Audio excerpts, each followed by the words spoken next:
Going on, everybody? Welcome to TCH Live Tuesday night. Eric Van Loosen here and Aaron McAvoy joining me. Yeah, what's going on, man? How you doing? I'm doing awesome, man. Excited to do another round of each night with you. Heck yeah, looking forward to it. Oh, yeah? Yep. I'll get right into the action, but quickly, I got to congratulate you on your nice turning score you got there the other day. I got to see you on the Lodge live stream, so congratulations to that. Oh, thank you very much. Yeah, it was a very good run. Of course, always happy with any final table, but certainly a top 3 finish. Always going to feel nice. So yeah, that was a lot of fun, and thanks for the shout out, man. You bet, man.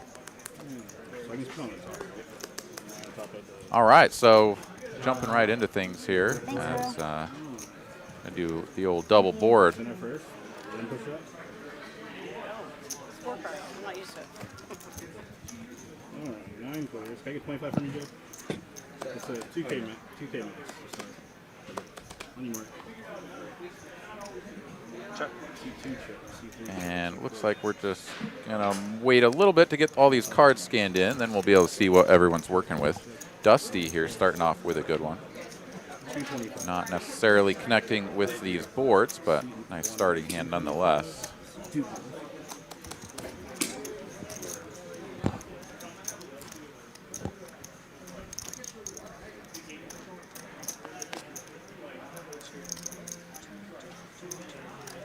All right, Sturdy here in the 1 seat, going to pot this up to 2 1/4. Not Mark is going to make the call.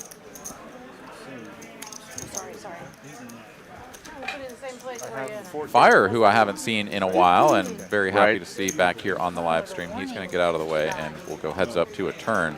Board pairing 4 and a 10 on bottom. Didn't he tell you already how much money he has total? Sturdy here, still working. Now working with a full house. 4 is full of kings on top, and the flush draw on bottom. One more bet, it looks like. What'd you have? And wait, that doesn't make sense. I think we've got the pot awarded to the wrong player on screen there. Should be the player with the king 4. What's for membership? Taking that one down. We're starting with... yeah, it's going to show not Mark winning that pot and up 4 1/4, but I believe that was Sturdy. That was definitely Sturdy that won that one. Good start there for him. And like you said, good to see Fire back in the 9 seat there. Hopefully he brings what he normally brings, which is fire to the table. I think we will be very much pleasantly, whatever, provided for. As I don't think I've ever seen him like tone it down and, you know, play snug poker. I didn't even look. I was just like, yeah.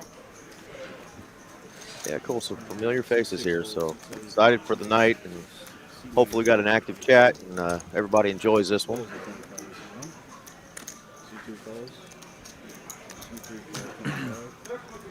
That is Julian that's dealing there. Julian's normally joining us in the chat. He's one of our biggest trash talkers. Love it. But now he's dealing, so.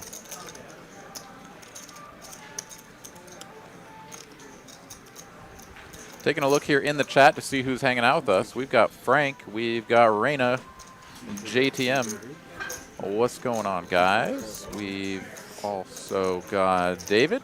What's up? Thanks for tuning in. Becca as well as Poker Monkey, indeed, as you say. So, yeah, welcome to the stream, guys. Thanks for tuning in.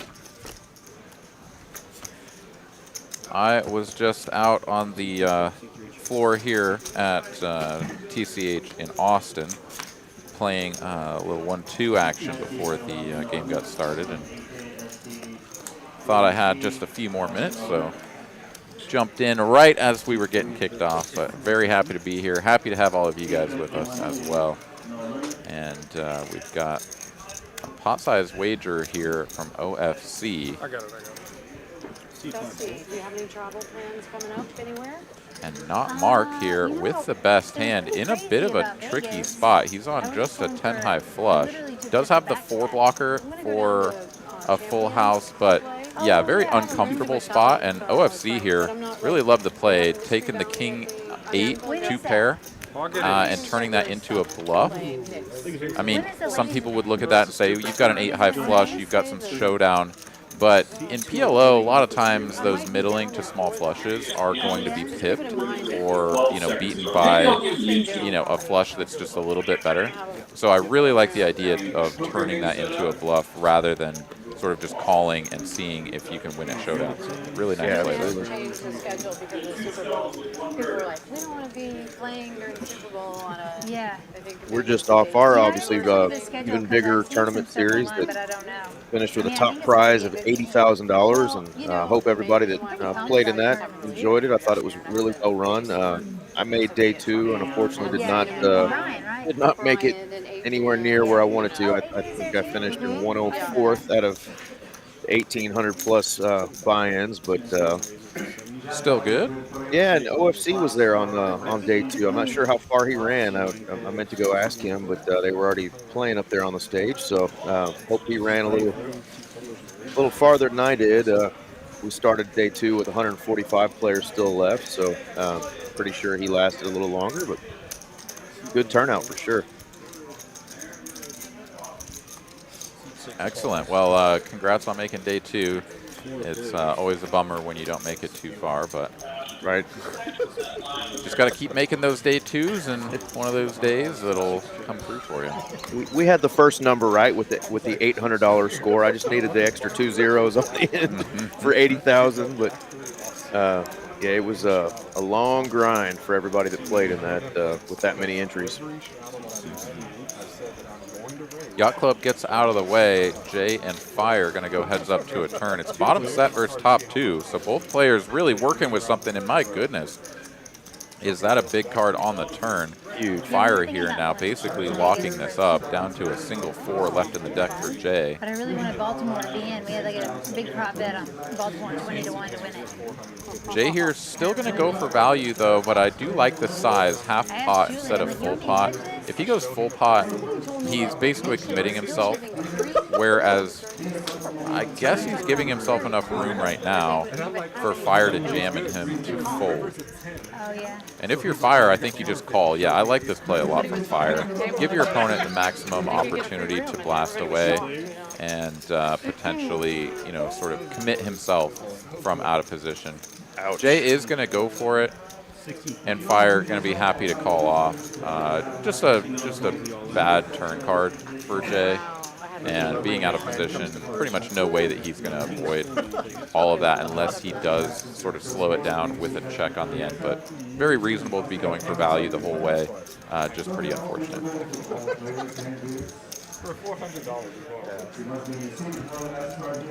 But yeah, I mean, this is also something that we saw from the very beginning of our last round of each game. Just all the chips going in very quickly, players very willing to rebuy and add on and get chipped up. So I suspect Jay will be no worse for wear and be happy to rebuy here and get back in the mix. Absolutely.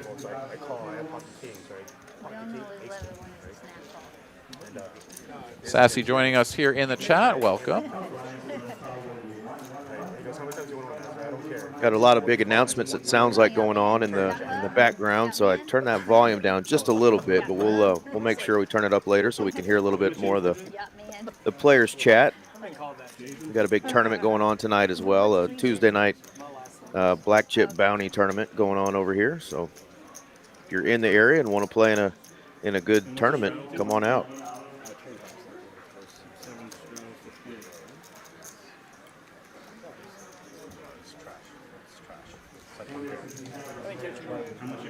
All right, so Fire, the recipient of the first double up that we've seen here so far, just on hand number 4. Of course, the first one being a PLO double board bomb pot. So action already as we move into hand number 4, and Sturdy here with the ace queen 5-4 single suited ace is going to make the call for a quarter. Play a hand he could raise up if he wanted to, but Colby here going to go ahead and drive the action, makes it 125 from the small blind. He gets some money and then raises. No. I'm just gonna go like check them out. And something that we have definitely come to expect here in this game is a lot of calling and a lot of multi-way pots. This looks to be 6 ways to a flop, 6 jack and a deuce on board. No immediate flush draws.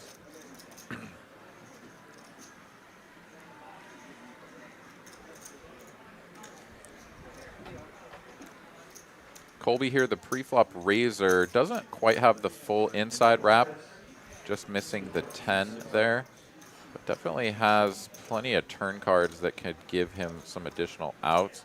He is going to slow it down with a check, and Dusty will take over the betting with top and bottom pair. Sturdy here with a gut shot, backdoor hearts. Good enough to stick around. Certainly a little bit speculative, and this is going to put maximum pressure on. Colby here going to rip it in with the top pair, 9 kicker, and that sort of, you know, inside wrap sort of situation. Back over to Dusty. I'm not sure she can pot into the field and then fold this hand, but it does feel a little bit gross. Yeah, is that called a pre-wrap that Colby has? Yeah, I mean, if he has the 10, it's just like he's got everything in there. So any card that comes virtually from the bottom to the top of the deck is going to give him at least a gut shot. And, you know, when you do pick up that that additional equity on the turn, your hand just has a lot of value, and you've just got to think about, you know, how it plays across multiple streets. Something that I'm definitely, you know, still a little bit foreign to when it comes to PLO, but you see people sort of recognizing these spots if they're sort of adept at the game, you know, recognizing that, you know, you may not have like the super nuts right now, but it's about your sort of equity across all streets. And, you know, Colby, we can see there, he's got 35%. Dusty is going to make the call. Sturdy puts it in as well. And we've got our first multi-way all-in with very nearly $7,000 in the middle. And let's see how these equities change just on one card on the turn here. I mean, we're all looking at about 25 to 42% equity here. We got 6,800 in the pot. How much you need, bud? Hand number 4, and we just got money just being jammed in with nowhere near nutted hands, Aaron. This is wild. Yeah, Dusty here with the best hand, you know, as it stands. The challenge is that she doesn't have a lot in the way of backdoors. She is controlling the only diamonds in the hand, so that's quite good for her. The queen and the 9 sort of interacting with the jack a little bit as well. So, I mean, certainly the 42% there feels pretty good. You take this spot every day of the week, but yeah, it's these sort of dangling cards from Sturdy and Colby that are really going to factor in on a lot of turns. So yeah, like you say, let's see how things shake out when we get to the turn and then down to the river.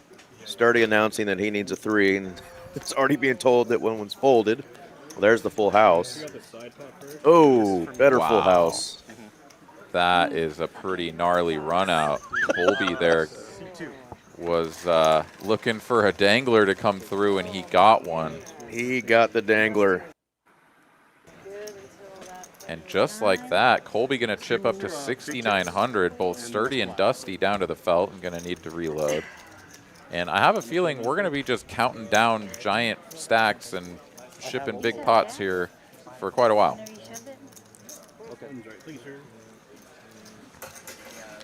Yeah, that is wild. Well, when he thought, I thought he had a set of 6s. I can hear the money counting machine counter? going off in the background. They just brought it over to the table. They're like, these guys are going to be reloading so much. Let's just get a cage station over here. Yeah, the cage is 20 feet away, but we can hear the money being counted already. That's amazing. Barrels on table 20 is what we're going to hear all night long, it sounds like. Yeah. thought I was golden when I What's was kind of jacking funny is we've got Sturdy here has already reloaded, and he's been brought a full rack of red plus another half a rack of red. So apparently thinking that these guys are going to be doing a lot of $5 chip betting. But then when the jack hit, I thought Yeah, we'll probably be coloring those up before we know it, unless he wants Second that blind, third blind. monster stack that Dusty had a few weeks ago. Yeah, I mean, it feels good to have a whole bunch of chips, but I don't think it's going to be hard to have a whole bunch of chips that are green and black colored. Either, at this, yeah. At this table. And the play. I mean, especially when you see Colby's already got that tall stack of blacks there. Yeah, good things happening for that man. It's really nice to start off I know. scooping a big one because this game has such high variance that you're inevitably going to get involved in some more big pots and they won't all go your way. So starting off with a healthy bit of depth is always nice, of course. Absolutely. Raise to 30 and the call train begins. All aboard, as it is indeed going to call all the way around Like everybody ignoring me. back to J, and we'll see another 6-way Where's flop. the Fiji water come from?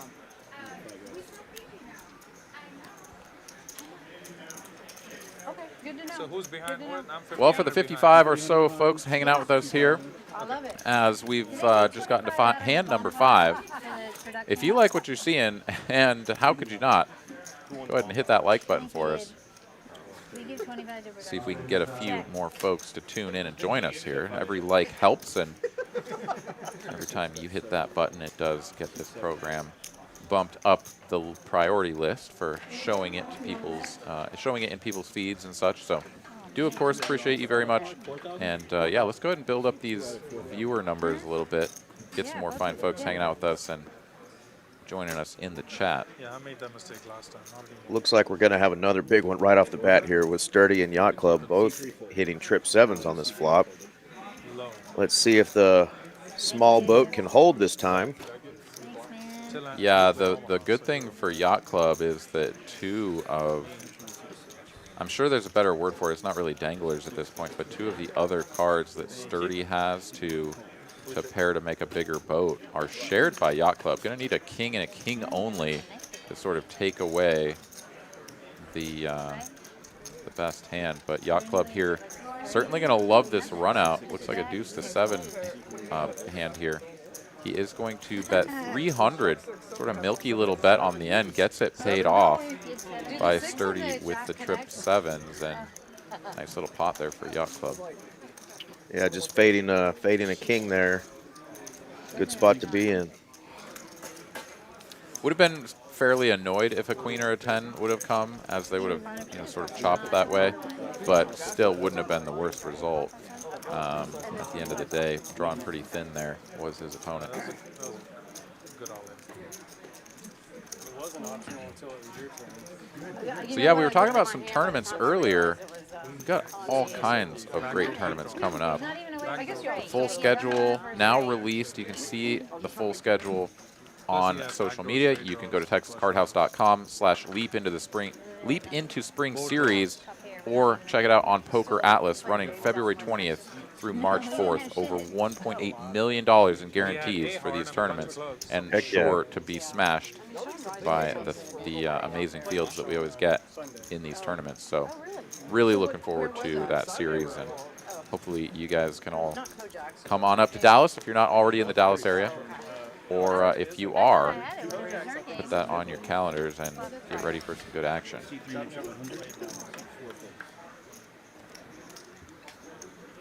I got some more chips back there for you. I still need to get her player's card. Mallory went to go get a membership and she never brought it back. Still one of my favorite names in the chat. Phony Turgeson is joining us. Never mind, Zach. No relation to Burt Reynolds' character Turd Ferguson in Celebrity Jeopardy. You literally called with the guy? Just say who did. All right, we've got a raise to 100 and a bunch of calls. 7 goes. Horrible. Once again, 6-handed to a flop, ace 10 3 Shit sucks. rainbow. 6 shots, 7 shots, 8 shots, 9 shots. The cards go cycling off the top Guess we've got even more than 6 players in this hand. But looks like that is going to get thinned out a little bit here at least. Bottom 2 pair here for Dusty with a bet of 400 in front. She is going to make the call, but she is in a bad way up against Not Mark with top 2. She is the only caller, pardon me. And yeah, going to need some help on the run out. 9 of clubs on the turn. Doesn't change anything at all. Dusty here is drawing dead as there are no 3s remaining in the deck. Not Mark going to go for the full pot here. Doesn't have any clubs in hand, so definitely some chances for Dusty to have, you know, pair and a flush draw, straight draw, flush draw type combos, and he is going to charge her the maximum to realize that equity. As it stands, though, Dusty here has a very dusty hand, just the bottom 2 pair, and 1,500. I think she needs to give her opponent credit for a superior hand, as she does not have any good draws to sort of back up her holdings at the Yeah, how much moment. is pot? It's 1,500. We bet the pot. Okay, that's right. So they still do the same way, button and small blind acts first, right? That's right. No blinds. That's and, right. yeah. Just one blind on Right. which I don't like, to be honest with you. I mean, it's different, but The challenging thing here is even if you're up against something just like ace, king, queen, 5 or something, right? Like, Right. yeah. you aren't really doing that great against, you know, all of the outs that could come on the river. Plus, if you give him clubs, now it's like you're a huge dog, even though you have technically the best hand right now. So yeah, she does settle on fold. I think that's the right move. I don't like it, but it's Obviously, we can see the cards, and that was the right move. But I think just, you know, in principle. So nicely played there. Has another one. It's going to go the way of Not Mark. He chips up to 1.3K here.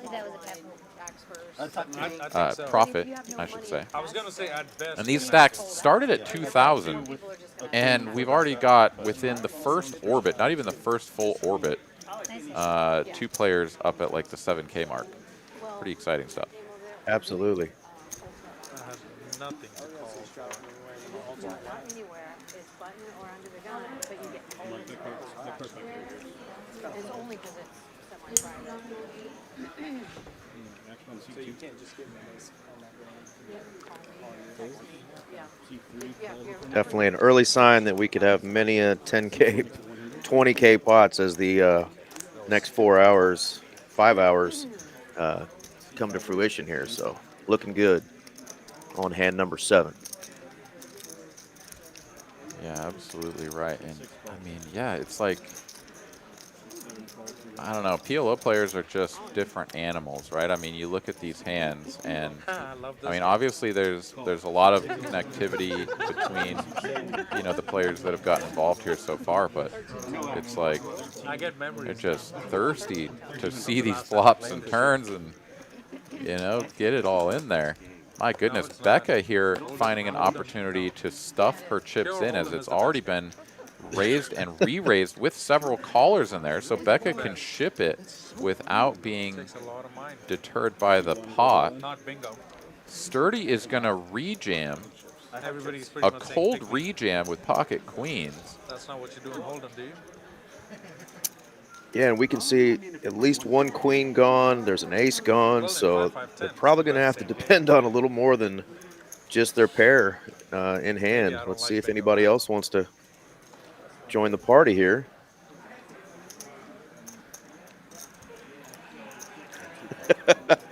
Andrew in the chat says, God, I love watching Becca lose money. Well, that's just not nice. The anti-sweat coming in strong. Coming in strong, yeah.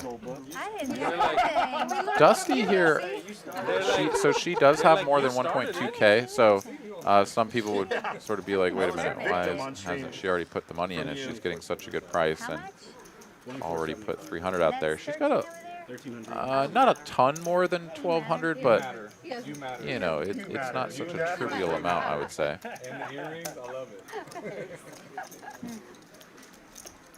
I also just love the vibe. Like, PLO players, they just are always constantly getting all of their money in and just sort of seeing what happens. So, you know, there's just very low stress, even though the dollar amounts are massive. Sturdy's going to show his 5 deuce. He's like, these are the cards they're going to win, and he may not be wrong. Except for he's going to flop top set and a gut shot, and Becca needs a lot of help. She's not going to get it. And Sturdy going to suck out there. She does catch the trip threes, but that is not going to cut it against top boat, or second boat there. Queen's full. 2 outer. Let's do this. All in. OFC with a little needle saying 2 outer, let's do this. But of course we know it was a 1 outer Better than a as gut far as shot. the queen goes. Yes, I see that. You were still 20% no matter what. 2,000. Yeah, that's pretty much That was a good turn. standard. Like, Draw with it. even when you're in a very dominated position like that, you're going to have a lot of equity, just because you've got 4 cards, you know? And unless you really share a lot of cards or have a dominated flush draw against your opponent, like, the equities are almost never just like 85-15 or something like that. Like, your bare minimum is almost always, 20 plus. And yeah, I mean, sometimes, it just looks like a good spot to rip it in there and see what happens. I'm not sure. I would have done it with the queen, 5 deuce, single suited, but, that man is bold and made it happen.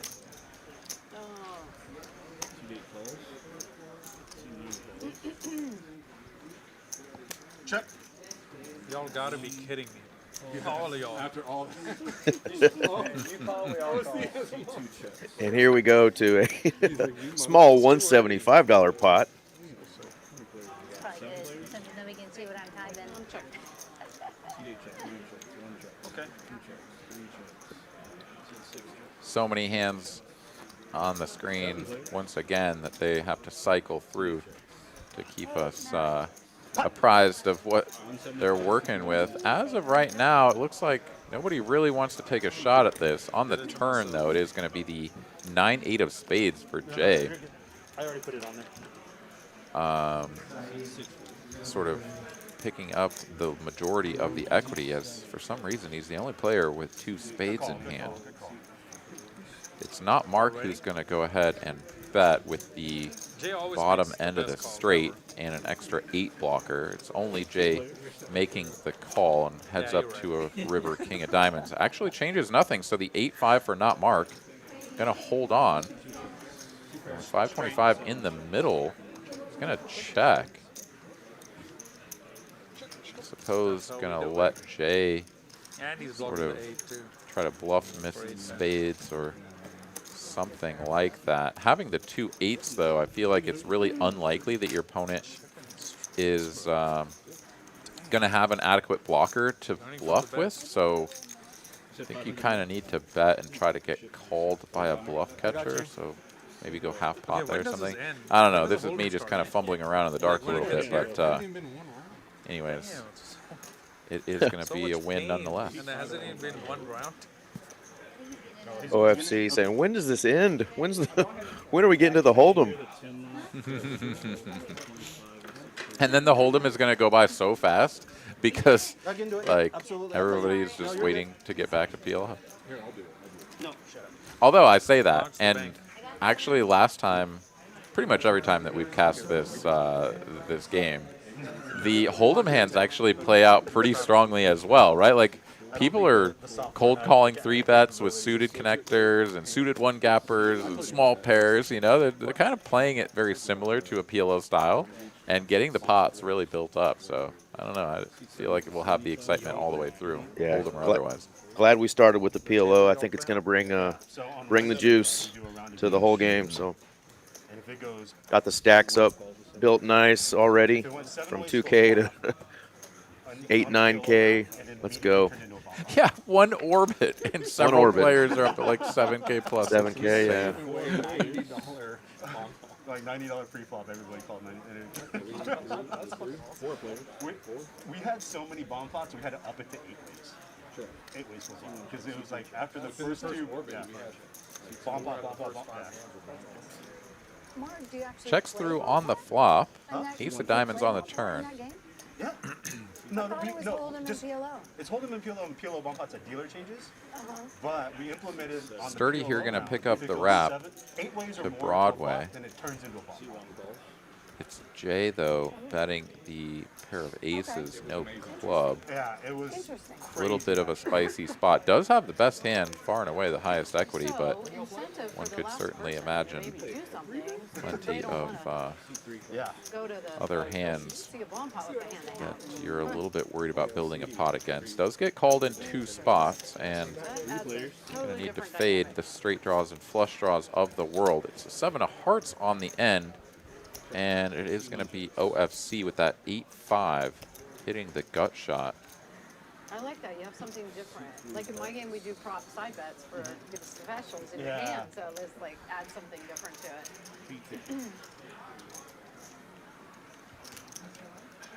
We had it at 7, but we just had so many bomb pots, we had to up it to 8. Yeah.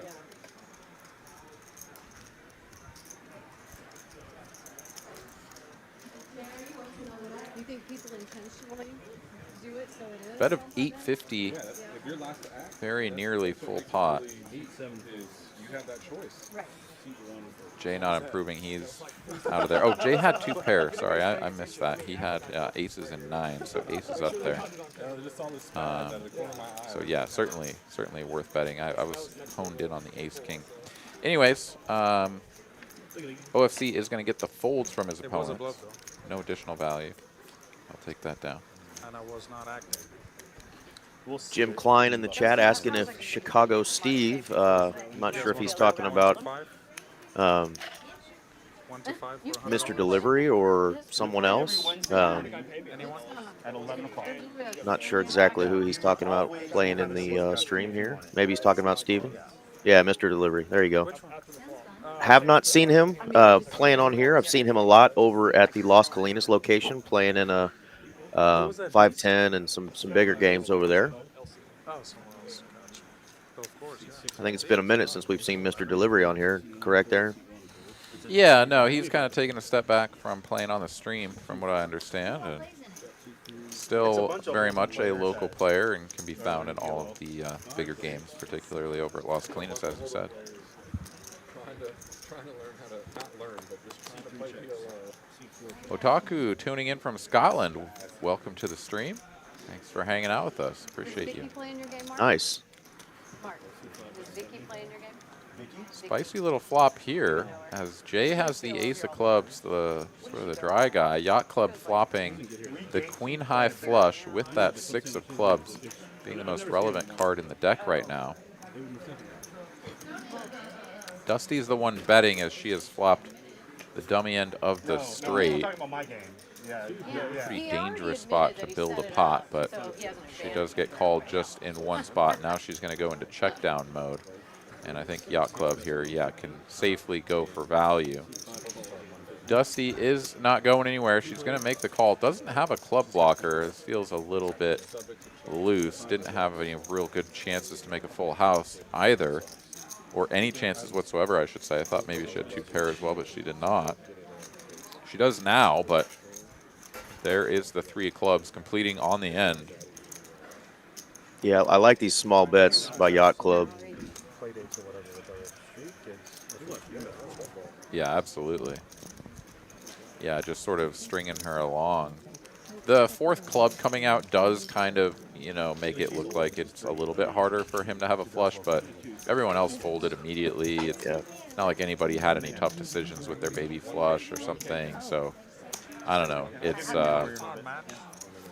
It's a $1,000 yeah, cap, pretty so it's not tough matched spot back. to come away with the W on that hand, but price was right. Yeah. People are still, I mean, there was one time we played it. Poker Monkey walking away a winner at 2-5 the other day. Nice, dude. Congrats to you. 1K at a time. It was like $36,000 on the table. And yeah, speaking of the 2-card game here, Otaku, we are back to our, or not back, we are on our Hold'em round. The first Hold'em round we did one orbit of PLO, and that basically took us through 45 minutes of the broadcast. as so many chips went in, we had to count down so many massive pots that 45 minutes for an orbit, pretty fantastic stuff. Absolutely. Do have the $25 straddle on already, so these pots could be starting off juicy as well. All the Hold'em players are now trying to prove that we know this game better. So every Hold'em player just pretty much calls. Sean, if you want the purest game of poker, you need to Pretty good flop for the pot opener there, sturdy on the button. Yeah, you take these for sure. And with 3 opponents opponents out there, I definitely actually might like that game. can expect to get a little bit of action some of the time. This will not be one of those times, but almost would have liked a larger size just because, Oh my god. How lucky are you? you know, if your opponent has anything to continue with, it's likely going to be a 9 or a strong draw. So, no, does just take that one down with a small bet, though. No, I'm thinking Mississippi. We're on hand number 12. They're already giving sturdy shit, saying how lucky are you getting in queens versus aces, raising with what they said was 10-7. Of course, it was ace-7 there that he had hitting trips, but love seeing the camaraderie with these players. This is a fun game. These people are obviously playing for heaps of money, but there'll be some good trash talk tonight, and we're all here for it. Yeah, I mean, you can tell from the way that these players handle themselves that, you know, winning and losing something to the tune of $10,000 is just not that impactful, Right. which is really kind of where you need to be at in life in order to play a game like this. If you were to come in and, you know, a 10K swing was going to be a really big result for you, one way or the other, yeah, I mean, this would be a big shot to take and not recommended.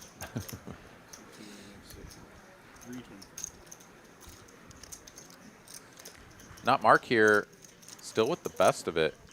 Gonna put out what is pretty chunky bet here, 2/3 on the flop.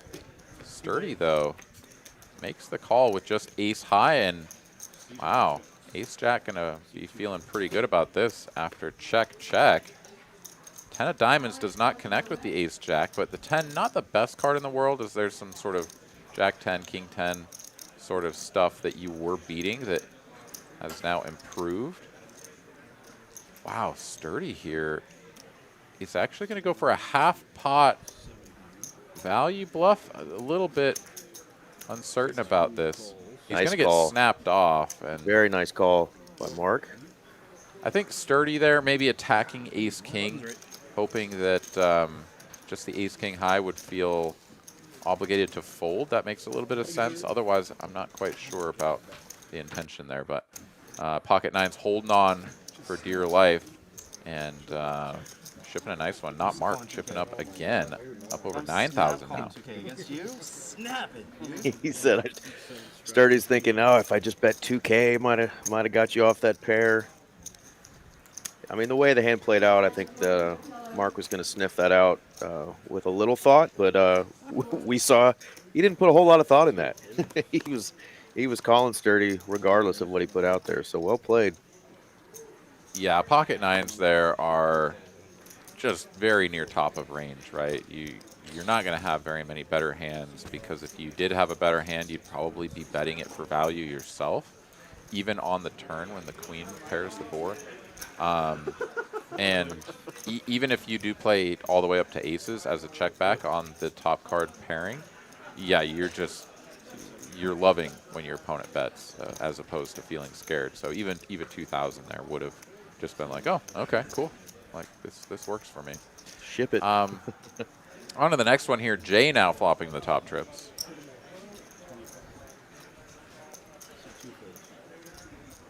Sturdy with the bottom pair is going to make the call. It's Fire actually doing the betting, though, and so Jay is going to sort of lie in the weeds with a check call first to act.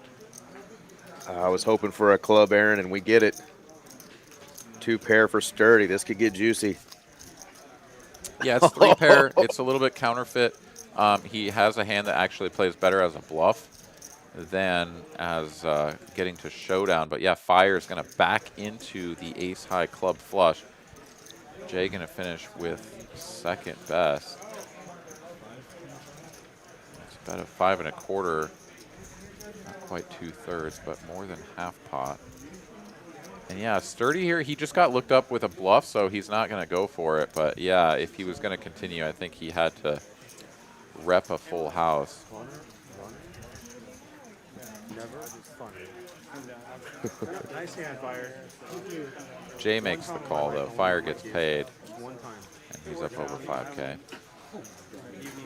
Man, this game.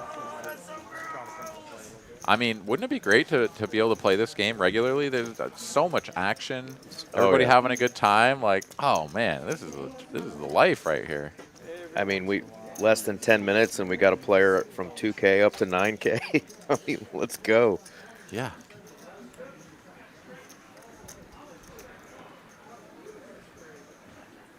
I wouldn't be invited back on the stream because I might be cashing out my 7K profit. Oh no. No, that's a bad Eric. Yeah, the ultimate hit and run, right? Oh yeah, you would never be invited back. Yeah. My dog is sick, guys. I got to go home. I think we've only had that happen once on this stream, and that player has definitely never been back long ago. But we saw it down in Austin one time too. Guy played for less than 2 hours and was like this, like kind of, I don't know. I don't want to throw shade or anything, but he was trying to be like a streamer or something like that, or maybe like a vlogger, and cashed out. Yeah, after like an hour and a half because he was up a few thousand. We were like, okay, that's not gonna get you invited back. Sorry.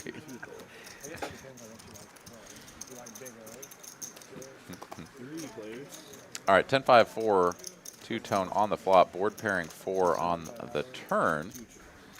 Still Mark, not Mark, with the best of it, top pair. And the 3 clubs will change nothing, as Jay needed a deuce or a 7.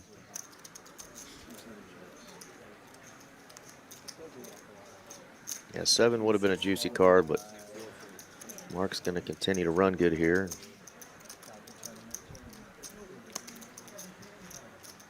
Jay with kind of a bad bluff catcher, does river a pair. Every once in a while, Mark may have busted flush draw, something like just ace high, but yeah, he's gonna look it up. I prefer to have a 5 in that situation, but not Mark gonna get that little bit of extra value. He's up over $10,000 in his stack.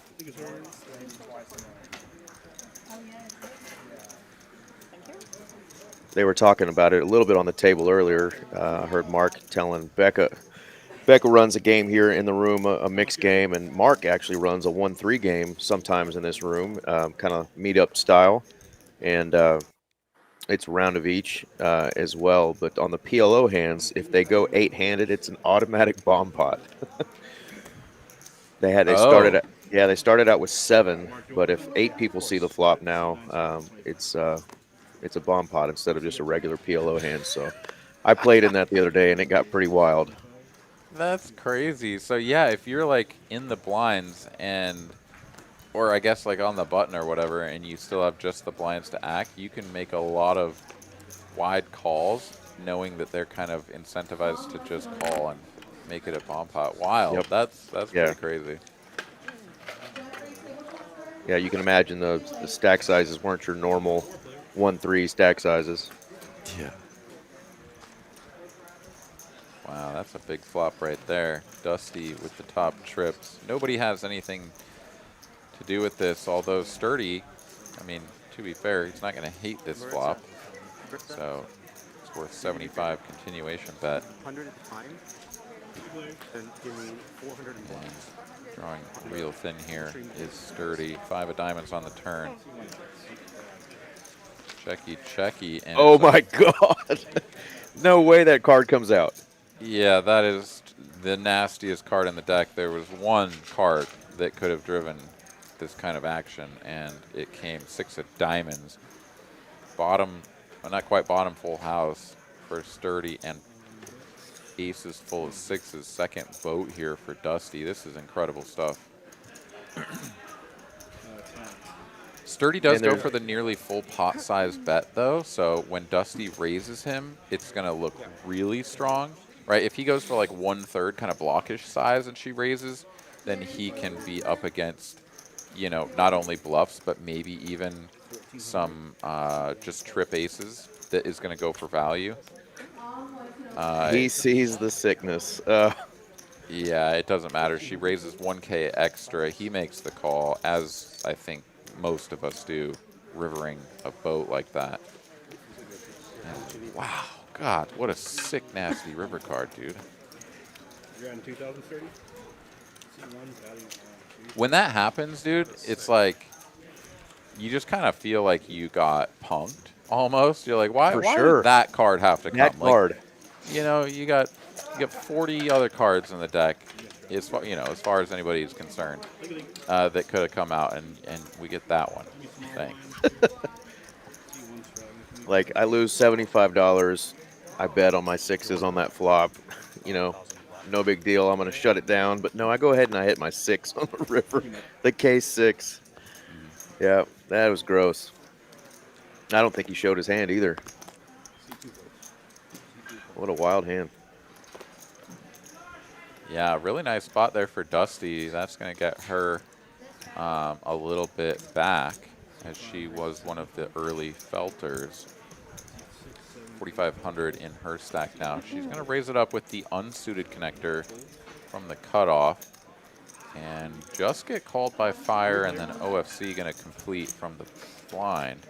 So 3 players to this flop. Comes 2 diamonds for Fire, and a pair of sixes for Dusty puts her in the immediate lead.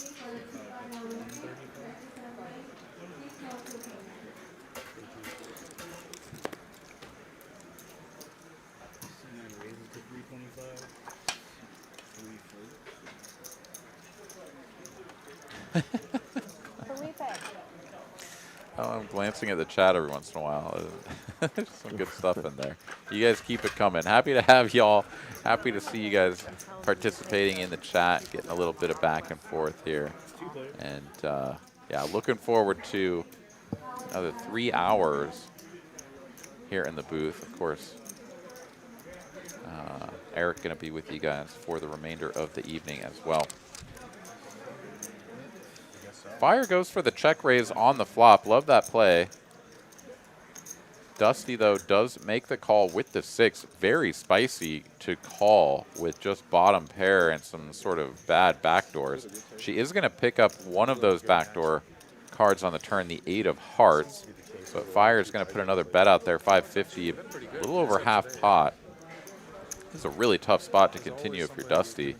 Yes, she's in position. Yes, they're deep, so she could call here, and you know, if she's checked 2 on the river, she'll have plenty of stack depth to, you know, put a big bet out there to try to bluff her opponent off of what is almost certainly going to be a better hand, or just, you know, get a bluff to fold. But she's going to head for the hills now, and I don't know.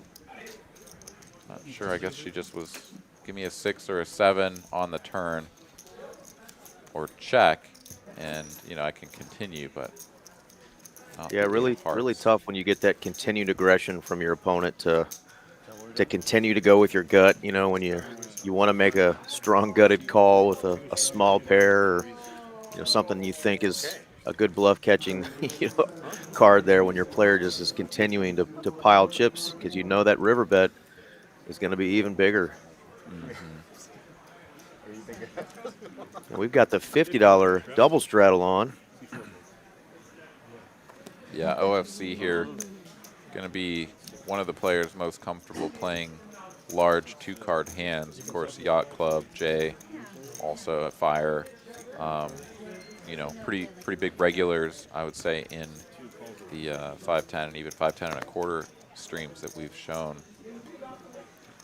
But yeah, getting the pots larger for the 2-card game is going to benefit those players that are more familiar, maybe a little bit more comfortable in that scenario. As it stands here, OFC, a believer in the 9 triz, gonna flop bottom pair and the best of it. It's a gut shot for not marking 2 overs. The old ace jack here. No change on the turn. OFC looking pretty good with the bottom pair here.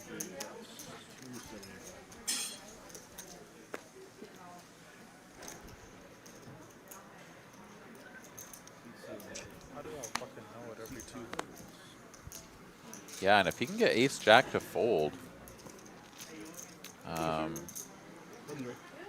it's both a win and a loss, you'd say. I mean, you kind of want someone to float you with that kind of a hand, but you also don't want that equity to realize itself. I So haven't been getting values lately. nice little pickup there It's tough, for man. OFC. It was never tough for me. Really? Yeah, because whenever I hit, people think I'm always bullshitting, and they always pay me off.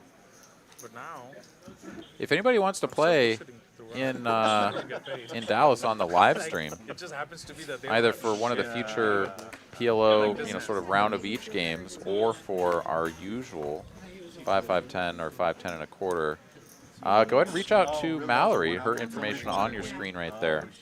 Text, email, go ahead and scan the QR code. I'll help you get in touch with her. Let her know when you want to play and which game, and do our best to get you in. Of course, you'll also see popping up throughout the night in the chat from Streamlabs links for our other locations down in Houston and here in Austin, where I herald from, where you can also sign up to get on the live stream. That's right. I've been watching a little bit more of those Austin and Houston streams lately and really enjoyed the commentary and seeing the style of play that goes on down at those clubs. So definitely check those out. Yeah, it's pretty cool because each region here in Texas kind of has a little bit of a different style. And I know Texas Card House has really kind of not ventured into the San Antonio area, but that would be just another glimpse into another poker ecosystem, because when I travel to play tournaments, I'll go down to Houston, San Antonio, up to Dallas, even up to Oklahoma, right, for the WSOP and WPT stops. And sure, you see some of the same players, but the sort of local homegrown guys that are at each club, guys and gals, of course, that are at each sort of location, have very much developed a unique sort of vibe and play style. And it's so cool to be able to see that with the, with the live stream, because, you don't have to do all that travel to see it. So it's very cool. So, yeah, hopefully you guys are happy to tune in on other nights of the week as well. Usually Monday and Thursday here out of Austin. Of course, Tuesday game here out of Dallas. And then I think a little bit of a mix on Wednesdays, perhaps. You bet 1,500, I was going to snap call. Getting Houston in the mix as well. Fire here betting 500 on the end. Pure bluff with the jack high. OFC. River's a pair of 4s and the best hand. Has some good sort of blocking cards in some respects and bad in others. So pure bluff catcher here, but it's a half pot bet, so he only has to be right 1 in 4. But he's going to let it go. When shuffling chips, if you accidentally drop one, that's not a call. Although it can be scary sometimes when that chip floats out there if the dealer doesn't see it. But he just kind of let it drop and just kept it there. Fire shows the bluff, and the 500 threw me off.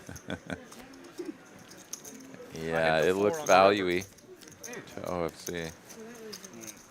All right, let's do some accounting here. Jay down 5K.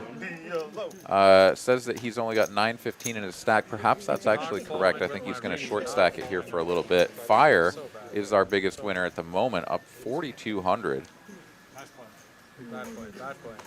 And we've gone just about 2 full orbits. We are almost back to another round of PLO. Everybody turned green and then it turns blue.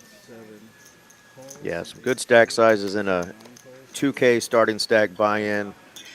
Players have the ability to match the stack, so you will see some adding on. So it doesn't necessarily mean that the players are up Like the perfect amount. that much, but Perfect. these stacks are going to get big. I guess he did. Tara joining us in the chat. What's going on? Welcome. Welcome, welcome, Tara. Wow, look at this flop. Yacht Club drills it with quads, has multiple opponents as well. So checks through, hoping that somebody can pick up something. And the 8 of hearts doesn't hit anyone. Does bring in some straight draws, I suppose, but OFC going to take a little stab there for 75. Gets raised by Yacht Club with the quads, and that's going to be the end of that.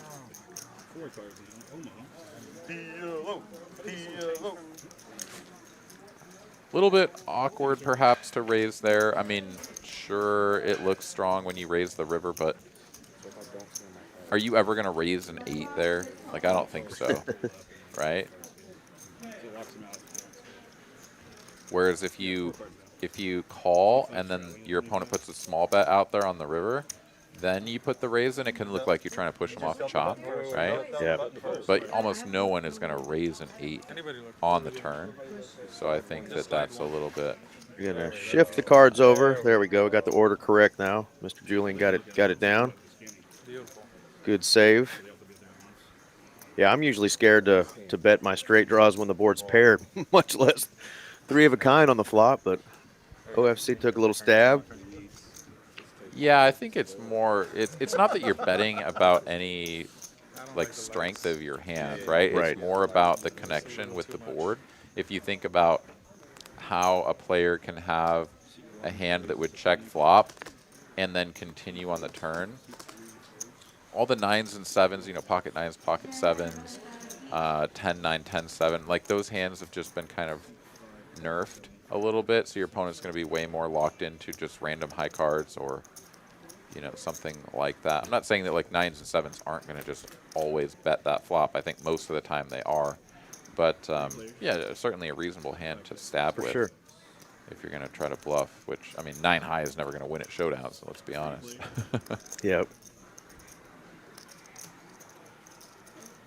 Phony Turgeson, why raise when you got the nuts? I mean, I think in that particular spot, I would agree with you. Raising doesn't really do that much for you. But I think that that is a mindset that a lot of players will get sort of trapped into long term, which is like anytime you have the nuts, you don't raise because you know, I have the nuts. I mean, I want somebody else to do the betting. I want somebody else to build the pot. And how many times have we seen people checking and then having people check behind or whatever, and then they show down the nuts and everyone's like, whoa, you had such a big hand. Like, why is that pot so small? It's like sometimes when you have the nuts, honestly, most of the time when you have the nuts, you should be betting more. You should be raising. You should be trying to get the pot bigger. But there are very particular spots where slow playing is rather advantageous. So I think it's certainly very much situational. Yeah, definitely a spot where I think we're with you there. I will say that if you are going to bet your nuts when you flopped such an incredible hand as like quads, betting from the flop onwards is far better than starting your betting on the turn. It's either like bet from the flop on and go flop turn river bets, or play passive till the river. Right. And it's that in between, it's that middle ground where you try to start betting on the turn that usually kind of fucks everything up. Yeah, very easy on that flop if you bet for somebody to put you on a little smaller boat with a smaller pocket pair, and they might call you down with their high cards hoping to hit. Very true. All right, back to PLO. Here we go.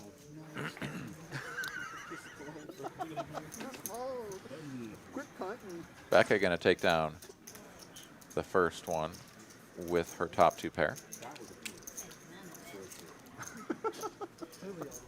Curious to see our VPIPs for the night so far. We practice every Wednesday. Seems like most people are playing a lot of these hands, especially with the PLO in there. So we should see quite a few 50% plus when we get to VPIP. Yeah, I'll be very surprised if our VPIP for any one of these players drops below 30%. I will be very surprised. You're like straight flush on 5 to the queen. Quads on table 10. I haven't seen a straight flush in over an hour.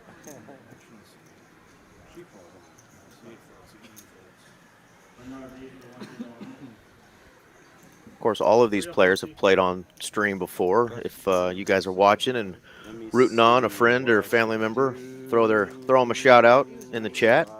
Let us know who you're rooting for.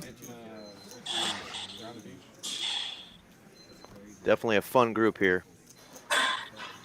I think OFC may have just blind called here on the button, as he was not in his seat. I may be wrong, but he is going to have unsuited aces and deuces. Bricks this pretty hard and does not have the ace of spades, so going to be tough for him to find good spots to attack. Pretty much everybody has whiffed this. Yacht Club here, I guess Yacht Club and Jay both have one pair, but not very strong kickers or any sort of real strong backdoors. Sturdy Nice hand here. has a wrap though, so he's got a pretty good hand. Oh, sorry.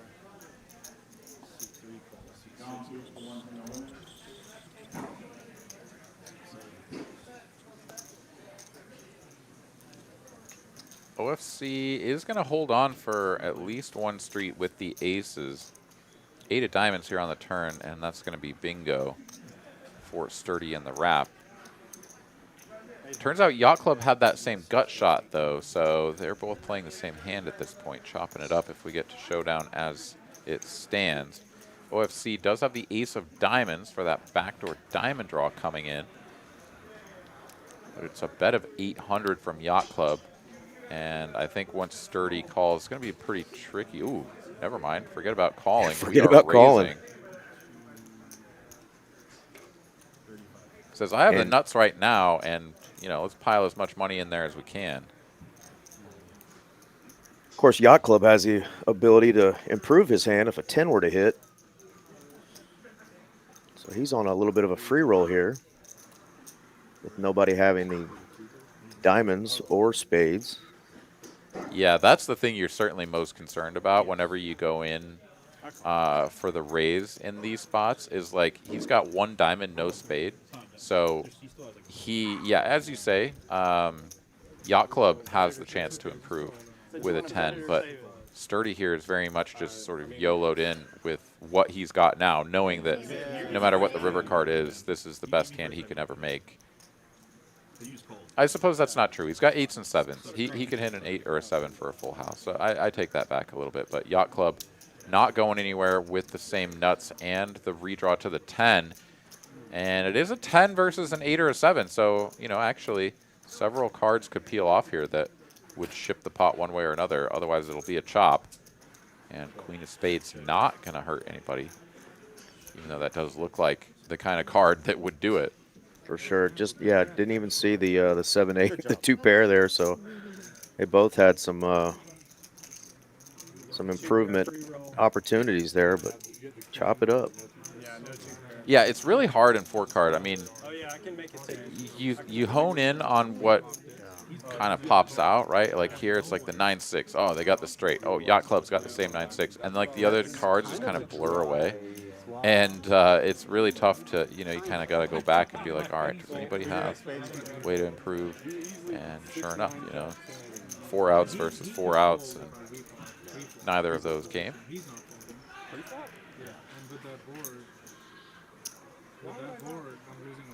Once again, I want to thank everybody for tuning in and let you know that if you're into tournament poker, we've got a whole gigantic series coming up here at the end of February. We are just a few days away from February, and we got the Leap into Spring series with over $1.8 million of guarantees. Going to be played at both locations, TCH Social and Texas Card House in Dallas, between the 20th of February and March 4th. You can find out all the information on the website, texascardhouse.com/leapintospringseries. You can also check it out on our social media pages and on Poker Atlas. really good tournaments, all sorts of action. Going to be some 4-card events, 5-card events. We've got plenty of Hold'em events. Good action for everybody. And, of course, culminating with a big, large guarantee main event at the end of the series there at the beginning of March. Yeah, Aaron, I'm looking at it now. The event number 1 kicks off with a $150 buy-in with $25,000 in guarantees. That's Tuesday, February 20th at 3 p.m. So $150 buy-in, $25K guarantee already. So that's a really good kickoff. The second event is a $500,000 mystery bounty. So jump on the website, check it out. A lot of really cool tournament events, and it's going to be an exciting couple of weeks at TCH. Yeah, absolutely. And another quick shout out here is, since we're playing some PLO here tonight, if you're a PLO player, got a really nice tournament here for you guys in this series. It's going to be a $600 buy-in, multi-flight, 100K guarantee tournament. So, I mean, as far as PLO goes, right, you don't see a lot of large guarantee, sort of small buy-in tournaments. But, yeah, $600 buy-in with a 100K guarantee. And let's be honest, that guarantee is going to get smashed. Absolutely. We've been smashing all of our tournaments that we've been running, and I just don't see it slowing down anytime soon. So come on out. Tara wants a Go Fish tournament. I think that may be in the next lineup, maybe during the next Poker Atlas tour. But I think this time it is going to be just regular poker. So sorry about that. Or you could go fish in Lake Fork. They have fishing tournaments. Different kind of fishing, but yeah, not a Go Fish thing here. And Kimberly Fortini is in the chat. She says hello to Aaron, and it's Eric Van Loozen who is here as well. So welcome to the chat, Kim. Yeah, hey Kim, how you doing? Welcome to the stream. Thanks for tuning in. As yeah, last time I saw you up in Choctaw. Of course, that tournament could have gone better for both of us, but it's nice to make it to day 2. So, I'm sure I'll see you again here soon, and we'll mix it up in the next one. Really beautiful starting hand here for OFC. Things get better on the flop as he connects with the ace for top set. Somehow we go check, check on the turn, not Mark able to see the river card for free with his unreasonably strong draw. Absolutely. I'm pretty sure Kim's not letting Mark see that river for free. Yeah, oh my goodness. I mean, I think charging that draw there almost mandatory, but is a little bit reasonable, you know, not trying to just ship all of the chips in there. But. Right, and you hear Mark there saying, I wish you would have bet because I would have just jammed on the turn there with all that draw equity he had. So pretty wild there. OFC kept it small. Yeah. I would have trap checked with 7-9 though.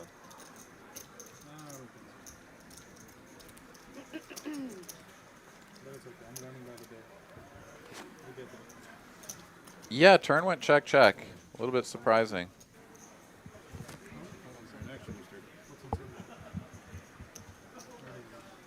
Yeah, I mean, I know that I'm not particularly well versed in, you know, leads, out of position, and whatever when it comes to 4-card. But I know that it happens at a substantially higher frequency than in Hold'em, and seems like that turn card was certainly a spot to have gone with a lead from not Mark. And whether he led or not, it seemed to me like a pretty slam dunk spot to continue betting for value as OFC. So yeah, that one went a little bit askew from what I would have expected. And then, you know, brick the draw and just check and fold, or check and muck when the aces get shown down.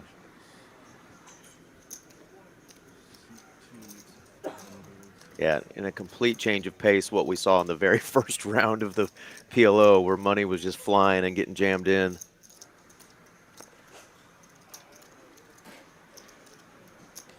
Yeah, right? Like, give those two hands to maybe 2 other players at this table, and all the chips would have been in for sure. For sure. As it stands, we've moved on to hand number 24. Bet a 300 from Not Mark here with the nut flush draw. Dusty here going to make the call with an inferior flush draw and a pair of 8s. Kim's going broke with that hand. Yeah, I think I am too. Back over to Fire here. Oh, Dusty raised, actually. Dusty raising it with the 10 high flush draw. Perhaps a little bit of find out where you're at sort of situation going on. And Fire sticks around with the gut shot. Doesn't connect here. Neither does Not Mark. Does have the 6, which is a relevant card for sure. Dusty here, I mean, believe it or not, her pair of 8s is actually just the best hand at the moment. She does have the 4 blocking, but she's going to check it. And a 5 of spades peels off. This is bad news for Dusty.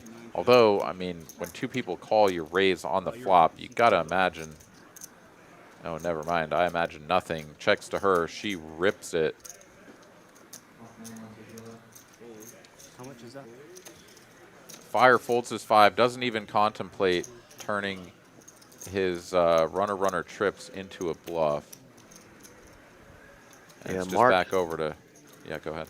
Yeah, he's just not loving the fact that it's the 5 of spades pairing the board here. If she was betting with a set all along, which her aggression would make you think that her hand was that strong, but we obviously can see that it was not. It's putting him in a spot, but he looks like he's ready to put the chips in.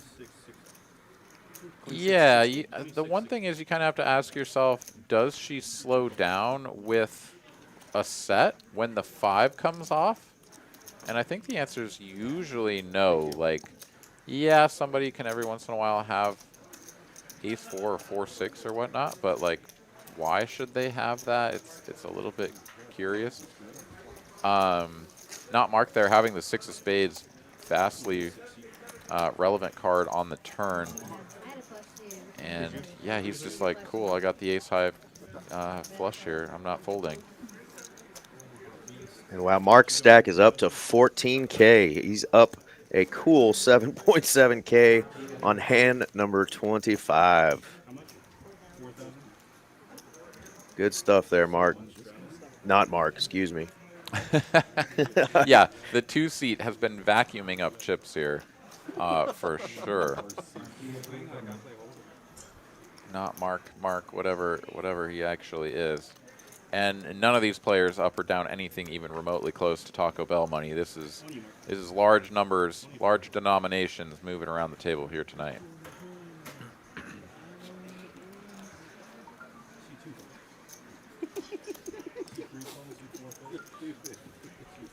Doug R. and Jeffrey 27 joining us. Yeah, this games with action like this, Jeffrey, will make you want to get in there, won't it? Yeah, careful what you wish for, man. You sit down in this game and don't run super hot for a couple of hands, you might be broke. But yeah, it would be pretty amazing to be in the seat of Not Mark, where you're just absolutely burglarizing this game. Up like $7,000 right now. And we all know, Mark, those chips are not locked up, so it could continue. Let's see who's connected here. I've always seen videos of people doing that. Yeah, Fire with the top, backdoor nut clubs. That's sort of the best immediate holding, but plenty of things can change on the turn, and the Queen of Spades, excuse me, Queen of Hearts, definitely going to change things. Yeah, big time action card here. FDA.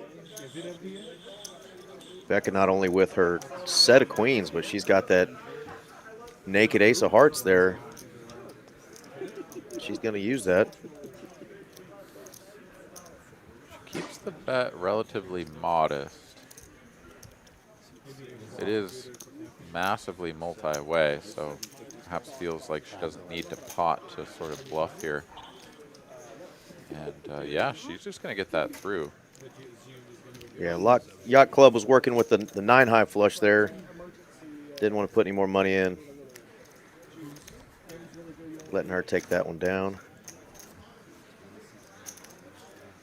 Yeah, there's not much worse than having a middling flush and having your having your opponent bet into you and multiple opponents. You're like, huh, this hand's probably no good. You know, like, yeah, you could have the dry guy, but what am I gonna do? Just like call this bet and then watch you pot the river and be like, cool, what do I do now?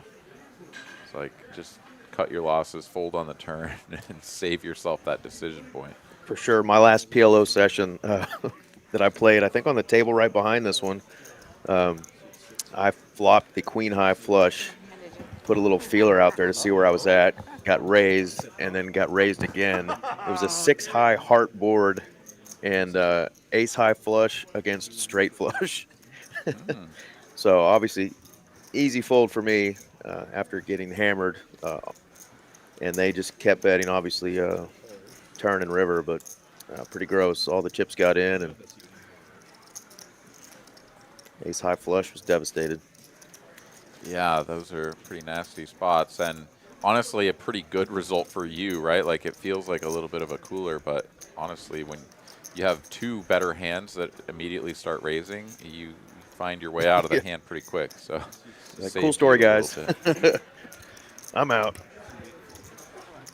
Jay is the opposite of out. He is all in for his remaining $500 pre-flop here with the Jack 9-8-5 single suit. Gonna try to get lucky. How much is that? We'll root for our short stack here. Hope Jay can hang around. You know it's 650, right? Doesn't have to reach back in the well. Ooh, Fire's gonna isolate. I'm gonna click this up. So that's like a lot of money. Yeah, it's gonna be over 2,000. Yeah.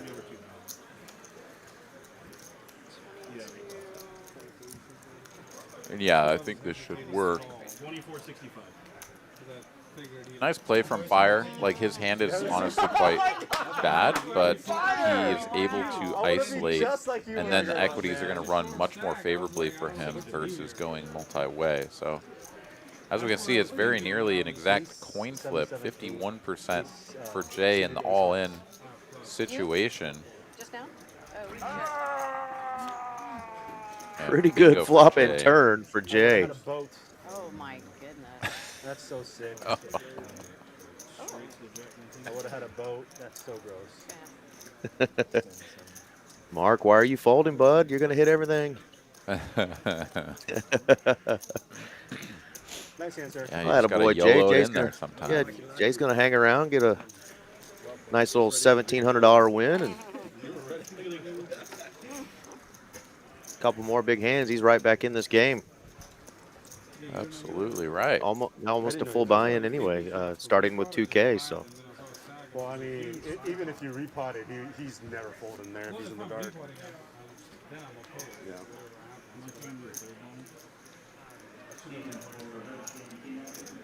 Sturdy far and away, raising pre-flop Remind me to do the 50. at the highest clip, 32%. Jay coming in next at 20%. Most of these other players are sort of coming into these pots as callers after the initial raise. A couple more hands of PLO here before we get back to Hold'em.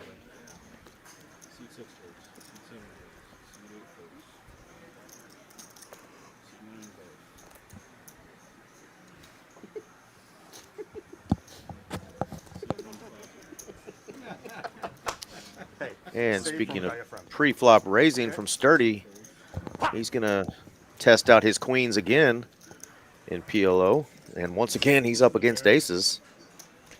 See if he can outflop him once again.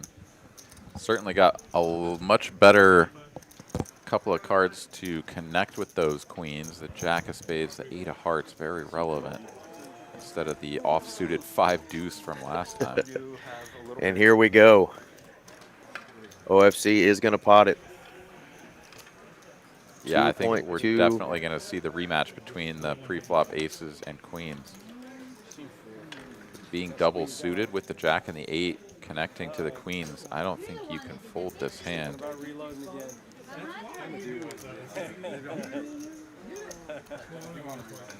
Jay thought about it with the suited ace there. But Where it's at? Where it's at? Over here. Can you, he shows the 5 deuce. I love it. He shows them the 5 deuce, which is exactly what Sturdy did last time. All right, OFC here is dominating spades and has the ace of hearts, so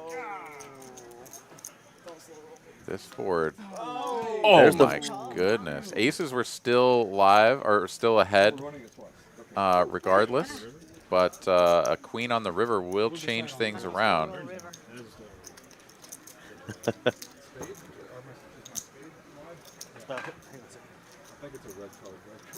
I don't know what we're doing here if we're running. Oh, two full boards. Oh, okay. 2 full boards. Wasted ace, unfortunately, for him. But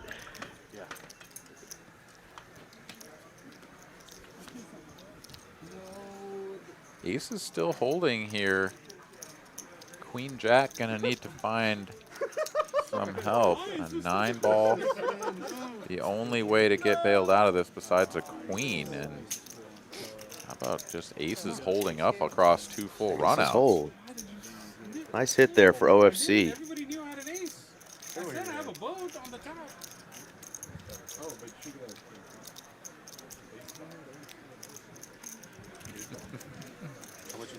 A little bit of chirping there at the end, but OFC gonna get the dub, moves up to very nearly 8,000 at Sturdy, down to the felt, I think for the second time here. especially when you run it twice. Yeah, yeah. I'm never. Cool. One time for me. Just to let this whole table know. One time. You run it one time always? A good start for OFC. Last stream, we had a lot of action on just our regular Hold'em game. Did not go so well for him. And he was ready to get back in here and spin it up this time. So let's see if he can keep this run good going, keep a little good momentum going. I guess I would consider like. Definitely one of our favorites in the room. Maybe, but not 2 boards. Just an all-around good guy.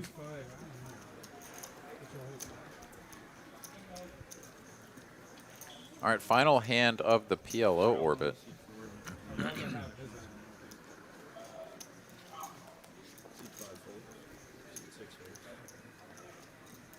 $25 straddle is on. Jay going to limp with the single suited queens.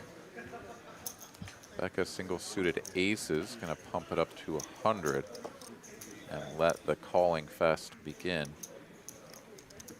A lot of fun hands here.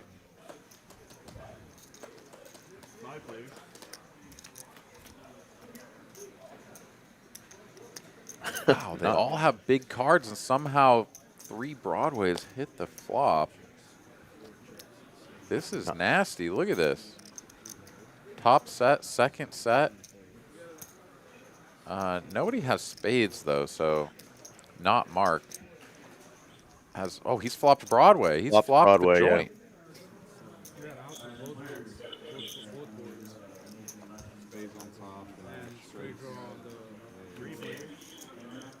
And yeah, that turn card was just always coming like deuce 3 or 4, given all of the cards that are out of the deck. And Mark's going to check it, see if he can get somebody else to put some money in for him.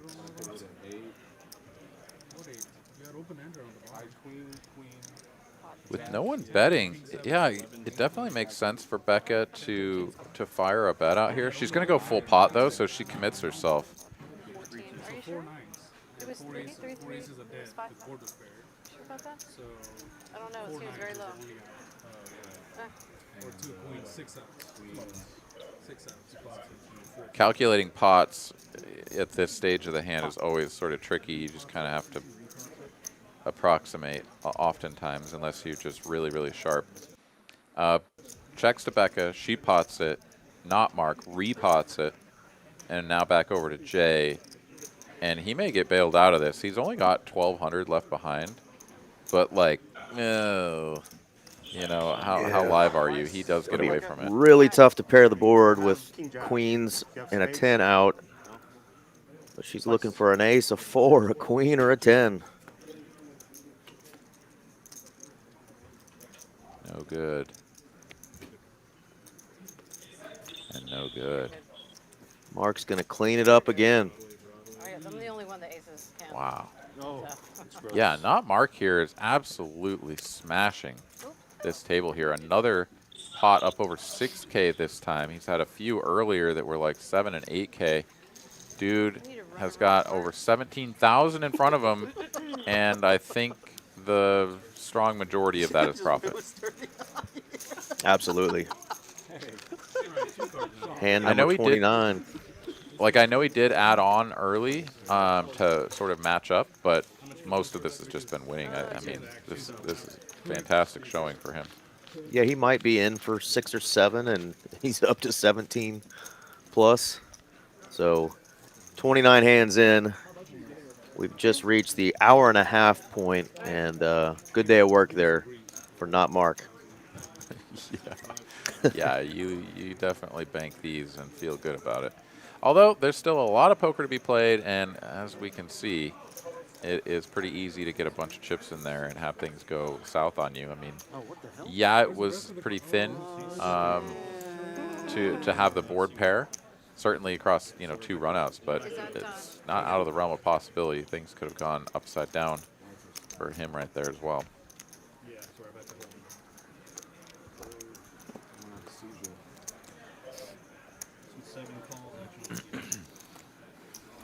Becca here going to wake up with the queens, first hand back after the Feltonings.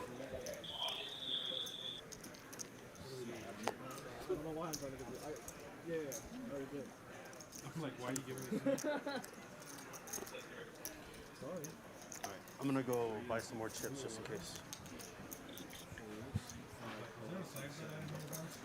Sturdy, Dusty, and Jay going to make the call. 4 players to a flop. Pocket queens with the pre-flop lead and holding through the flop. Whenever you get a second. Top pair, bad kicker here for Dusty. Everyone else has sort of whiffed this.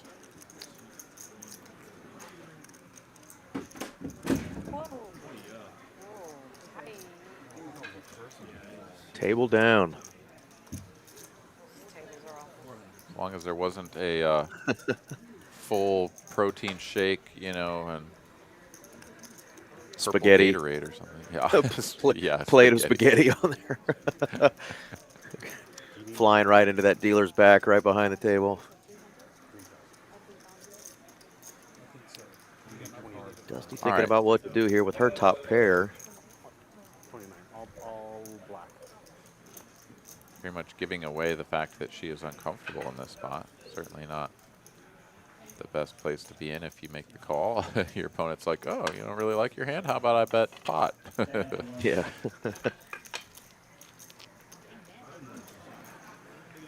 Does let it go. Becca drags a modest pot, but a winner nonetheless. I don't think Phony Turgeson asking how the weather is where everybody's at. Obviously, we're here in Dallas, and we had 76 degrees, no clouds in the sky today in January after weather's in the teens during last week or the week before's winter wildness that we had. But, yeah, we're back to wearing shorts, and people are sunbathing again in January in Dallas. Yeah, pretty stark difference between last week and this week for sure. Yeah. Still, I've kind of been holed up I guess in my apartment for I got 'em from a little bit. Went out, watched some football with some buddies, whatever, and then just kind of took yesterday off and didn't really look at the weather or anything. So I just like threw on my jacket, my light jacket, and went outside today and was like, oh, don't need this. Took it off immediately. Texas heads up.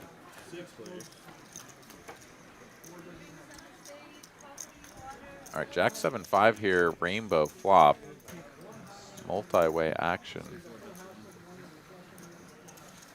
But from what I recall, yeah, several players going to interact with this board.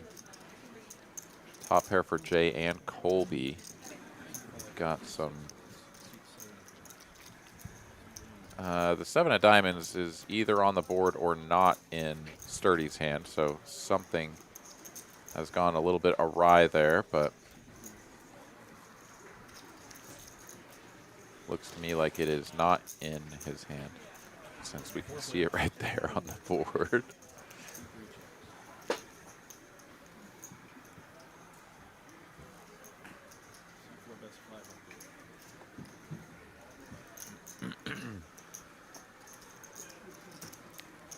Top pair, top kicker is still best here for Jay.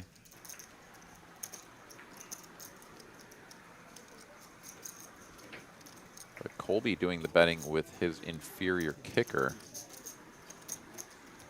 And yeah, I think Jay here with not much left behind has a fairly straightforward jam. Oh my goodness. Okay, Ooh. I feel like he must have had misread, right? I mean, we've got the 7 of diamonds in Sturdy's hand. That's clearly not correct.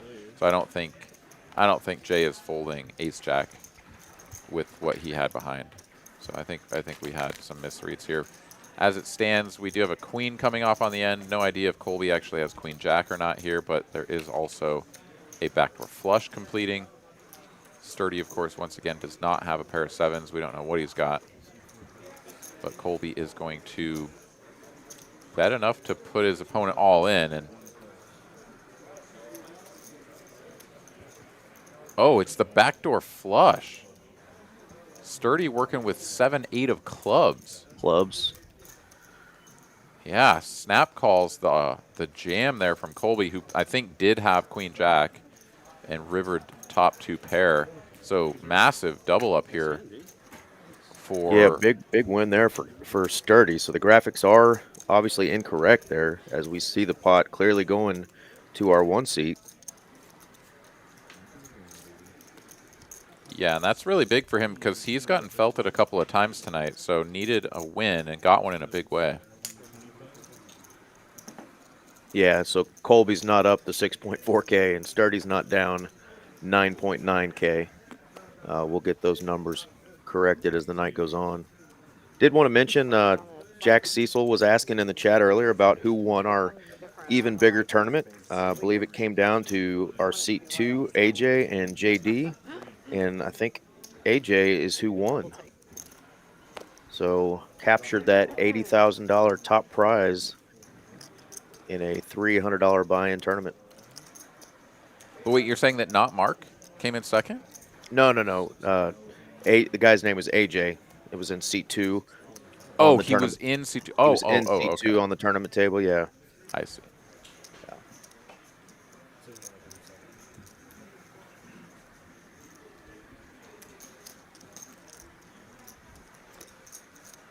Not Mark would really be splashing around if he just won that 80K. And be on a super heater because, yeah, 80K or even second place. And then another 10 right off the bat. 11,000 right here. Yeah. All right, Sturdy is going to put the C-bet out there with the ace-9 of hearts. His opponent has a king and a decent kicker behind it. And by decent, I mean very good. Checky on the turn. 200. And surprise, surprise, who would that opponent be? He's laughing because he knows how good he's running. Sick. Of course you got a king.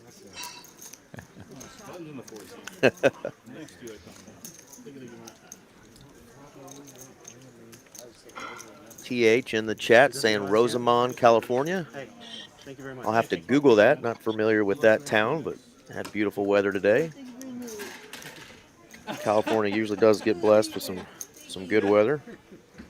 Absolutely. Looking at the VPIPs here, Jay up at 77%. Colby is rounding things out at the bottom 30%. And yeah, that's pretty much what I expected. Nobody below 30%. There we go. Rosamond looks like it's straight north of Los Angeles. Maybe an hour or so.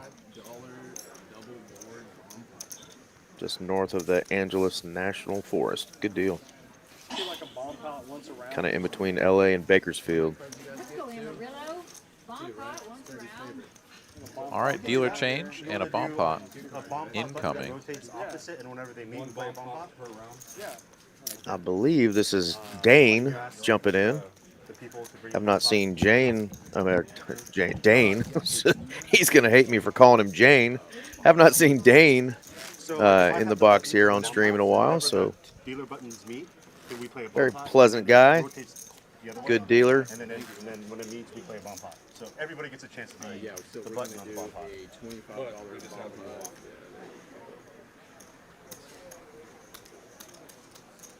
This is a double board, right? Larry's in the Lou, St. Louis, low 40s. Double board expert. I got this. She's right here. Yeah, she's in. Is there another kind of bomb pot that's not double board? Hold him. Yeah. Well, no, in Vegas they do that where it's single board bomb pot. Single board bomb pot. So it's the same thing. And usually it's like 2 cards, So you just see the flop first, and then you go from there. which is super boring. Wait, what? Yeah, It's bomb pot. Oh, I'm like, okay, thank you. No. We saw you come. You gotta put it on you in. that. Oh, We knew you thank wanted you. in. I was like, We almost got you out. We'll see if we're able to get all the cards read here.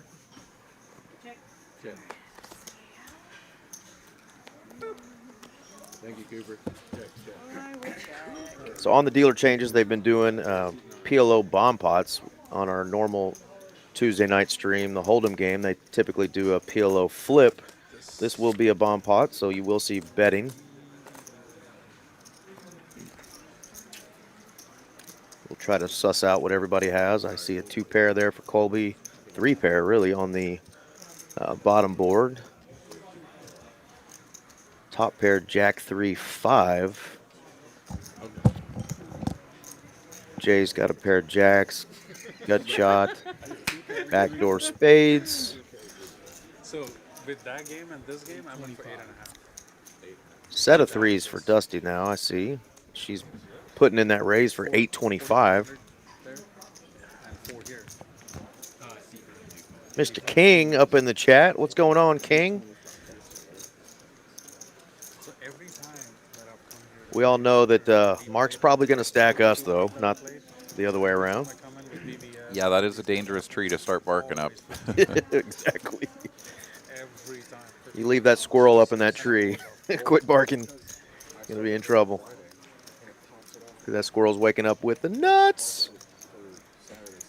All right. So Colby's going to make the call. So it's always been And Fire now with a decision. Does he want to put another 600 out there? Pot will go up to 3,300. He does make the call, and here we go. a guy who's 8 of clubs and a 4 of diamonds. So the flush comes in on the bottom board. Colby had that. He had that. locking that up, but it's just a 6 high flush. So if a bunch of money goes in here, you might not be feeling that great about it. The 8 of clubs on top is a massive card for Fire. You Huge see that card his for equities Fire. are still like super dusty, but like he's got top 2, I mean 3 pair altogether, and now nut flush draw. So really wild stuff. Flop comes 8, king, 1 diamond, 8 of diamonds. 8 of diamonds, king, I check. That's 2. And Colby also has an up and down straight draw on top as well. So, I mean, he's got scoop outs. Absolutely. Diamonds on bottom, 2 pair on bottom, the up and down on top. I mean, this just shows you how wild PLO is, and those equities can just change so quickly. Speaking of wild, Dusty here is going to pot in the rest of her stack.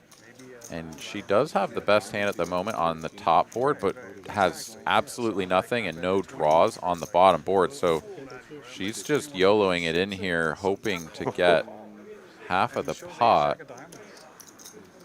Fire's like, yeah, okay, let's go for it. He sticks his stack in there.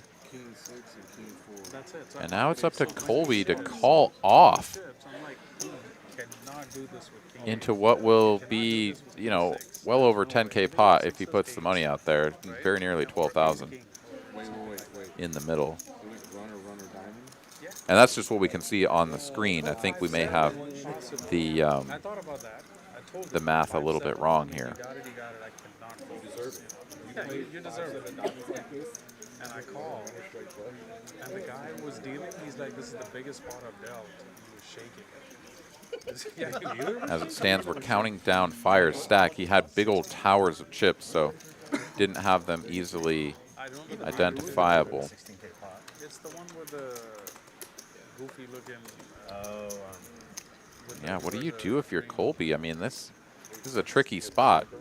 Ooh, he lets it go. Yeah, I think I'm doing that.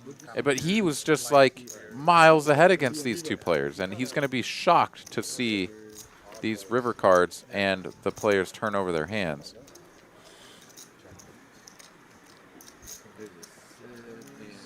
So Fire is going to pick up the bottom with a rivered straight. Dusty's going to hold on top with the set of threes. And Colby's looking at that board like, wait a minute, what? What just happened? 6 high flush was the super nuts on bottom. The super nuts, yep. And while he wouldn't have gotten there on top, he was like really live to it because neither of his opponents really had. I mean, I guess Fire had the club, so he was missing a couple of outs there, but wow. What a spot. Yeah, it's going to go That's PLO bomb pots for you. And what are we playing? We are playing. Hold him. Oh, I just love.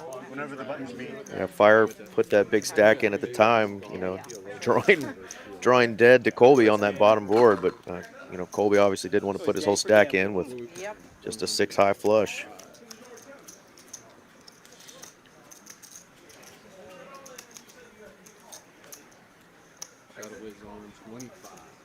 Larry in the chat says he went and saw the Beekeeper movie today. Yeah, I've seen the adverts for it, and honestly, I was sort of, or am, quite skeptical. Looks like it might be pretty bad. You tell me, Larry, how was it? Did you enjoy it? And how does it stack up against some of other Jason Statham movies? Is it just like a sort of a retread, or was it unique and original in any way? Let me know. He's had a couple that were pretty good, and then he's had a couple that have just been really bad, too. Yeah, it's the same as like Liam Neeson, right? It's like you see some movie that you never heard of before. You're like, oh, wait, Liam Neeson, and he's doing what? He's going after bad guys? He's an ex-military guy going after bad guys again? And you're like... He's rescuing a kidnapped person? What? Yeah. And you're like,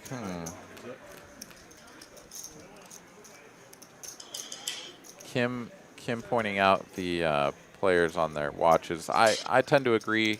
I see, you know, what looks like half the table here has an Apple Watch on.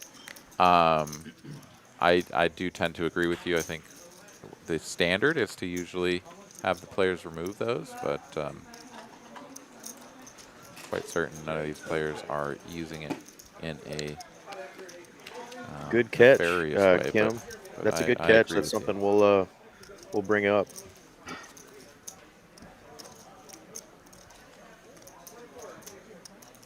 I'm such a non-tech person. That wasn't even a thought for me, you know. You still playing PLO? Yeah, I mean, I see 3 or 4 of them right off the bat here. Now that she mentions it, so. Yeah. Yeah, I mean, you know, the concern isn't super high that players would be using it to their advantage in any way, but it is, I agree, very much a way to keep the playing field level. As Kim is pointing out, people can send you hand updates to, you know, kind of keep you apprised of what's going on. So yeah, so I agree, and I'm sure Mallory is usually pretty good about telling these players what they should expect when they come on the stream or whatever, but players getting a little bit lax here this evening is all. What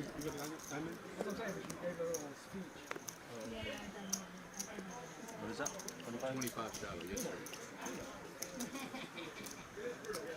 25? TH here says he disliked the B-Man movie very much. The surrounding story sucks, not Jason Statham. Yeah, that's pretty much what I figured. When they, like, the previews that I saw just sounded kind of like what? What are these guys doing? And why are they called beekeepers? I don't know. It just seemed kind of silly. And I'll be honest with you, most movie previews that I see these days, I just like roll my eyes at. I'm like, that movie's going to be terrible. You know? Because I like depth. I like originality. I want to see something with like real character development and, you know, a story that makes you think, where you're like, wait a minute, like what's going on? What's going to come next or whatever?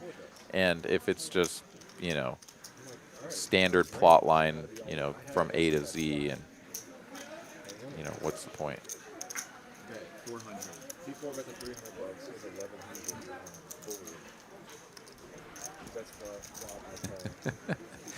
Glad we could be entertaining, Kim. Yeah, we're trying for sure. Especially in the PLO, you know, variety. We're both I'm drawing. a little bit more of novices in that game. You're good. All right, not Mark here is behind, but actually has the majority of the equity. Somehow he's not going to hit on the first run out. Does on the second, and in a Nice big way, run out. so they'll chop it up. Because not Mark can't lose. Gotta be. So I moaned and groaned Or that. I'm so sorry. It's tough to put in there. Yeah, because round of you each have, is pretty cool. It's nice that you get the variety.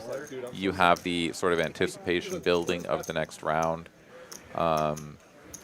Gives you some flexibility if you're, you know, sort of an expert in one game or the other, where you can really kind of try to maximize your edge when that round comes up, and maybe snug it up a little bit and play a little bit tighter when you play a variant that you're not used to. So yeah, I agree. Round of each, very good game, sort of style, and it's also great just for exposing players to new games as well, right? Down here in Austin, we've been playing a little bit of round of each, deuce to seven single draw, and big O. Sort of, you know, gets some of the big O players that are familiar with playing split pot game on, you know, with a low hand, and then playing, you know, just a full pot game but low and a little bit different, right? Where, you know, aces are no good, you can't have straights, can't have flushes, right? It's just, it's different, and the players have been enjoying it, so it's pretty cool.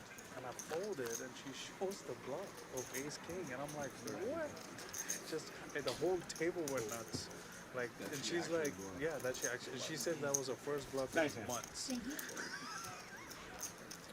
And of course, Two diamonds one ruined it, guy damn who has bluff caught so many people Exactly. throughout the years.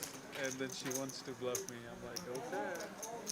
But it's like the guy that you were talking about the other day on the stream. Kim, I think I will be up there for the main at least. The challenging thing is going up there and spending like the whole week, because if I go up there for the mystery bounty, then I would pretty much just want to stay for the whole series, because it's kind of a long drive for me. I mean, it's certainly doable, but, you know, logistically speaking, if I'm going to take the time to drive all the way up there, don't really want to drive up, play a bunch of poker, drive home, you know, a few days later, do it all over again. So I don't know. We'll see. I may or may not come up for the whole series, but the main, I think, is pretty high likelihood.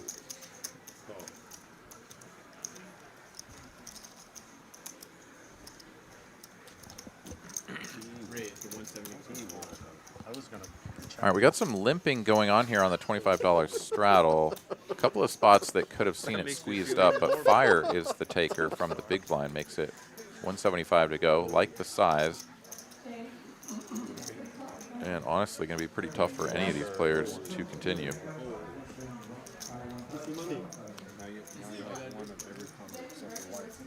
Too tight. Too tight. Disco tight? Yeah, I think I'll go on tilt on your Wednesday game.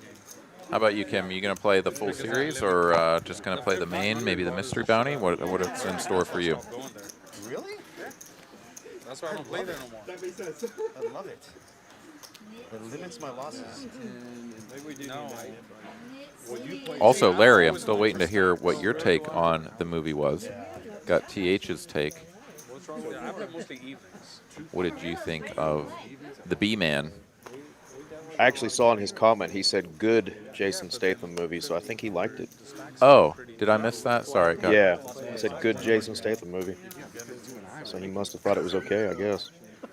Oh, I see. Okay. We had those guys pretty confused. I guess I misread his original comment and was waiting for an additional comment, but no, now I get it. Cool.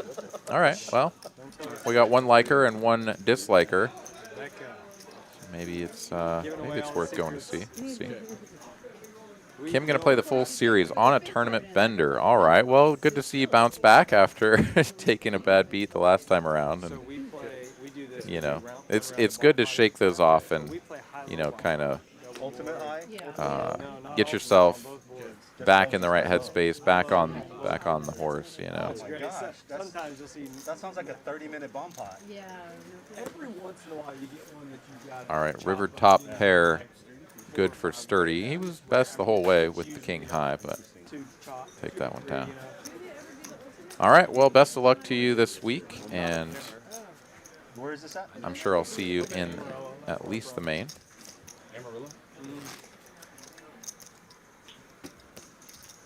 And she is not fibbing there about grinding her ass off in PLO cash. I've enjoyed just walking by the table and seeing some of the hands and you know, the action that she gets. Such a solid player, and obviously both holding man the 4-card variety, but she's been doing really well, and we love seeing it because she's such a giving person and really involved in the poker community here in Dallas. So keep grinding, girl. So you gave her 3,000. Yeah, You gave her heck 2 yeah. from you and 1 from me. Mr. Hayden, obviously, as well. Did you? All right, And then folds did through. You, then I give you 1,000. Becca in not change going to for open the green. cutoff He with the gave queen you 7 of 2, right? diamonds. How much did he give you? Fire, in though. stack? I don't know. I just Like, assumed sure. he gave me the 980. but I have like, Gonna run into the pocket nines though from the small blind, and I think this hand is basically over unless Colby wakes up with something from the straddle.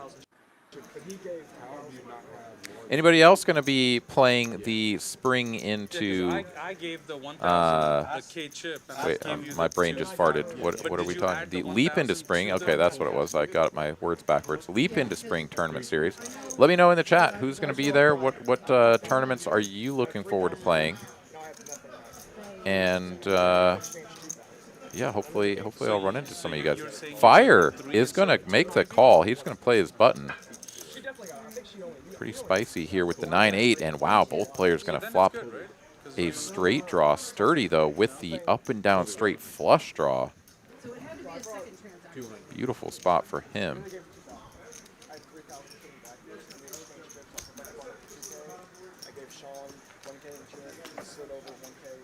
Boom. Queen 7 here. And now we are free rolling if we're sturdy and feeling good. Yeah, really tough for your opponent to have you beat with the Queen 9.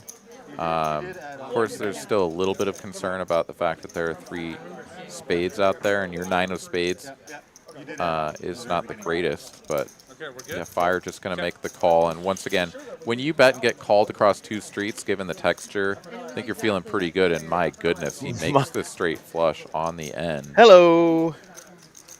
And now you kind of go from anti-sweating a board Assumed it was 2 and you don't spade even see it, you know. in case your opponent has the king or the ace of spades to now you're like, oh, please have one of those. Not both of them, though, please. Just one.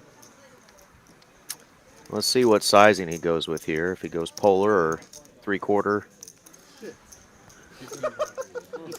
Yeah, he goes big because he has the straight flush. It makes some sense to go polar, but 9 of honestly, I kind of like the block bet there.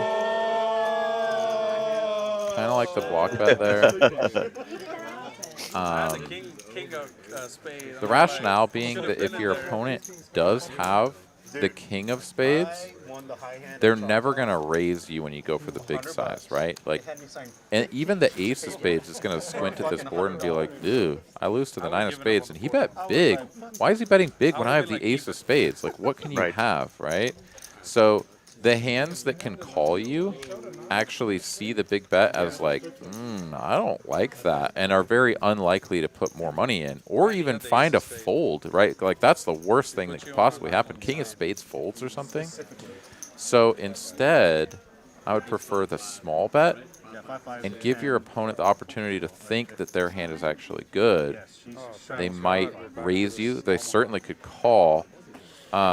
Even a hand as weak as just a 9, not even a flush, right? So the small bet, I think, gets a little bit more bang for the buck, but, you know. Yeah, action on the turn could have changed that outcome a little bit if they went uber aggressive once they both hit the straight there, but yeah, the monotone boards, though, they just always kill action, right? They do. I mean, for good reason. You know, it's like as soon as a bunch of chips start going in, like, you better have a flush or you're toast. And everybody kind of recognizes that, which is why, you know, especially in tournament play, like, let's say that I open middle to late position or something in a tournament and I get, you know, a caller from the blind and the flop is monotone. You know, big blind sort of checks to me or whatever. I don't bet big here ever, right? Like, the sizing is always very small because if you have a big hand, you're just light years ahead of your opponent and you don't really care about them seeing more cards. So you bet small, right? And your opponent's going to pick up on that, recognize that, and be like, shit, like, yeah, it's a small bet. Yeah, I should be continuing wider. But, like, what am I doing if I don't have a flush draw? What am I doing if I don't have two pair, right? Like, you just end up folding out so many strong hands for small bets that it's that kind of unequal, what's the word I'm looking for? I guess hand strength. It's just, you're just super strong or you're usually very vulnerable. And for sure, yeah. Yeah. Well, we're back to PLO now, and this will be an interesting one with nobody having spades this time. So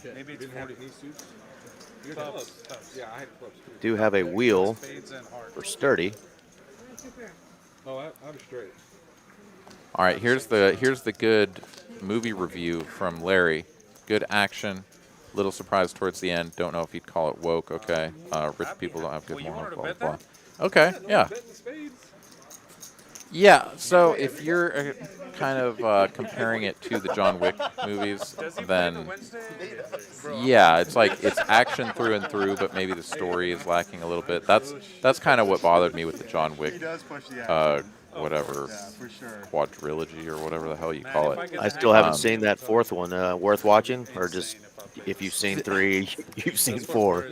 They're all the same. Like, yeah. And that's the problem with all modern films, I think, is that they just tend to recycle old storylines, and it's just sort of, it's like a cut and paste kind of a thing, you know, where they just kind of move a few things around, change who the bad guy is or who, you know, the mystery villain ends up being or something. But it's just, I don't know, it's hard for me to get on board. It's hard for me to enjoy a story when, like, the character that I'm supposed to care about is just like this lifeless blob of a human being. I'm like, why do I care about this person? Right. Like, what's so great about them?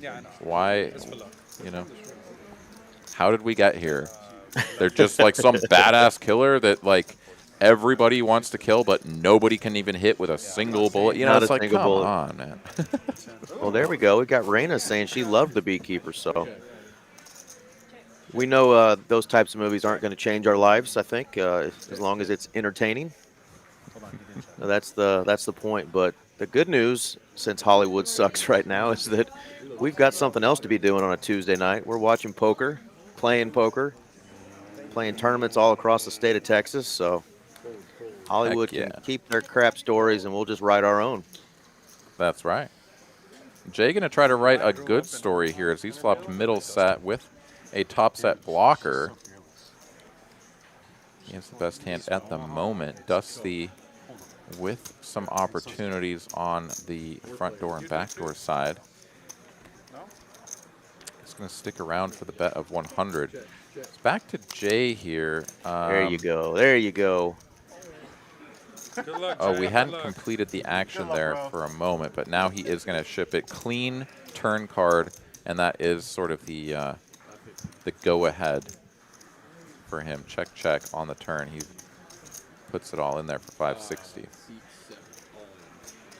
Nobody even fucking noticed. I'm like the Earth man today. Recycle wood, Oh, and then nice. the earthy stones. It's like a fancy dress, fuckers. You're It's Captain. the hat. You're Captain Planet today. Captain Planet. Yeah. I didn't get the memo from OFC. Is it Earth Day? Just for today. Nobody noticed I'm wearing Eugene stuff. Stuck for life. I know. If you want Stuck for Life merch, it's stuckforlifemerch.com. What were the other two? I'm getting my unstuck. Stuck for life. Jay here Yeah, gets no Support a great takers. company, No, he local shows the King company. Jack. Stuckforlifemerch.com, guys. Mark doing his job, not Mark, excuse me, doing his job of helping support a local TCH brand, Stuck for Life Poker. Oh, absolutely, Kim. I actually almost said that when you were If you want. talking to us a little bit earlier, so we would love to have you on. Oh, this is the I bomb pot. think This is the bomb pot. everybody This is that the plays a bomb little bit of PLO pot. This is the bomb would pot. love to have you on. So that is something we can definitely put together. Now the button still moves.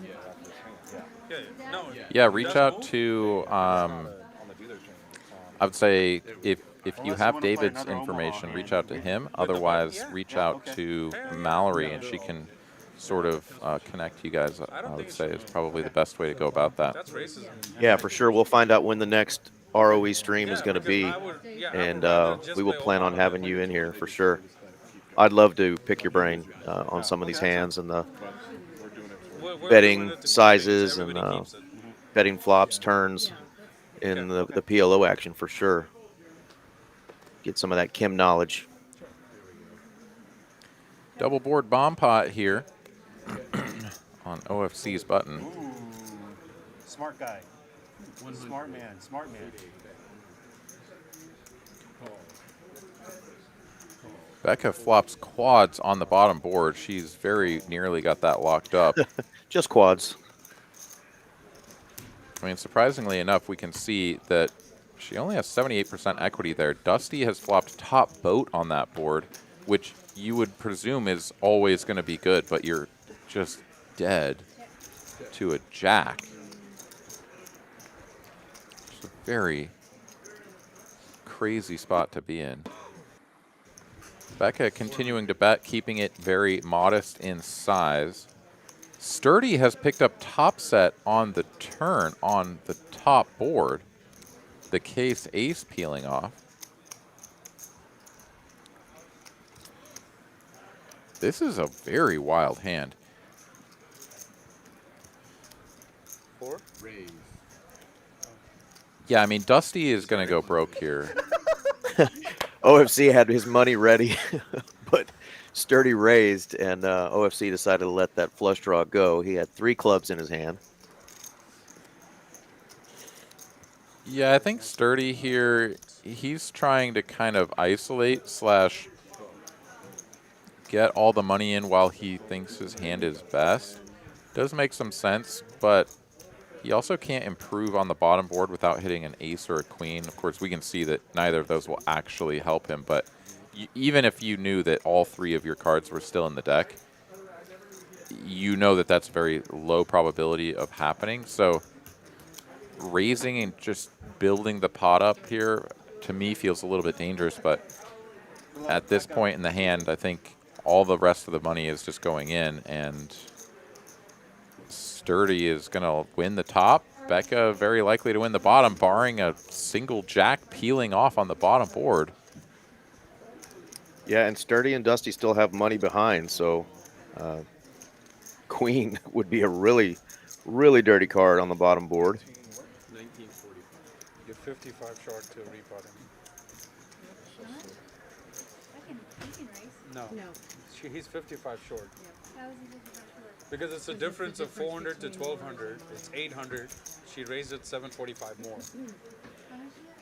So it's 55 short of Puerto Rico. Yeah, call. Yeah. It is 1940. OFC dropping truth bombs. Good try. It never works. There's your 15, 18, 20. Good luck. Yeah, club on the river for Becca would give her a full scoop. Of course, we saw OFC folding 3 clubs. That's why I don't like Dusty having a club in her hand, Sturdy having a club in her hand, but there's still a club out there. from the table. Well, actually, there isn't. 100%. I mean, we can see, at least as far as the R.O.E Poker app is going, is saying all of the clubs have been All the seen clubs and are out, folded. yeah. The jack comes, but on the wrong board. On the wrong board. Oh, my God. Dusty's going to get scooped here with 2 sets, one of which is top boat.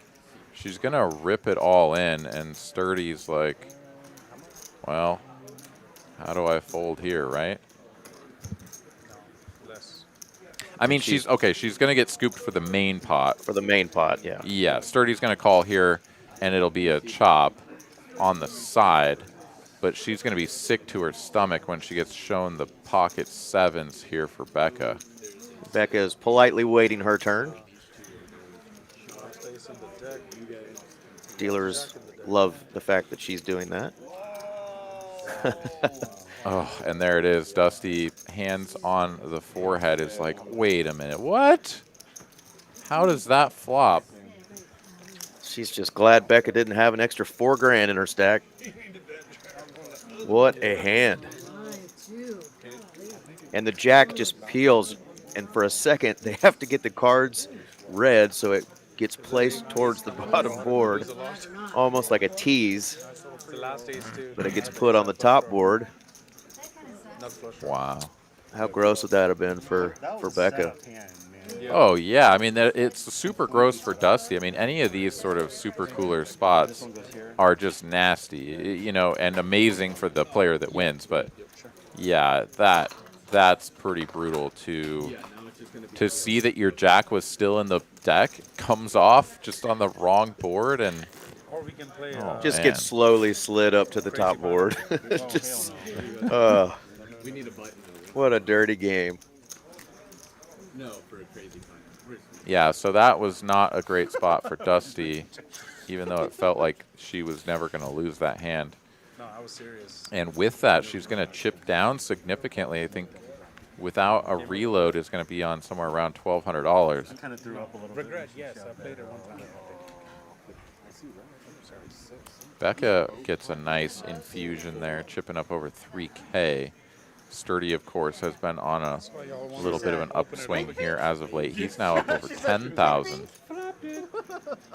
But not Mark, far and away the biggest winner and controlling the largest stack here this evening. Well, another really good decision by OFC to not even consider putting all that money in with his flush draw on one board. You see that so much in bomb pot games where players get committed to one board and have absolutely nothing on the other board. And, you know, whatever semi-nuts they have just gets run over by the time they get to the river, and they get scooped. I'll let y'all fight. So those are OFC bows out here.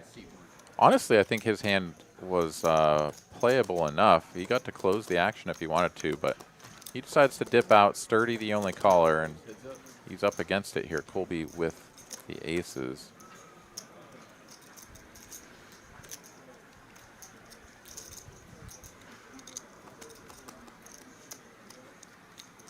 Wow, what a flop. Look at that. Top pair, flush draw. Of course, it's 5-high flush draw, but up and downer as well. Sturdy here drilling this flop about as hard as he can. Colby with the dry guy. Ace of hearts and the overpair. He bets 350 and Sturdy pots him. Snap pots him.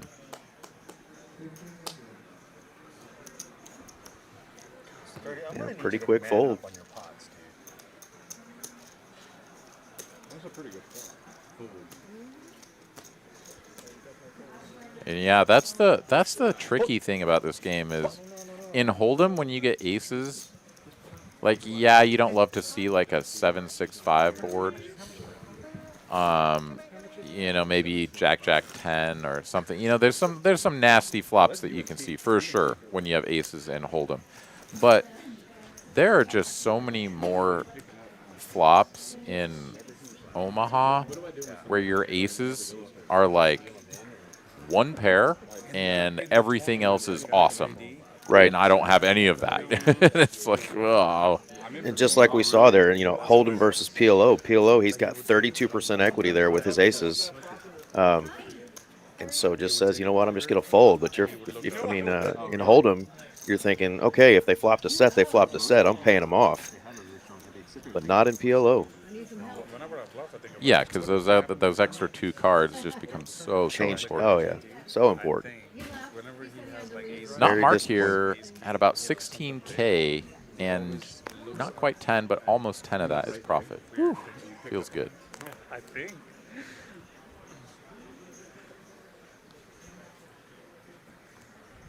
Clock. 75. Fold. Fold.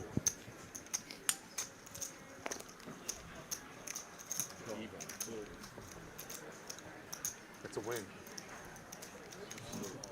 Caleb S. jumping in the chat saying Dane is one of his favorite dealers.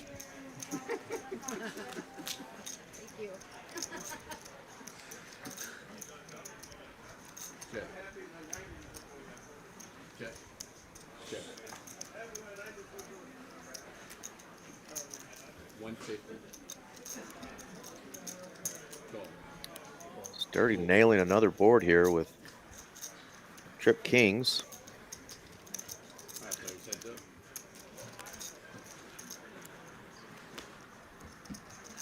Check. Check. You'll never have a Hold'em game? We used to. It was a Hold'em game. No action on the 8 of hearts, but the 9 of clubs peels off on the end, and the PLO bomb plots were just so fun. Dusty gonna go ahead and bet. And then we were like, hey, let's just 175 gets snapped, and Sturdy here will take it down with the trip kings. Really good turnaround here for Sturdy after that kind of rough start there, getting stacked a couple times, and he's definitely headed in the right direction. We're trying to get those chip counts back to super accurate so we can see exactly how much he's either up or down at this point. But big turnaround nonetheless. Ooh, Colby has dipped under the 30% VPIP. No, they're not. Down at 28%. No.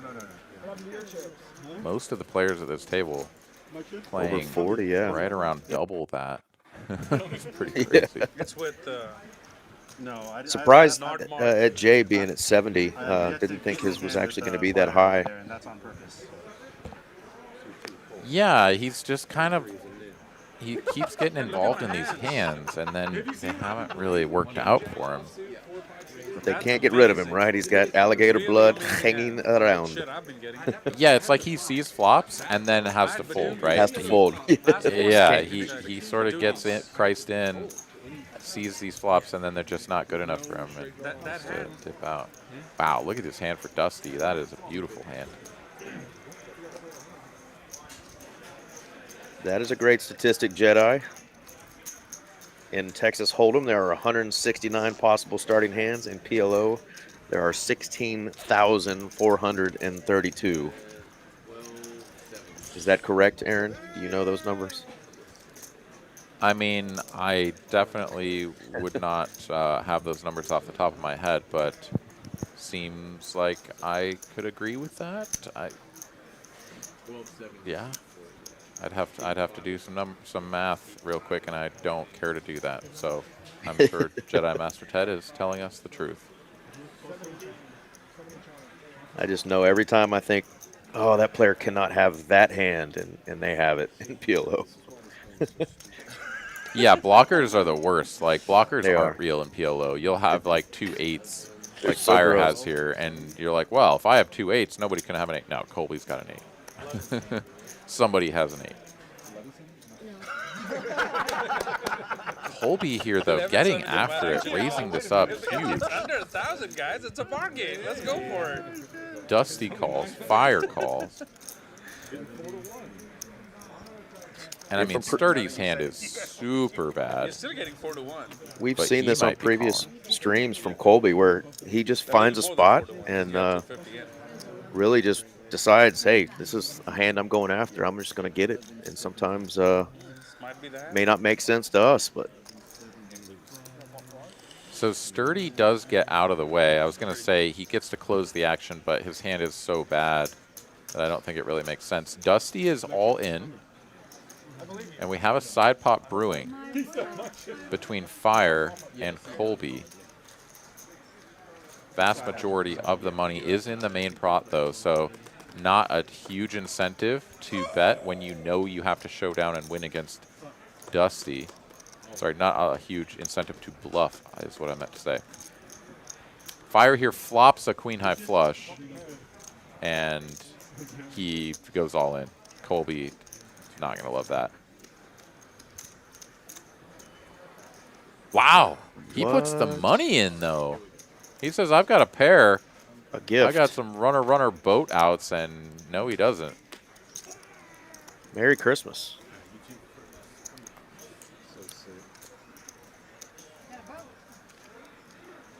Dusty pretends she has a boat, but she doesn't. That's it. That's a gutty play from Colby. Like I said, it doesn't always make sense, but we appreciate the action on this stream. Sevens is hot today, What a pot. but no one's I playing. fold, I fold the pocket sevens and I hit a set too. Remember? I told you that you were gonna hit it too. And you would've $8,300 going over to Never Fire. fold sevens. If you have pocket sevens, you're gonna win. only 1,000. Yeah, massive pot there. And to get paid Getting 4 to 1. for the all-in as well And that's it. You were in. is incredible. 2K behind. Jedi saying there's way more in PLO if you count these suits separately. 270,724. All right, Jedi. Now I think you're just smashing the keyboard, just putting numbers up He there said it's because coming. I've never even thought about that. But yeah, there's quite a few hands in PLO. That's for sure. All this like action that you're getting. Mark Emery says that's PLO. Someone always has it. If you're not the one, fold. Yeah, I think that's Yeah, that was the by and large, particularly at the lower stakes, going to be just, a good sort of rule to live by. I will say, though, we've seen enough hands, even just tonight, right? We've only seen 45 hands, half of which have been Hold'em. We've seen enough hands here tonight that goes to show that these players, of course, at this stake, like they're willing to gamble a lot. Yeah, keeping that in mind, you should have called. They're getting money in there with hands that are not just the nuts, Okay. right? So that right? I think it's a fairly easy We're gonna give it a second. sort of to extrapolation from this game down to lower stakes, where it's like you're not losing as much money, and people tend to like to gamble, right? Like, I think this is a pretty good cross section of the PLO population. The people are gonna put a decent amount of chips in there with not just the nuts, right? Like earlier we saw it was the set of threes on top, Dusty just going for it on one board. She had nothing on the other board, and then the other player was like, pretty much on the other board and had a gut shot or something on hers. The dude with the best hand folded because it felt like, oh, somebody's got to have the nuts and I'm dead here. And he would have won and had a decent chance to scoop the whole thing. So in any case, it's not that I disagree with it. Like in PLO, somebody usually does, in fact, have it. But it doesn't mean that they can't be bluffing or overvaluing a hand that is less than the nuts. So it's kind of one of those things you have to feel it out. You really need to get some experience, certainly try to pick up on player tendencies in your game. But, yeah, I don't know. I'm a long-winded way of saying, don't just snap fold because you don't have the nuts. There's plenty of ways to win hands without it. And same dude that folded the the PLO bomb pot, you know, just rips it a second ago with a pair of fives. So, like you said, these players are not afraid to gamble at these stakes and get the money in, and sometimes with some pretty dusty holdings.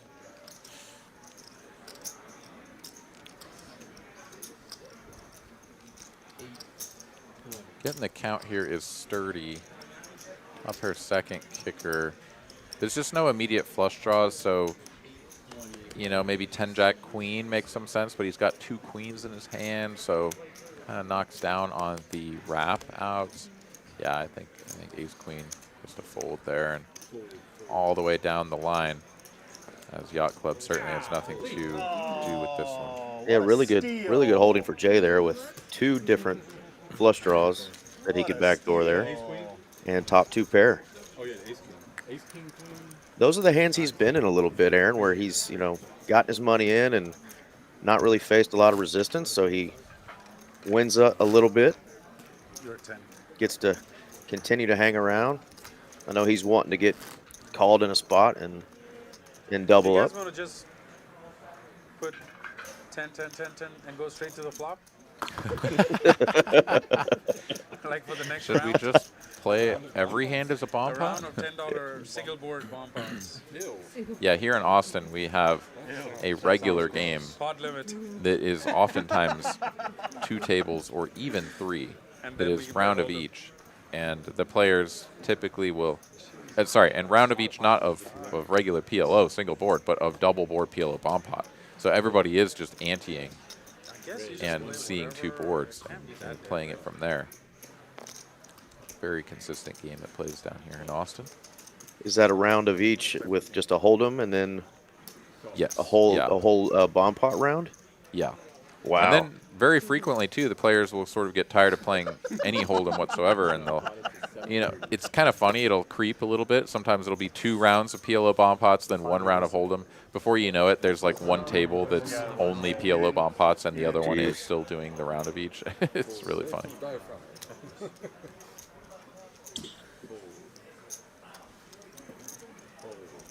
Colby is all in here. What is it? Ace 6 5 3 double suited. Sturdy with double suited Broadway cards. I don't think he's going anywhere. And Fire here trying to make a decision if he wants to get in here cold. I don't think he does.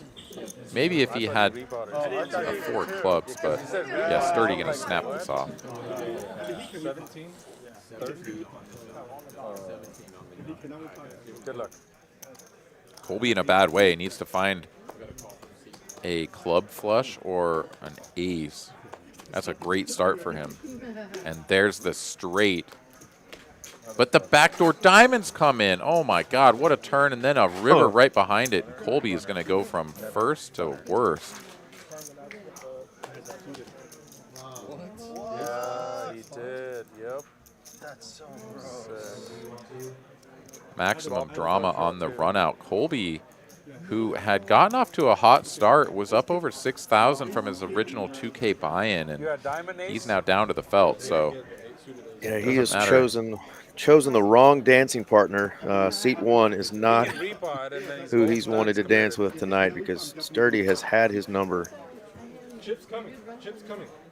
yeah, the 1 and the 2 seat here vacuuming up the chips. Everyone else sitting in a little bit of That was a good answer. envy. It's kinda like Fire, that of Jack course, Queen. has had some success. OFC sitting on a decent chunk as well, but yeah, it kind of feels like the top right section of the table is just sort of getting Just giving you crushed, and comfort all of those that chips it's ending that- up it's over like on that the hand. sort of lower left side. Oh, yeah. No. Are you all straddling in Hold'em or no? Yeah.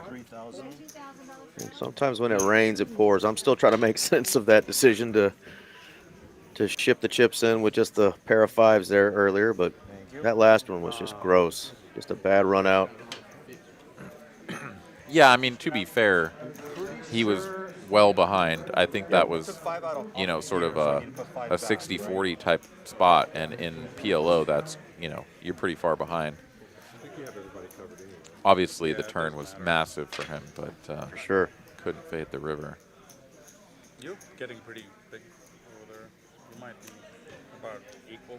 I'm just gonna call. Yeah, it's kind of crazy. I mean, in Hold'em, right, you see a lot of 60-40s. It's sort of ace queen versus king jack all in pre-flop, or ace queen off versus king jack suited pre-flop all in for 13 big blinds, and you just kind of shrug those off. It's like 60-40, whatever. He hit his king or something. You're just constantly doing that in PLO, and Yeah, hold on. even worse, right? Like 55-45s are coming up pretty regularly. So, Yeah, for sure. 60-40 kind of feels good, honestly, in this game. You feel like, no, yeah, I got a really good hand to have 60% on this guy. Yacht Club flopping everything, open ender and a boat. Nobody else hitting that board. Easy win.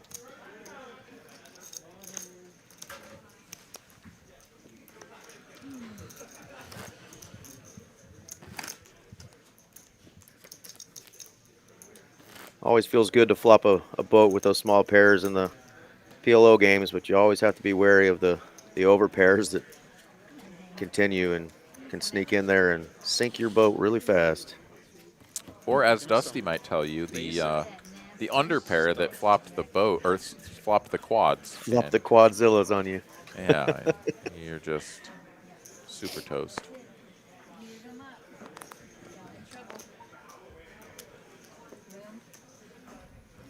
We got call.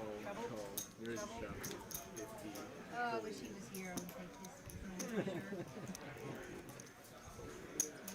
All right, $50 straddle is on. Everybody just calling. All the way back to Dusty, who has an option to raise, and she will exercise it with a single suited pair of queens. 350. And as soon as Yacht Club makes the call, this kind of starts the call train, everybody priced in kind of a thing, but Jay is going to get his VPIP up even higher and then fold. And let the rest of these players go to a flop. 1,500 in the middle. 4 players to a flop. Here we go.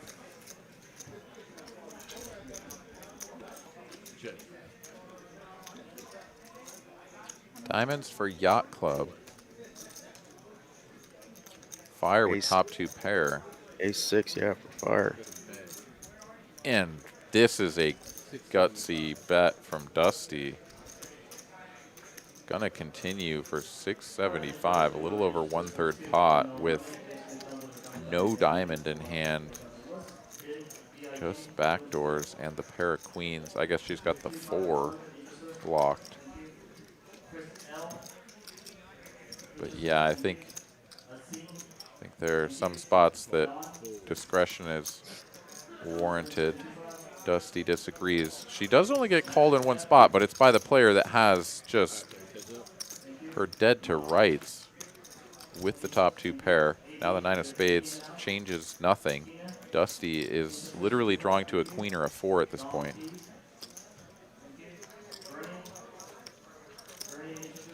She's got a little under a pot-sized bet remaining. Is she going to stuff it in here on a bluff?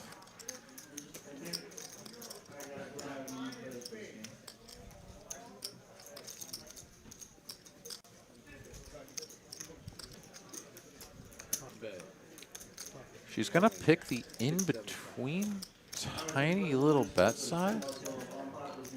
Another 675. And, oh, and Fire snap pots it. Oh, okay. Yeah, just absolutely snap pots it on her.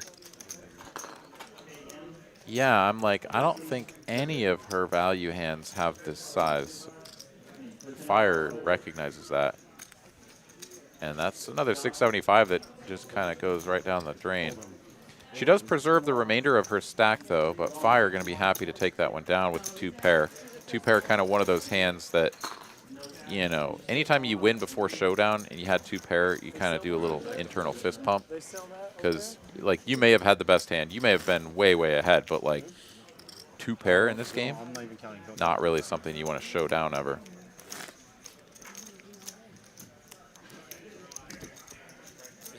Fire continues on his streak here. He's up 8.8K. Stack almost at 11K. That's 6. Stop, don't. Yeah, he bought in 13, one 16, time 13, 14, 15, for 16, 2K 17, and has 18. made it this far in the stream. I don't think anyone else can claim that. bought I it. mean, whether they added on Chip or had count, to please. Here. rebuy or whatever, I think he's the only one that can say that. I may be wrong, but Raise 225. Can I know how much, how many chips the guy who folded You has? you can ask only if you match. Oh my God, I can, but let's stop playing this Omaha. You bet your ass I'll match.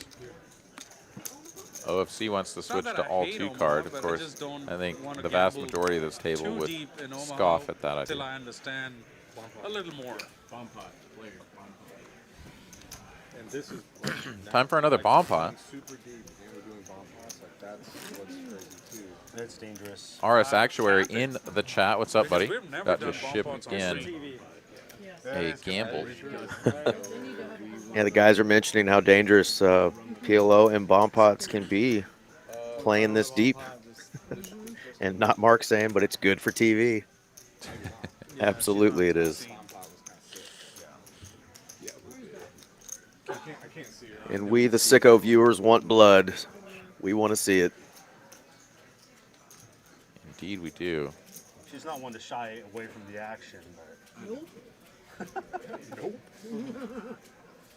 All right, Becca here has dipped below 30% on the When I grow VPIP. up, I wanna Colby, play like Dusty. oh, same after here. playing those couple of hands aggressively, is up to 35% in the VPIP category. 2 boards here, both rainbow. Sorry, never mind. We've got hearts on the bottom board. Check. Okay. 175. Yeah, this time we don't have a flopped top boat and quads. So nobody at the moment is going to be getting destroyed, but On the other hand, we do have Colby with 2 9s here, flopping the nut straight on top and top pair on the bottom board. So gonna feel pretty good about his holdings. Bets 175. Yacht Club gonna make the call with nut hearts We look for you. and a bad gut shot on the top board. yeah, Becca feeling pretty good with her hand as well. The 8-6-5-7. We got a 5.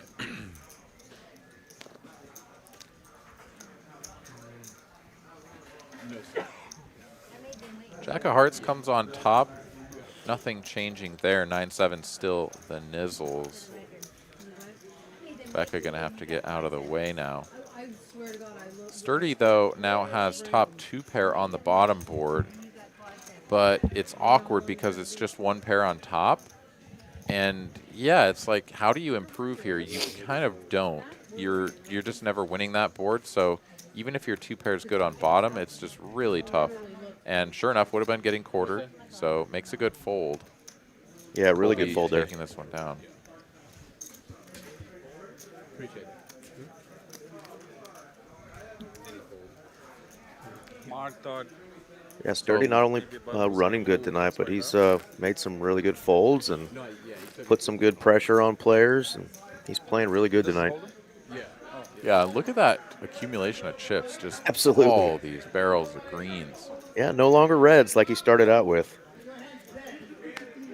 Yeah, those have been largely distributed around the table and Right. or tipped into the dealer's box, which of course is always the way to go. If you want. yeah.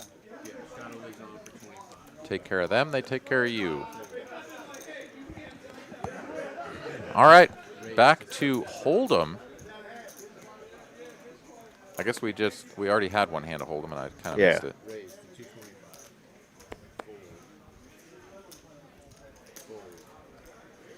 Fold. Fold. New street plus this one. I get 5 red. Yeah, 225.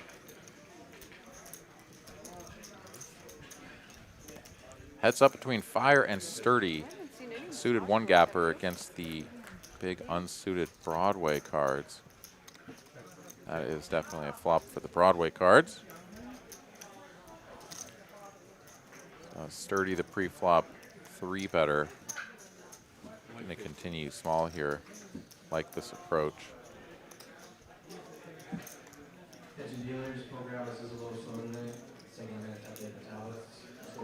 Fire gonna go for the raise here. I think you definitely want to have at least one face card and backdoor flush draw to do this. The 9-7 not interacting with this board at all outside of the spades. Gonna be really tough to continue across multiple streets with a bluff. But if this gets through on one, I guess it doesn't matter. Sturdy, though, is going to make the call for that small size, and Fire is in a bad way. Deuce of hearts, biggest brick in the deck, full Badoogie on board. Fire going to have to dig deep to continue this zero equity YOLO bluff, and he's going to go for it. Small bet here, under half pot. He's basically saying, like, I've got King 3 suited, Ace 3 suited. Bugs me about it. They don't, but they should. Pocket threes. You know, they should be. Right? This is an open and a call of a 3-bet pre. So he can have a lot of these sort of kind of marginal holdings that Sturdy should never have. Maybe Ace 3 suited. They can both be playing, but I would think it would be. see if Sturdy sees through this. I mean, the small size is just kind of invites him to come along, and he's going to get rid of some of these green chips, puts a barrel of those out to make the call. Fire is drawing dead. Inconsequential card here on the end. If Fire actually had a value hand on the flop, certainly going to continue betting here. No reason to slow down. And it's a tiny little bet. 1/3 pot on the end. Are you kidding me?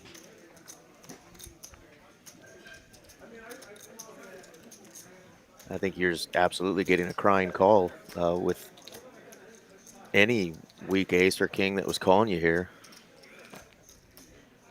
It looks super value-y, but like, why would you bet so small? If your opponent's calling you check raise flop and calling turn, wouldn't you go big if you have a set of threes or 2 pair to try to get paid? Like, it looks like your customer's got an ace, like ace jack, or like, wouldn't you try to get paid?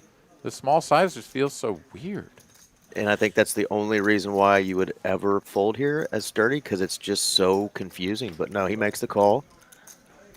Yeah, I think it's the opposite. It looks too small to ever be real value. It looks more like, you know, something that just bricked out.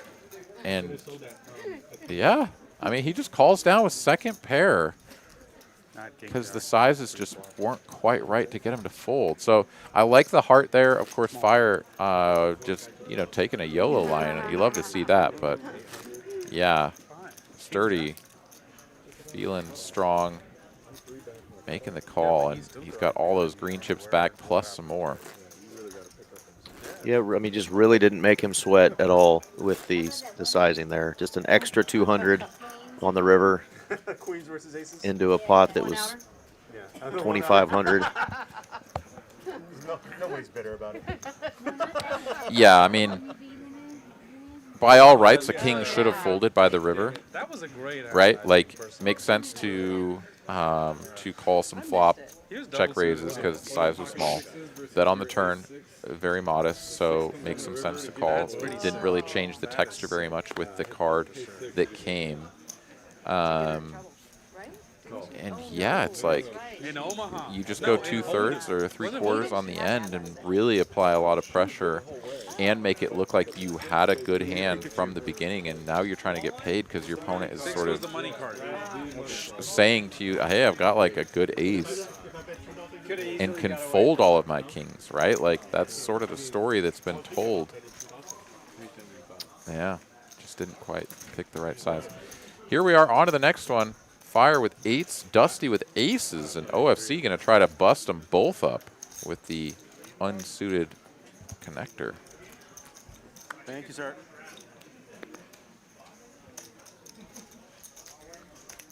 Just missing fire by 1. Yeah, decent flop here for sure if you're Dusty. Certainly trying to get value from any of the small to middling pairs that may have called you. Fire actually does control one of those, and he's feeling pretty good about this board. King, not good for him. But he's going to go all in, which is a little bit strange. I guess Dusty just didn't have very much behind. He thought Yeah, he could rep something. She checked to him, and he ripped it. Very good deceptive check there. I don't think she was sweating anything on that flop or turn. It's definitely worth 400 pre-flop. Nice Yeah, hand there for Dusty. yeah, absolutely. The amount that she had left there too. It's like even if this board was a little bit more connected, yeah, aces. You're just getting it in there. Yeah, and a check turn almost seems like a surrender. So Fire took advantage and said, "I'm going to take this down." And she said, "No, you ain't. I got it. I got the aces." Well played. And that's 2 in a row that Fire has sort of taken a beating. He was on a little bit of a heater up a good chunk, and now his black chips have been severely depleted. Is still just on the 2K buy-in, so still up, but going to be feeling a little up stuck at this It's point. very close. Very, very close to flopping trips. OFC says, "I had a hand that if I would have won, you would have said, 'How do you call 375 with that pre-flop?'" I had 5-6 offsuit. You probably would have played my hand. Huh? You probably would have played my hand. You know, probably. Queen 9. Small 3-bet here from the small blind out of Dusty. OFC here getting a pretty decent price to play in position with a suited ace. He looks all in. 2-5 all in. So, and I'm in the small blind with 4 5. They just stacked me. Heads up to a flop 565 in the middle. Spade in the window, but none behind. Neither player makes a pair. The ace jack still best.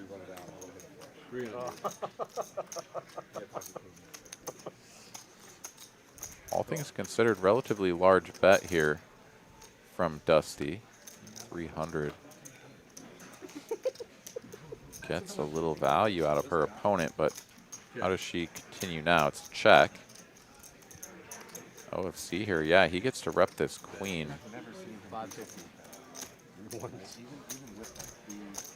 And now Tricky here, going for the large size, getting called. Dusty's going to be feeling There's a pretty bad about her hand.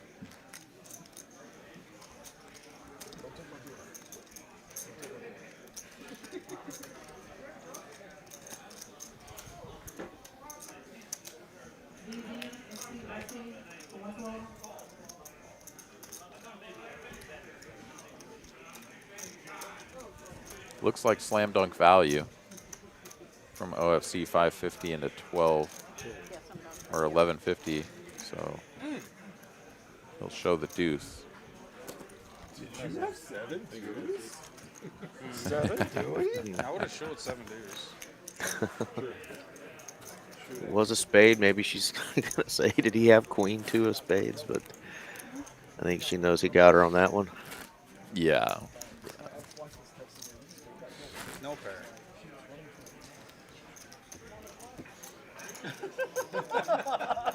Gave that girl money.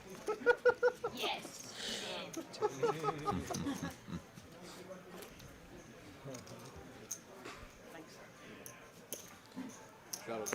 All right, 25 straddle is on.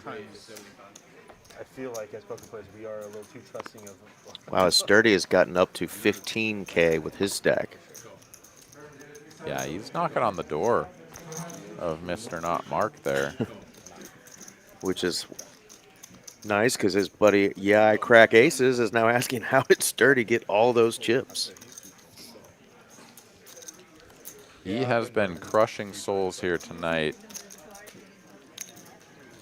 And every time, not Mark sort of accumulates more chips and gets to a point where he can, he is colored up. He's got a nice little mustard yellow 5K chip there, keeping his stack nice and manageable. Whereas Sturdy, on the other hand, has been like, no, no, no, I will keep all of these chips in front of me until I cannot reach or see around them. Chip. Chip, chip. Chip. 25.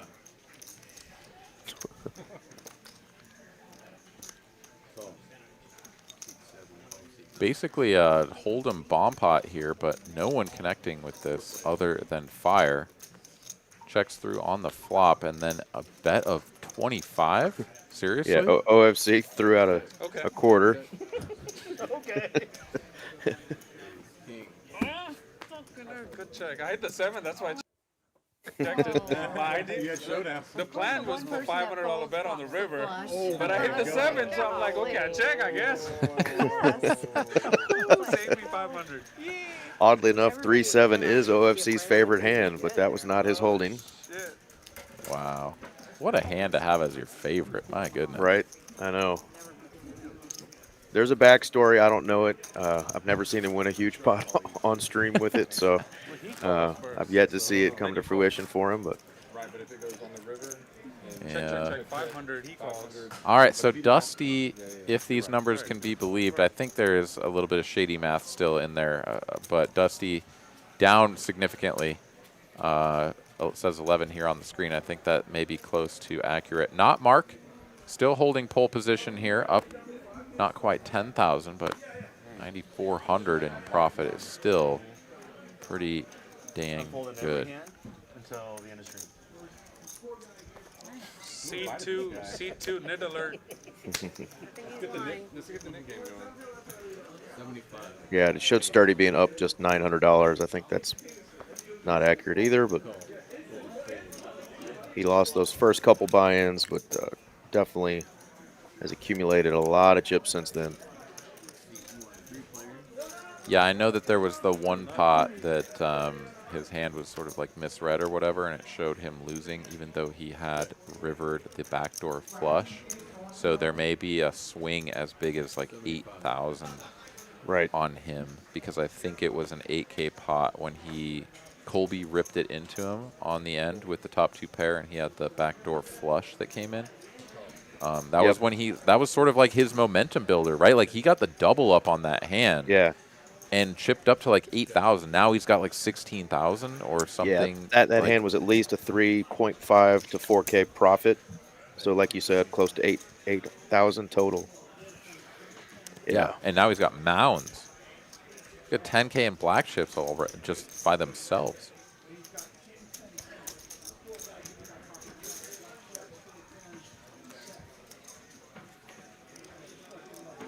Jack of spades here brings in the front door spade flush. Dusty, though, flopping front door trips, and her opponent check calling across 2 streets.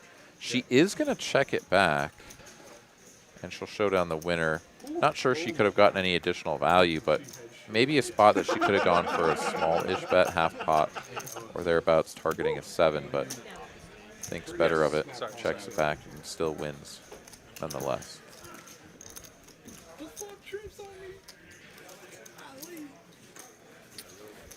We are reaching almost the 3-hour point. Still 128 of y'all watching. Thank y'all again for joining us. This is your first time here. This is TCH Live from Dallas, Texas. We do stream out of our Austin and Houston locations, but Tuesday night here, we normally run a big game that's usually either 5-5-10 or 10-25, 5-10-25, and we run for 5 hours. Tonight we're doing a 5-5-10 no limit hold'em and round of each, a round of PLO and a round of no limit hold'em. But the game has been much bigger than just a normal 5-10 game. So thank y'all for hanging in.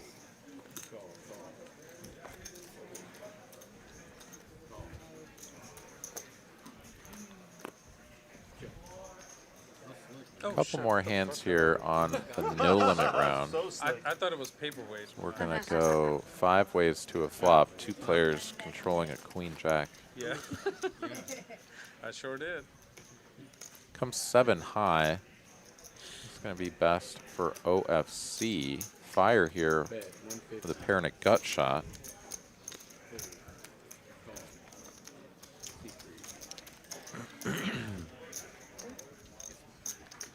Bet a 150 and a call. OFC gonna see a 2 of hearts on the turn. Changes nothing. He still has the best hand.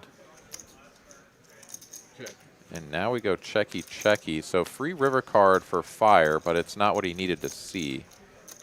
And he'll finish with just a 6 and check it over. I think that's the wise play. Maybe you could go for a tiny little bet, $75 or something, to just try to eke a little value out of, 5-4 or 6-4. Excuse me, 6-5. But no, actually 6-5. All the 5s just made it straight. Never mind. You're not getting any value from any of those. Never mind. Checky checky, 7 wins.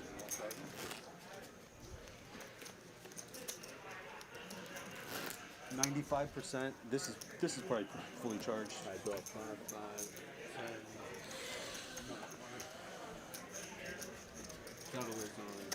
All right, $25 straddle is on. Speaking of those live streams from Houston and Austin, you can find the forms to fill out in the chat. Let us know who you are, when you want to play, and we'll do our best to get you in. Would always love to see some either some new local players or even some players from out of town that want to come and join us and show us how it's done here on the live stream. We've got a wide variety of games from relatively low stakes. Hold'em down here in Austin, we play 1-3 and 2-5. Up in Dallas, of course, 5-5-10 and 5-10 and a quarter. Jay here goes for the squeeze, gets it through with the 4 deuce. I guess just a single open, actually, not even a squeeze. That's like a Run it twice in the chat, says I'm local at the Las Colinas location. Well, very good. Don't have a stream out of Las Colinas, but of course just down the road over at TCH Dallas.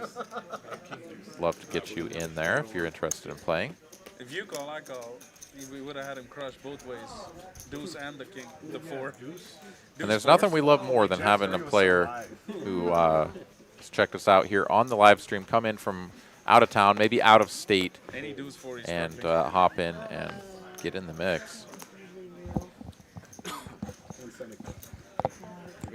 Jay here, fresh off of his win with 4 deuce of diamonds, going to raise it up to 175 with the ace-7 of diamonds.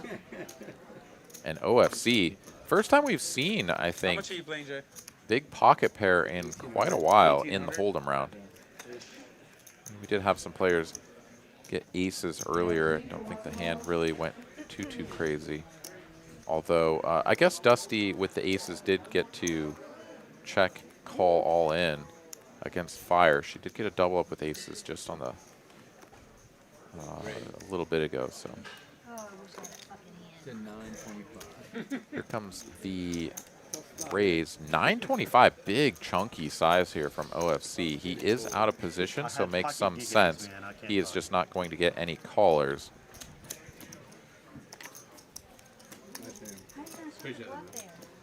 It wasn't a bluff. I mean, I don't consider 9-8 suited a bluff. It's a good hand. It's a premium. Bomb pot! Bomb pot! Hurry, Corey. Let's go. Okay, wait. So I don't have to play this, right? This is an optional bomb pot. I can need to make a few phone calls. I can finish No, you that gotta by the wait. time y'all finish this. Or do I have to play? What is the ruling? You have to play every What is the table rule? Can't go back. We Or played this just game. play 15 and I can go, right? Still. It's 25, but yes, But yeah, I can put the 25 and go. you Okay. can. Well, I'll just see the flop and go. I mean, I'm putting 25. might as well. OFC here I mean, if I needs absolutely a smash bathroom it, I'll break. stay. Otherwise, I'll leave. Okay, I'll That might be a tell. That's fair. That's a tell, right? 0 bluffs. 0 bluffs. Yeah, exactly. Oh, so if he's now he can do the reverse bluff and stay like you I'm did. not that. Oh, shit. Dusty, I'm not. Like, oh, reverse Sweetheart, bluff, I'm not that intelligent. reverse bluff. I don't even know what that is. I'm gonna Google it.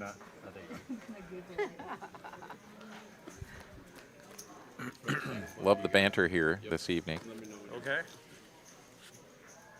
We're good? Okay. Okay. Perfect. Check. Check. Check. Check. Hey, you want me to post your blinds if you don't get back? I had to Checks. reread the statement up here by I Crack Aces. It says, glad to see not Mark winning. I thought it said, glad to see Mark not winning. I will check. Glad to see not Mark winning is what it said. But 100. So check through on the flop. The betting starts now. It's just 100 here from Yacht Club, who has flopped quad kings. And you do see this rarely, right? Like a bet of 100 after checking through. It's like, doesn't somebody have a little bit more here? Like, isn't the pot usually the regular bet, but which can sometimes raise a little bit of eyebrows when somebody's betting small, knowing they're not going to get any folds. It's either that or they've got something just like a naked 8, naked king. You know, maybe trying to just get a little bit of value, thin the field a little bit. Yacht Club here, though, of course, with the super goods on the bottom board. Now it's time to size it up a little bit. That's 500. yeah, Queen's full for fire, so he makes the call. Yeah, kind of a dirty river for him, honestly. He really didn't have much going on this hand until that card came in. And Colby on the top board with the trip 8s. After Sturdy makes the call with his trip 8s. Honestly, a little bit awkward because he just doesn't have anything on the bottom board. And there's 3 players that have already been involved. Yeah, he's going to end up having to watch Sturdy win with his 8. Yep. And that's going to feel pretty gross because he had a better 8.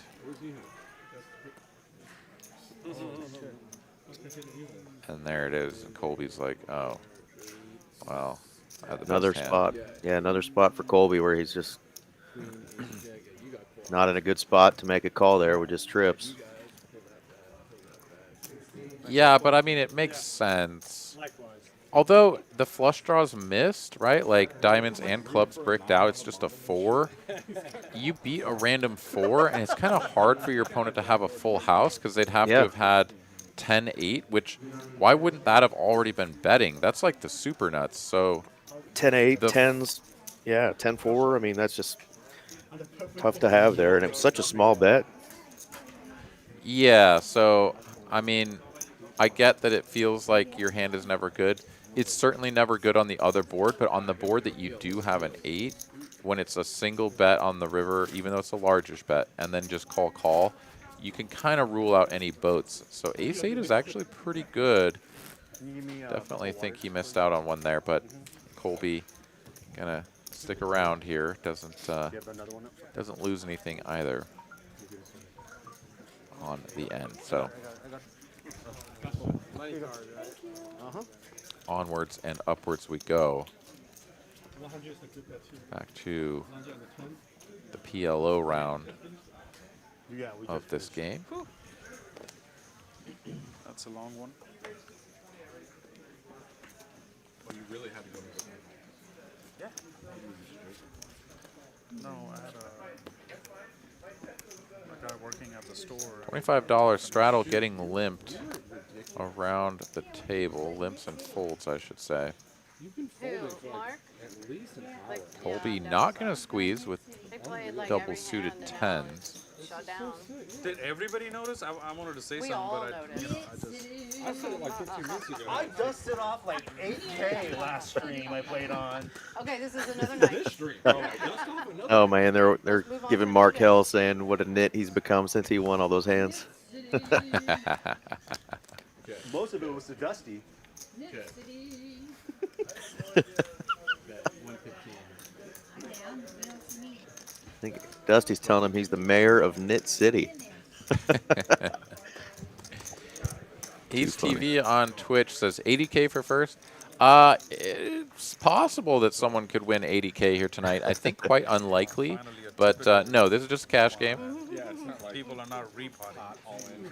The 80K Perhaps. for first, Ace TV, was the tournament we just ran. That ended up I hate being finished the word early on Monday morning. They played overnight Sunday in the day 2 of the even bigger one. So yes, that was a 80K first place finish. This is just a cash game that we're currently live streaming here in Dallas on Tuesday night. Pretty freaking awesome, though, to have 80,000 plus for first place in a tournament that's guaranteed 250K and a $300 buy-in, right? So $300 buy-in, yeah. I mean, that's absolutely amazing. Turn 300 into 80K if you're in on one bullet. Just amazing.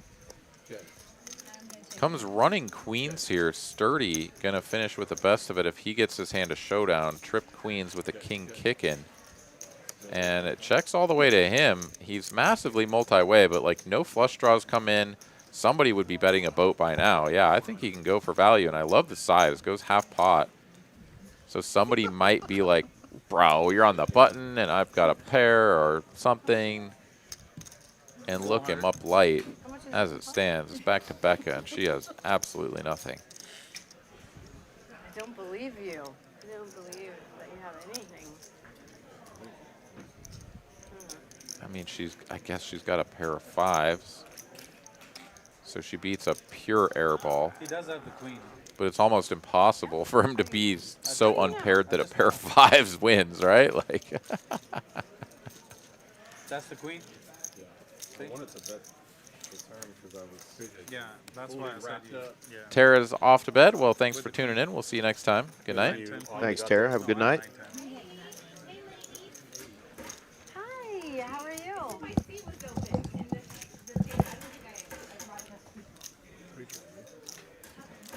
I wonder who's leaving. Mark? Oh, that's funny. You want me to leave? No. You want me to leave? He wishes. I'll leave. If you play like I'll this, leave. He No, wishes. right there. yes. Right there. He's like, can I leave? Yes, yes, yes. I saw you over here. Oh, yes. No, there's a seat open over there. Do we put his shadow out? What is that?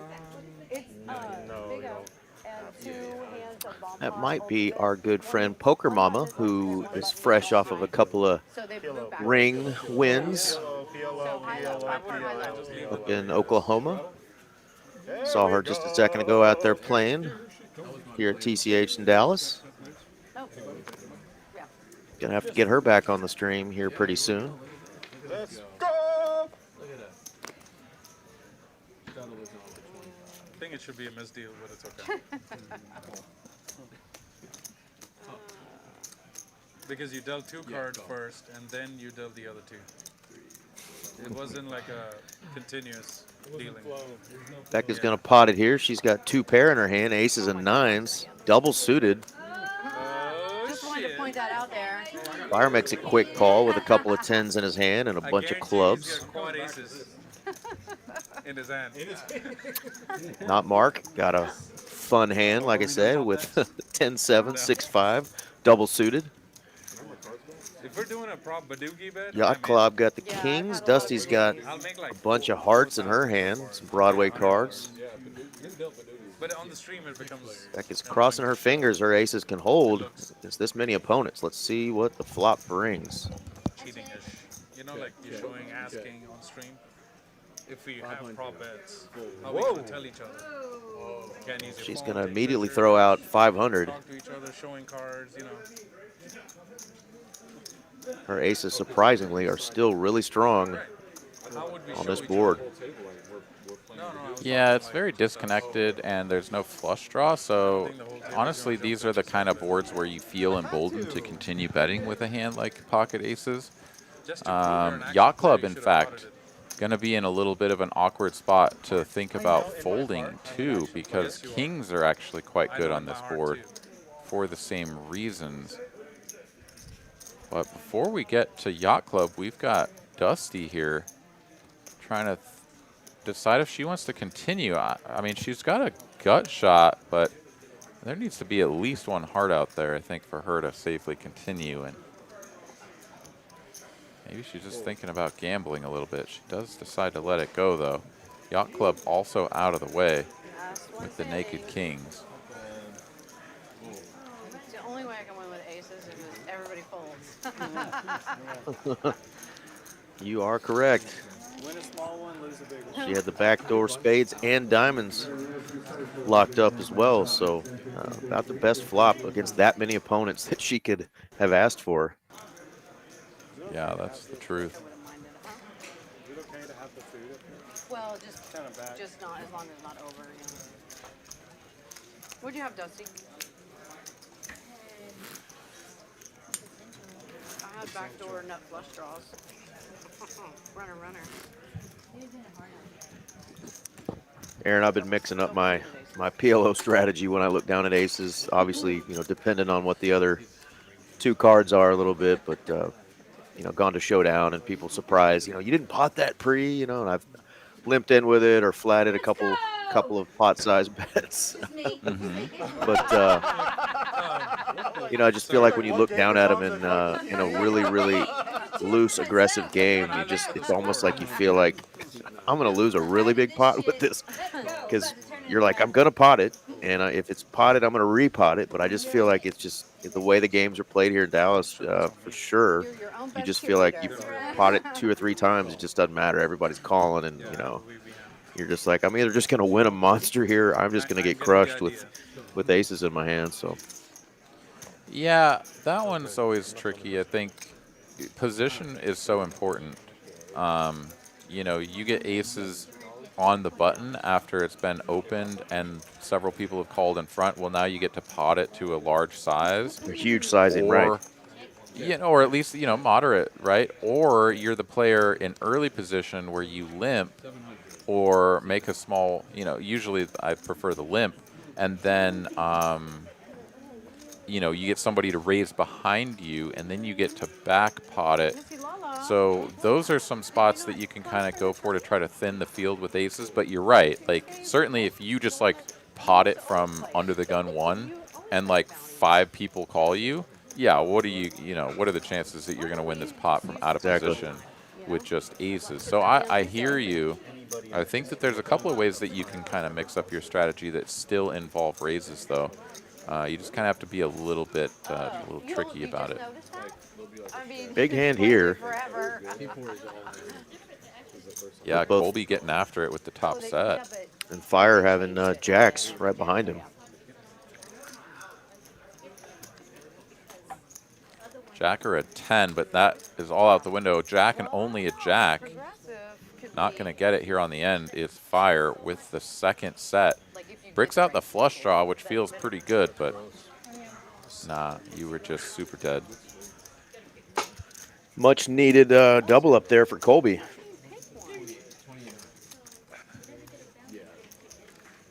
Yeah, and Fire, who is still just in on his initial 2K, once again feeling a little upstuck. Right. But still up. Colby trying to get right, get his losses from earlier back.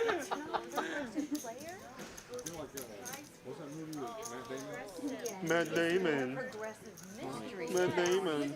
I thought it was like the player. That would have been okay if it was the player, because that's you get.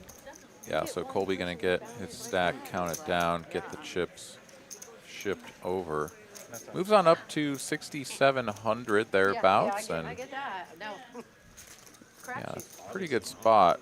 Almost back to where he was earlier, or right back to where he was at sort of the beginning of the stream.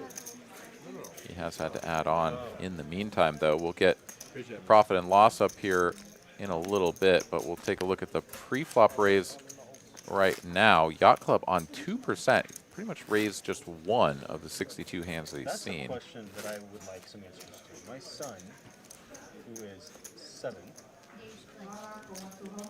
started asking me about poker. About what? About poker. Huh? About poker. Oh. And I'm like, I don't know, like, if it's ever a good time to. My son's 13 and he watches streams and he looks at the percentages and he always understands. Yeah? I haven't started my son yet. I don't want my kid to play poker. So glad he doesn't.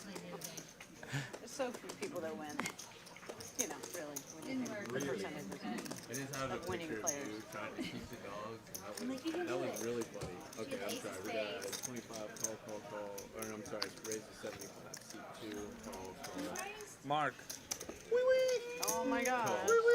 Are those, what are $1 chips doing on the table? Tipping chips for the waitresses. A little bit of tip shaming. No, I'm kidding. All tips are welcome. By the I like dealers, of I course. like that she clarified for the waitresses because they're normally throwing the red birds, or if it's a monster hand, some green birds over to the dealer. Absolutely. And look at Sturdy's just beautiful organization of his chip stack. That just looks gorgeous. I would love to be sitting in front of that stack. Absolutely right. Bet a 75 and a bunch of callers all the way over to Sturdy, who squeezes this up with unsuited jacks. Colby makes the call. Rather speculative here. Certainly a Jack 10 9-8 sort of qualifies, but the Jack 10 8-6 here I think maybe a little bit disconnected. Does decide to stick around, fresh off of that last win. Perhaps going to try to heat check. Dusty going to come along as well with her King 9-5-5 single suit, a little bit of oversuit even. She is going to flop top pair, but that is no good. Certainly the 9 of clubs a welcome sight for Colby, but he doesn't have a lot else going on with it. And he'll check it back. Free turn card for everybody. It's the Queen of Hearts. Backdoor Hearts coming in, well as the really Jack nice 10 turn for Colby. Yeah. Yeah, I mean, he'd obviously probably rather have seen, in his mind, you know, the Queen of Clubs. Of course, clubs no good for him, as Sturdy has the King Deuce, but yeah, all things considered, not the worst. Dusty is going to take a swing at this now. Probe with her pair of 9s. 875, so a little under half pot.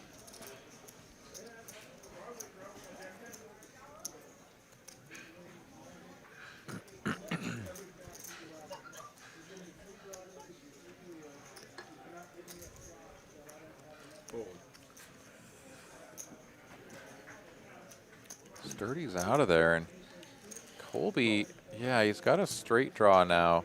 It's a little bit awkward. He'd really like to have a pair to go with this, I think, but the bet size is small enough and he's in position. I think it does make some sense to stick around. Also does have the 8 of hearts.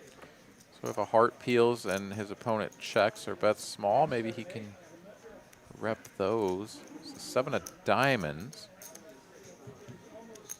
Somehow, some way, the pair of 9s is best if we get to showdown. 3,600 in the middle. Does Dusty think she can win if she checks and potentially calls a bet? She's got 2,000. 1,500. She bets not all of it. She bets 1,500, leaving herself about 600 behind.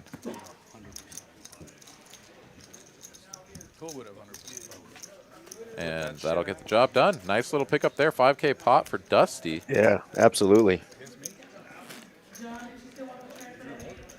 Very fortunate that no 2-pair or set was the holding that Colby had, because it's really hard to rep a bluff there on that board. That's what I'm saying. Ace ace 4-9, no suit, and a 4-9, a dead 9.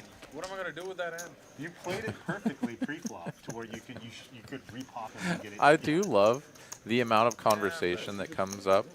Like, you already get a bunch of conversation about, like, oh, I folded the 8 deuce and I would have flopped a boat or whatever in Hold'em.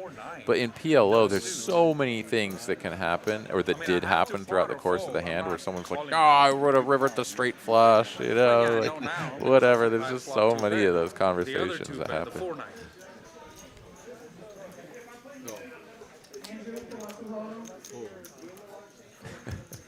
I saw Antonius fold that once pre-flop. So I remember. Like 300,000 No, it was 18,000. All right, the limp train is ready to leave the station, but Fire, he's got a squeezing hand, and he says, y'all get off or show me a ticket, and that ticket costs 200 bucks.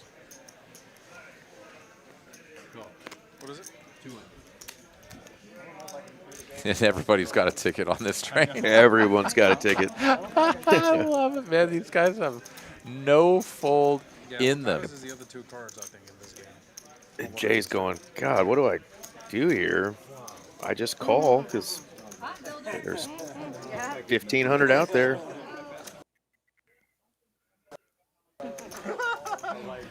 Yeah, the squeeze here just doesn't get anything done except build a pot of 1,400. There's like 7 players in this hand. We can only show you 6 of the hands at a time, so they're going to sort of schizophrenically cycle through. As I do see Jay with a queen. Looks like he's got top trips. Now there's a flush available. So equity's swinging around wildly here. No, Jay actually just still has the best hand. Nobody has 2 hearts out of 7 hands. Unbelievable. Very small bet. Yeah, Jay's going to make the call. Try to fill up here on the river.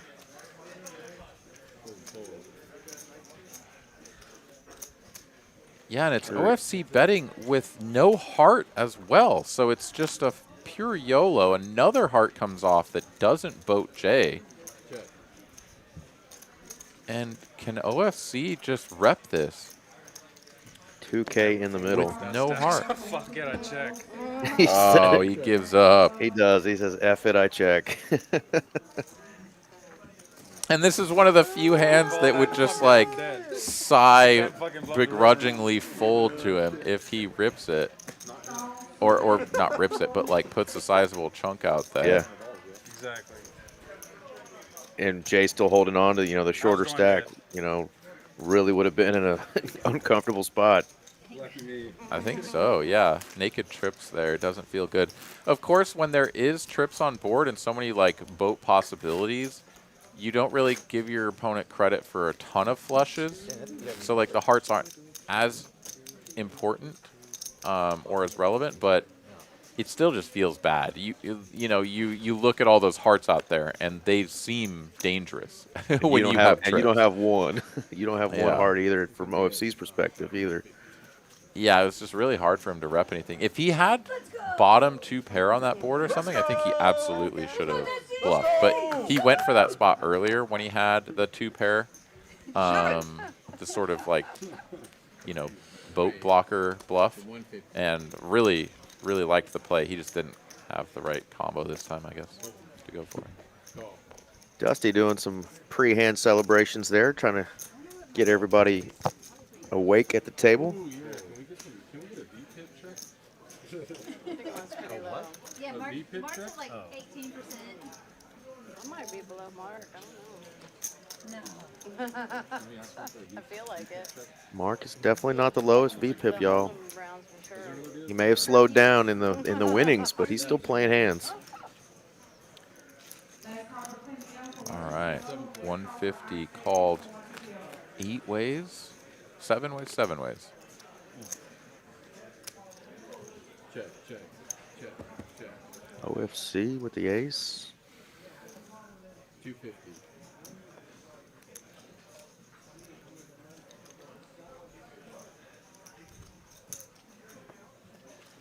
Wow. Backdoor royal draw. Yeah, saw that backdoor royal, I guess, is what we're going for. OFC's got the royal blocker. Yeah, backdoor wheel. Backdoor 6 high straight. What are we doing here? Open ender.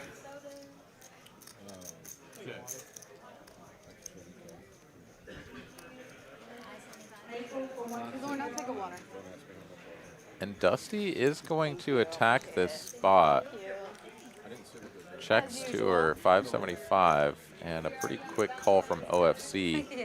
This river card's either going to need to be really favorable for her or just like super texture changing with a diamond, I think, for her to be able to get something through. She is just going to back into the wheel? Are you kidding me?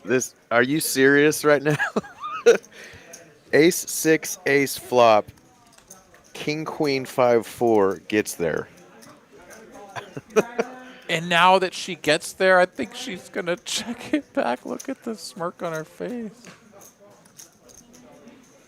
Okay, never mind. She is Yeah. gonna bet it. I was like, what is happening? Look good fold. Wow. Not even a thought. Just says I'm not paying you. What? How do you float that with king, queen, 5-4? I have no idea. And then she just backs into it. Easy peasy. He's That going to be was so happy with incredible. himself when he sees that hand, but so disgusted to know that that's what she got there with. Oh my Yeah, goodness. or the flip side is, why didn't I just continue betting the turn and she snap folds? Because, like, all she has is a gut shot. Well, the don't turn know. she ended up with an open ender, right? The three and the Oh, I 6. suppose you're right. You're right. Yeah. And so if she was really going to go with that, I mean, she would have had to if he repopped her. That would have been interesting if he had chosen to check raise there. Yeah. Oh my goodness. What a hand, though. What a hand! Yeah. It's just so gross, dude. I mean, he doesn't know what he lost to, right? Like, he assumes that she had a boat somehow. You know, maybe a small boat, like pocket 3s or something. Who knows? What pocket 6s Yeah. slow played him. He woke up. $25 straddle is on. We've got a couple of limps, and now not Mark here is going to VPIP to raise. 135 it is. Let's go. He says, y'all have talked about me enough. I'm putting some money voluntarily in this pot. 3 players will see 7s and a 6 on this board. Dusty here gonna flop trip 7s and pretty much a hammerlock on this. However, queen of spades on the turn. 470. Not Mark has the dry guy, ace of spades. He's gonna bet 440, and he thought he won. He thought everyone folded, tried to muck his hand, but Dusty had called him. That wasn't a tell. That wasn't a tell. You sure you got the right cards? Yes, 100%. And then Mark threw. The cards didn't hit the muck, but they got very close to They've it. got very close. And These are right. Yeah, so. It is kind of weird when you hear them talking. They're talking to you. yeah, exactly. The player in the 1 seat kind of put their hand out there. Sturdy put his hand out there to kind of block the cards from hitting the muck, which 100%. technically I don't think he should have done, but I mean, very understandable, right? It's like this is an action that doesn't make sense. Your opponent's trying to muck their cards, but they've just been called. So, I mean, I think it's fair play. There's certainly no collusion or something. It's like, whoa, hold on, what are you Just doing? Like, the hand's not A over. reaction, yeah. Yeah. I mean, who could fault someone for, like, being like, whoa, stop, what just, seemed to be like a foul almost. Yeah, like player right next to you, you're just like, hey, what? Oh, and you're like, oh, shit. Yeah. So certainly the cards did not hit the muck. Like, I don't think that Mark's hand is dead at this point. We are going to wait for a floor to arrive and get an official ruling here, which I think makes sense. But my guess would also be that Dusty would say, look, as long as nobody's confused about whether or not those cards are his, let's continue the hand. But Correct. And, she didn't raise him to where he had to make a call. She bet. yeah, that would, I mean, I guess that would add another little bit of a wrinkle. It shouldn't change anything because as long as his hand's retrievable, he could still make the call if she had raised, right? It would make it a little bit more suspicious, or not suspicious. It would make the stop from Sturdy much more interesting. Anyways, let's take a look here and just sort of see what happens. If the cards were 100% identifiable, the hand is live. How do I know they're 100% identifiable? Like the dealer. The dealer. Can't they check them there? Yeah, yeah, they were definitely right here, and he just took them off of there, off the top. They definitely touched the money. That's They- not the rule. they did, As long as yeah. they're 100% identifiable. All right. So if you are 100% positive they're the correct cards, and they're live. These are the correct cards.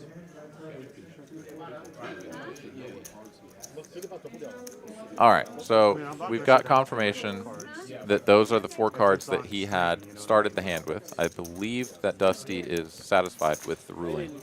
But I'll check. I'll check. I could be wrong about that, but at least insofar as I can tell, everyone is on the same page here. Ace of diamonds on the end, not Mark, says he checks out out of position from the dark, or in the dark, I should say. And now Dusty with just trip sevens, no boat, and no spades. Is still going to bet for value. All right, let's go Dusty, recognizing perhaps that her hand could still get some value. And not Mark is going to pay it off. He's like, I don't know what's going on here. I have the ace of spades, so it's really hard for you to have value. He makes the call, flips over his hand, and sure enough, trip sevens, good enough for Dusty to ship a $2,500 pot. Let's go.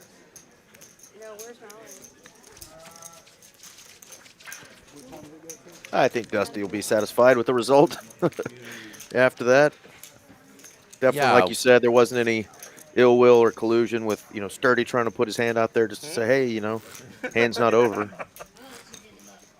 Realizing it was just a quick mistake. You know, Mark thought he was going to just take it down. Yeah, and these guys, all these players, guys and gals, they're here to have fun. They're here to enjoy each other's company. Obviously, you want to come away a winner. But, you know, the weird thing that I've seen from time to time that, we got to make sure we get those cards This is a to the PLO. right player. I think he got it sorted out. But PLO, bomb pot. Is it? No? you know, you'll have a situation where someone will do I that. got confused. Maybe in a 1-2 game or whatever, they think everyone's folded, but they can't see that the 1 seat or the 9 seat or something still has cards, still making a decision. So they muck their hand and start collecting their chips, and then the player who is still making a decision is like, wait, he mucked his hand. Like, he's not in the game anymore, and like tries to win the pot because the guy didn't know that he was still, you know, right? And it's like, what are you doing, man? Like, the guy didn't see you. You're gonna try to win the pot when the decision is still on you to whether you're gonna call him, and you want to just have him forfeit his part of the pot. Like, that's the kind of stuff that, like, just, you know. There's no amount of collusion or anything that could just like rectify that situation. Everyone should be like, no, that guy's still in. If he tries to muck his cards into the muck, like, you stop those cards from going in. Right. You know, don't let these people get away with this kind of crap. Exactly. So at least that's my standpoint on it. But by and large, most people are just like, let's try to do everything by the letter of, like, we're trying to play a game, and if anybody made a mistake because they didn't understand what was happening, we rectify that, and then we move on. Like, there's no trying to get away with something or win a pot that isn't yours. And certainly everything that happened here in that last hand was just everybody trying to get on the same page. So well done, everyone, and the floor, I think, making the correct call.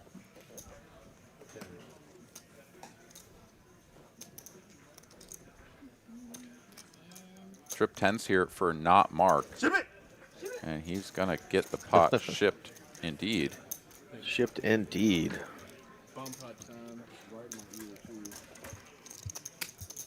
You hate it when I do that? We're going to do it. Have you ever seen, like, some of that sort of weird, shady shit go down, right? For sure. And, you know, that was obviously a very different scenario than, you know, the type of situation where there is a pot-sized bet or an all-in or a showdown moment where, you know, somebody is looking at their hand and doesn't realize they have a flush, and the player next to them says, oh, you have a flush, you know, and that kind of thing obviously will irk people because, you know, that player's not in the hand and it's not their money, and they're trying to help the player read their hand, which that's definitely, you know, more along the lines of collusion and, you know, something that's definitely out of line. But just stopping somebody from making a simple mistake like that when, you know, the hand is not dead and they just didn't happen to see that, you know, that player still had cards. You know, a lot of players cover their cards. You know, some of these guys have huge hands and they'll be covering their cards and you can't see them, you know, and you're like, that freaking gorilla over there is covering his damn hands. I can't see him, you know? Yeah. Dude, no, I have a story exactly about that. I was playing in a tournament at TCH Dallas, actually, before Las Colinas was open. This was many years ago. And There was this gentleman, he was a heavy set guy, and so he had some big meaty hands on him. And what he would do is I wish I could just like show this to everyone, but like he would just all of his fingers close together, like his hand fully extended, just his hand is out there, but all fingers together. Just place it right on top of the cards. So literally you couldn't see a corner, you couldn't see anything. Like all of the card was buried under his hand, and he would place his hand right in front of his chips. So it just kind of looked like he was just chilling there, but homie's got 2 cards under there, and he would do it every time. So I got used to it. I was paying attention. I was like, oh, like that's how he sits when he has his cards. Right. But if you weren't paying attention, or if you were at an angle, because I think he was in the 9 seat as well, if you weren't at an angle where you could see and paid attention to the fact that he was in the hand, you would never know he had cards. Not once would you be able to tell that he had a card under there. If you don't specifically see him fold, you have no clue whether or not he's still in the hand. Yeah. Exactly. And yeah, like, I mean, people were like, wait, does he have cards? That guy has cards? You know, they were like just shocked by this fact.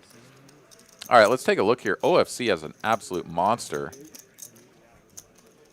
He is currently quartering Colby.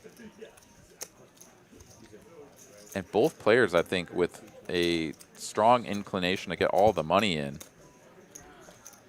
OFC's going to pot it. This effectively puts Colby to the test for all of his chips, and Colby's like, all right, I'm all in. And this is going to be bad news bears for Colby. Unless he can get bailed out, that's not going to do it.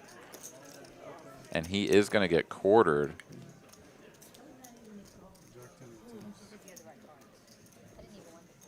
And yeah, how do you have Jack 10-10 when I have Jack 10, right? This is where blockers aren't real. They are definitely not real. I mean, just a gross spot there. Top pair on one board, ace kicker, absolute stones on the other board, and you're getting quartered. Yeah, Colby says, how much do you have? OFC's like, I got more than you, so give me half your stack, bro. Yep. And that is exactly what's about to happen to anybody who is unfamiliar with getting quartered in the game of PLO. The final wager, if it's all in, that means half your stack disappears, and you keep the remaining half. Then we go into the main pot, and you get 1/4 of what's remaining in the middle. So, yeah, these are pretty devastating spots to lose half of your stack. Oftentimes, you'll see them just sort of divided up by colors and take half away that way. We are going to count it down and make it right that direction. No matter how you cut it, OFC is going to be the big winner on this hand. Nearly 11,000 in the middle. He'll win the lion's share and profit about 3K.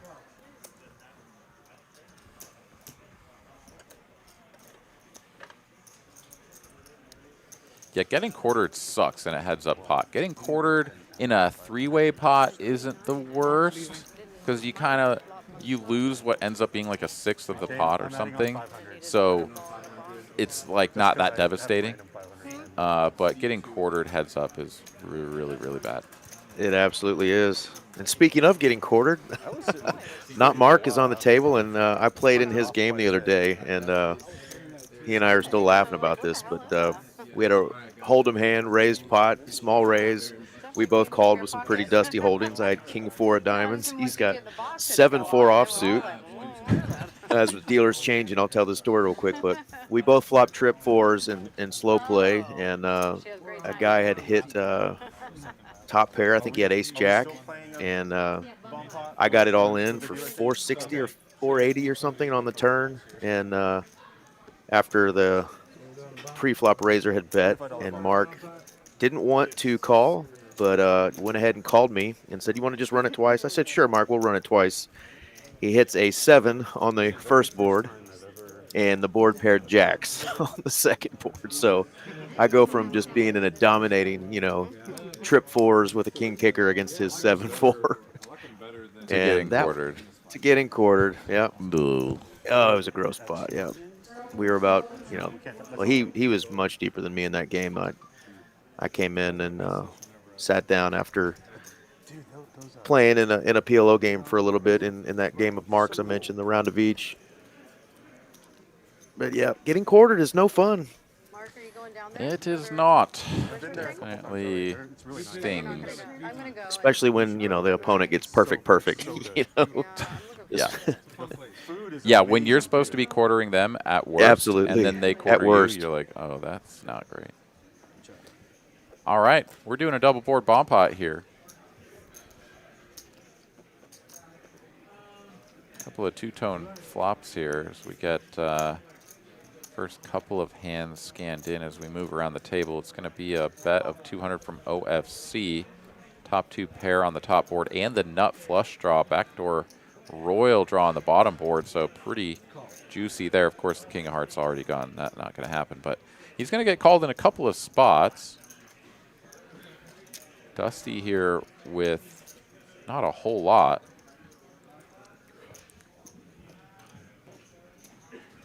No queen 10, just a couple of king 10s. Guess it is, sorry, it is the queen high flush draw on top working for Dusty and the overpair on bottom, so as well as a jack.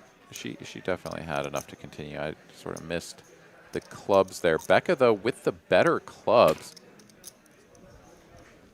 and not really improving on the pair of tens on the turn.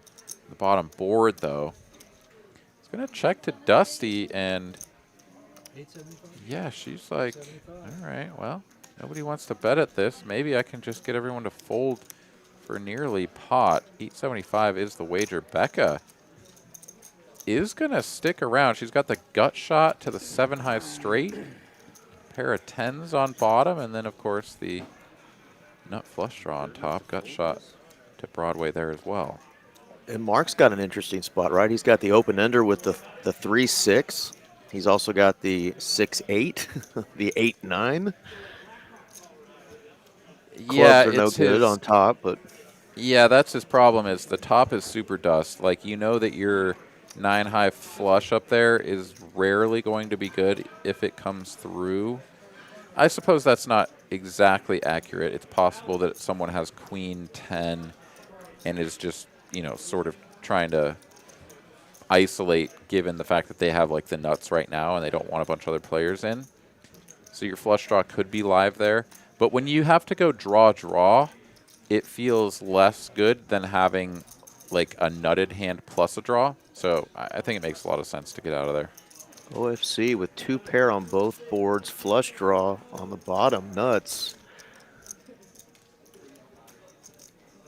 Now ends up with a 3 pair, but Dusty's got Broadway on top. Yeah, and OFC with the 10-4 here, surprisingly, going to go ahead and finish as the best hand. It's not a hand that he's going to feel confident with, especially not the fact that he has just 3 pair on top either. This pot, 3,600 in the middle, right? Like, all of these players, even Becca, could put in a large bet and put their opponents to the test, given the fact that no one is just, like, super nuts. Now, Dusty, I mean, she has 2 queens, and she can't lose the top. She can chop the top, but she can't lose. So she's probably in the best position to win this one outright, but she's going to check. Wow, she's going to check, yeah. Yeah, this is going to allow OFC to get his half of the pot, I think. Oh, wait, maybe she didn't check yet. Showed on screen that she did, but... It did, but I don't see it either, yeah. She still looks like she might be. I think having the 2 queens is enough to go for a bet. You pot it here, knowing that, yes, if you get called and your opponent does have somehow queen X Broadway combination and can beat your pair of queens, that's going to feel pretty bad for you. But if you can get your opponent to fold a better bottom hand and you get to scoop the whole pot, that's massive. And OFC with 3 pair on top and 2 pair on bottom. It's just like, what do I do here? Yeah, the trickiest part is that if you give your opponent a queen X for Broadway, that also gives them so many opportunities to have queen 9 on bottom. Queen 9 on the bottom, yeah. Put And if you give them queen 9, it gives them so many opportunities to have queen X for Broadway on top, right? Like, it's just the worst of both worlds. You need to have a queen to play there. And Dusty had both of them, so good play by her. Queen 9 is still a straight on the top board as well, so you're really just not beating much there. And you got to call a 3K just to chop, 2.7K. Button So. does not move on the bomb pot. Yeah, really nice. Really nice play. That's what I'm saying. I played. And this is our new dealer, Mr. Andre, in the box. He's going to finish off the night for us. Got a little over an hour and 10 minutes left. Yeah, and if you guys have been enjoying our free content here on TCH Live, please do help us out. Hit that like button. Make sure that you are subscribed to the channel. Be sure to tune in each night that we are live here on air, on YouTube, on Twitch, on Facebook. We love you guys. We appreciate you guys. We're happy to have you. And we'll keep this content coming. Check it out. We're at 49 on the like count right now. 115 of you still watching. Like we said, hit the like button and subscribe to the channel. There's a ton of content from the last few years of streams here in Dallas alone, and of course Austin and Houston as well. This is not the right. We will continue to keep putting out this content and let some of you guys have a chance to play on stream if you'd like. Let's go. $25 pot. What a nit.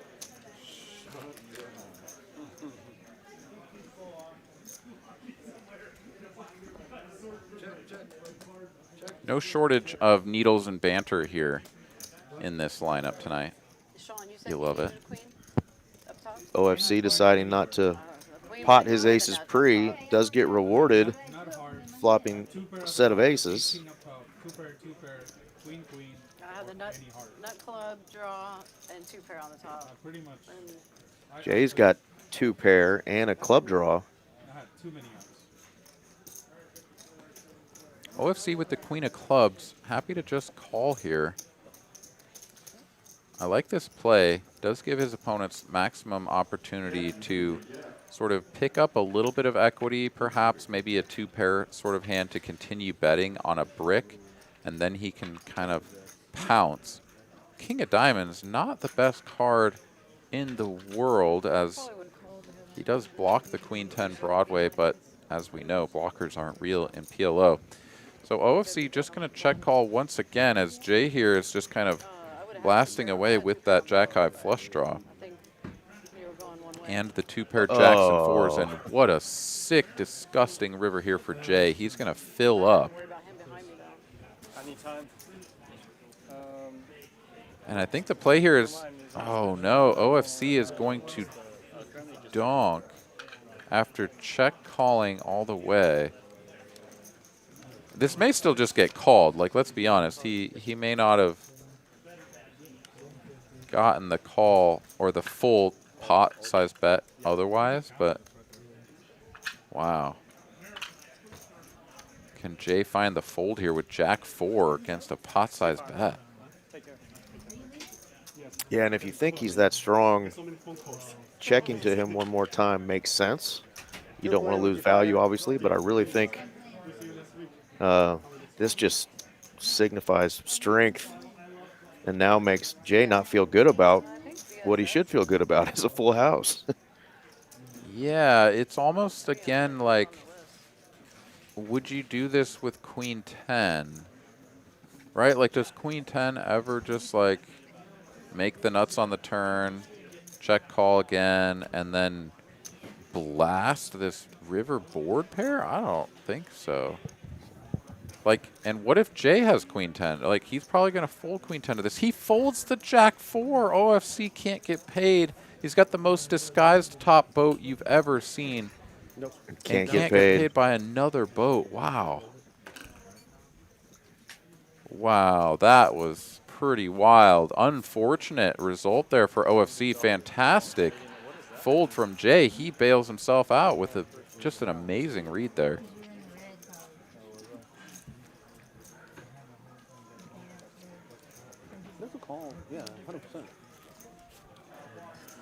And yeah, I guess the bigger question is, like, is anyone ever bluffing here?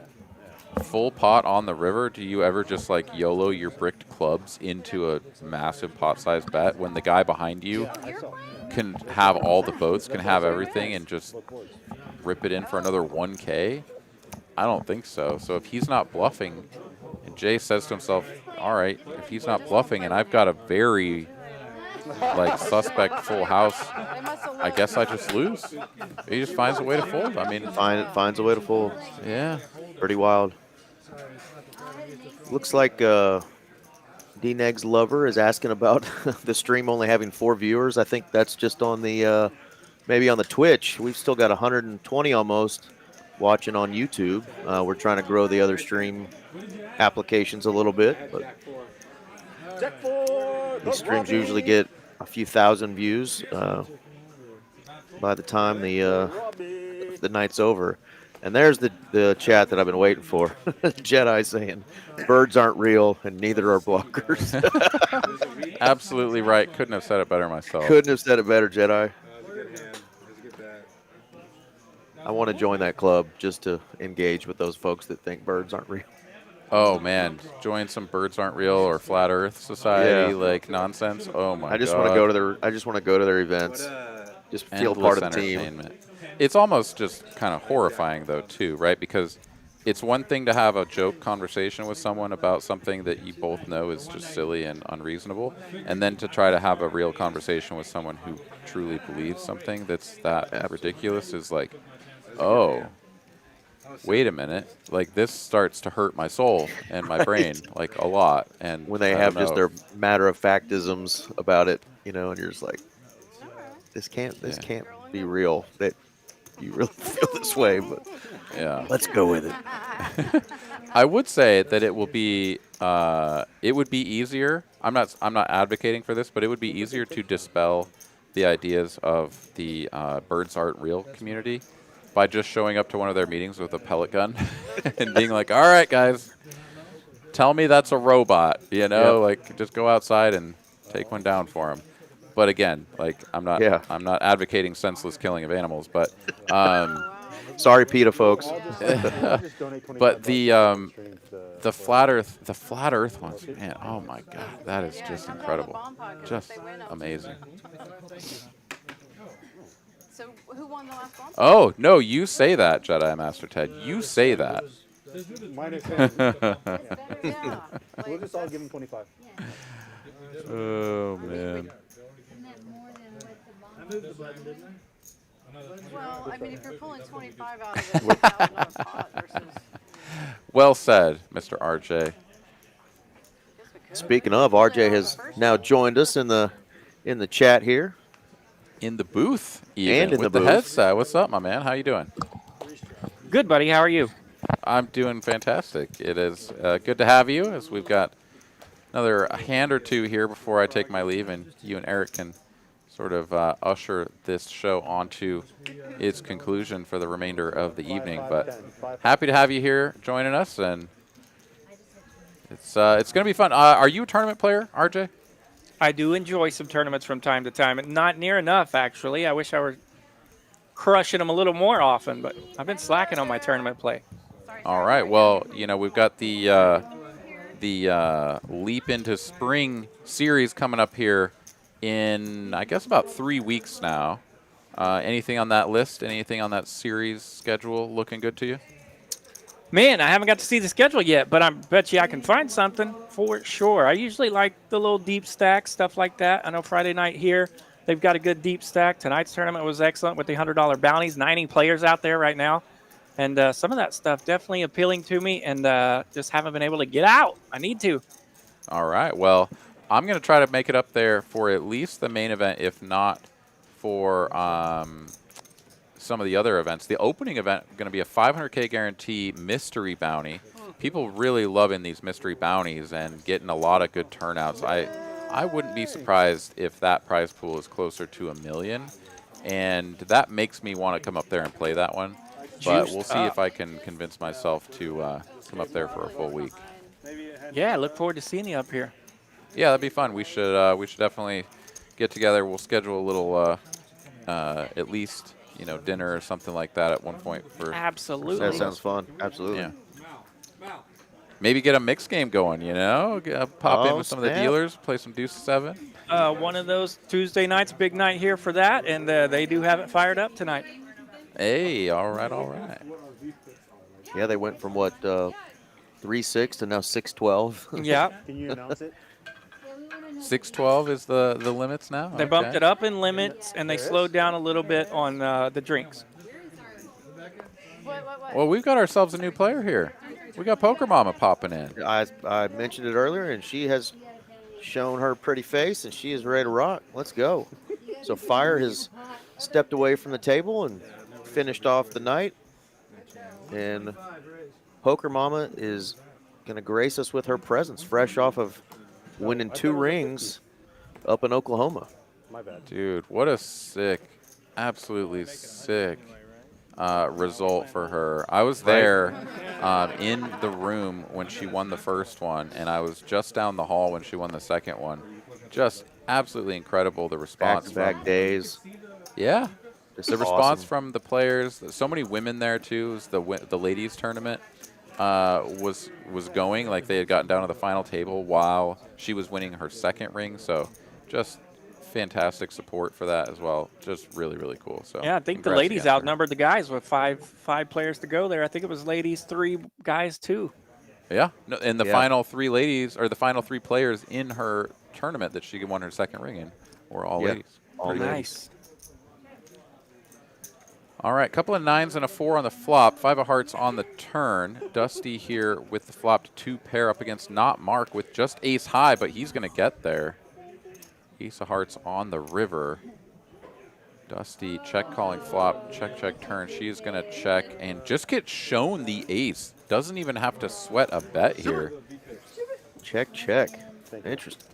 That will only bolster the cries of Nit towards the 2 seat, but not Mark here is still running hot. May change his name to Not Betting. Indeed. All right, well, with Indeed. that, I'm going to go ahead and get out of here. We've got a new player, and we got ourselves a new commentator. So, RJ, take it away. You guys have a good one. Thanks to everybody that's been tuned in, and enjoy the rest of the show. I'll see you guys next Tuesday. Take Rock care, and everybody. roll. Thanks, Aaron. You the man. Wait, you're beating me. There's still another player that's higher than all of you guys. I'm waiting for more. Yeah, it was fun to cards. see not Mark get a couple of awkward stares and a few people pointing the finger at him there on that That's the check quote of there, the but night. good I can't help times myself. nonetheless. That's ridiculous. Thank y'all again. We've got one more hour left on this Tuesday night 5-5-10 game. Obviously, there's a straddle on, so it's playing much bigger. It's a round of each. And we are off for our final hour. RJ Dupree and Eric Van Loozen 40% joining you almost. guys here in Dallas, Texas of TCH Live. Yeah, I figured the kids would be firing tonight. Last round of each game we had was pretty juicy. Well, yeah, round of each. See some pretty good stacks out there tonight as well. Right? What she gave? Still 114 viewers Absolutely. Yeah. just on YouTube. So I mean, my whole Just hang around. number down. You know? Let's go to a flop here. I'm actually Yeah. pretty Queen proud High of you. Rainbow. It's like the class Pretty act, darn you good know? flop for Dusty I here. never play these stakes. As she's getting massaged. You at least have. She's getting love on the table and off the table. Yeah, I thought about doing that a little bit today. I've just enough of a headache that it's annoying me. Still feeling good. You thought about massaging Dusty or getting a massage? I was going to get one. This Okay. is 1, Yeah. 2, I was 25 going to say, I stakes. think she'd like to leave it to the pros. Yeah. The max I think I was a pro at that once. All the other attempts have been disappointed.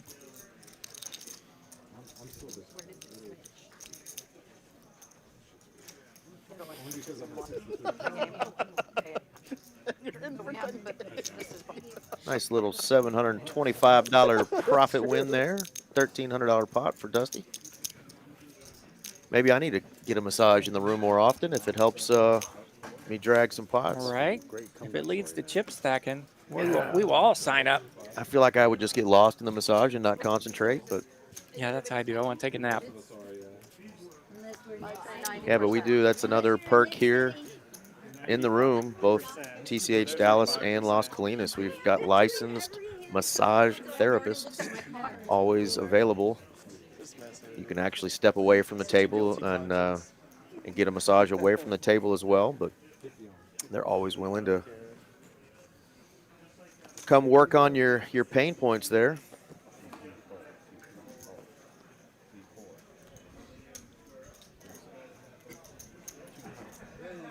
Colby gonna raise up the suited flat tire.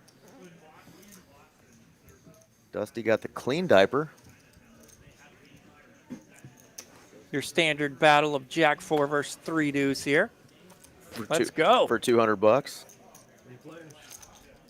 And 8 deuce is gonna get in there too. 8 deuce flopping the best of it here. Actually, Colby's got the pair. The clean diaper got a little dirtier on that flop as it has landed nothing as usual. One does get old, like, or at least it does for me. You know, it wears on me. And I Colby's love still it. holding top really pair am. here. He'll bet a little bit on the turn and take this one down. Yeah, Sturdy just had the bottom end open ender there. Right. Colby's gonna take that one down.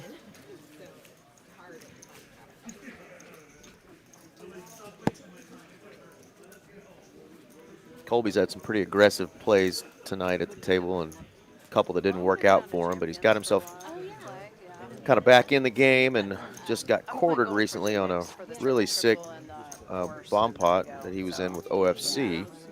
But he has been battling all night long and not afraid to put chips out there. He will definitely get after it. He will. I got the report from him earlier as I was walking in. Did you? How's it going? And he said, not good. Not good. But we're ready. Still fighting. And of course, the last stream, he made a unbelievable rally where he was kind of grinding along all night and had a huge last 30 minutes or whatever there to get up there amongst the chip leaders.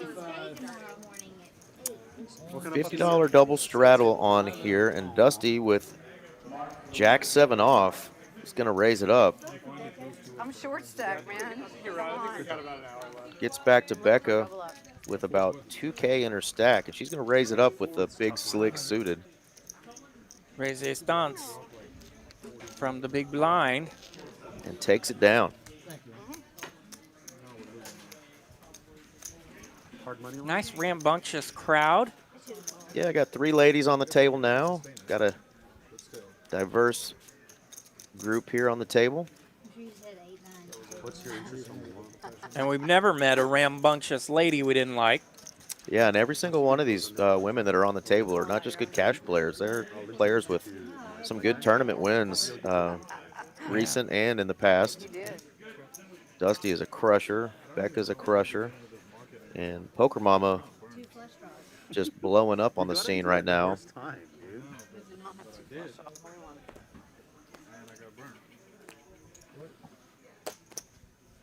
If you can make it through this time, you'll be fine. Yeah, Poker Mama, obviously a fun social media chat as well. Or follow anyway. But you need to get, She likes to let viewers keep up with the with her travels and tournament winnings and stuff like that. Always fun to follow those folks. For sure. All right. Yeah, she shared a really cool moment on her social media with her calling and FaceTiming her son when she won. She's got a young son, and when she won the tournament, she got to let him know, and he was just so excited for her. So that was a really cool moment. Ooh, Mark's going to check here. Getting the straight. Gets Dusty to lead out here. And just calls. And just calls. She hits a 2 pair on the river, and Mark will gladly take that down. Big turn card for him, though, hitting that top pair of queens. Top pair and open-ended. Fire away. Absolutely. Last year, 4 months. I had so many offers the very first day of my place listed. It was just like, it's crazy. Looks like they're going to do a bomb pot here. They've got the bomb pot button out there. Yes. Yes. And that bomb pot button and the dealer button collide, that's when they decide to do a bomb pot. Normally we just do it on the dealer change, but they're going to do it every time those two buttons collide there. Yeah, so that's pretty much every lap of the button. So they are, Yep. they're fired up for bomb pots tonight. We get to see more of them. Oh, so you guys don't do like. Yeah, hand number 78, so we're blowing through it tonight. Yeah, my kids 4 hours in.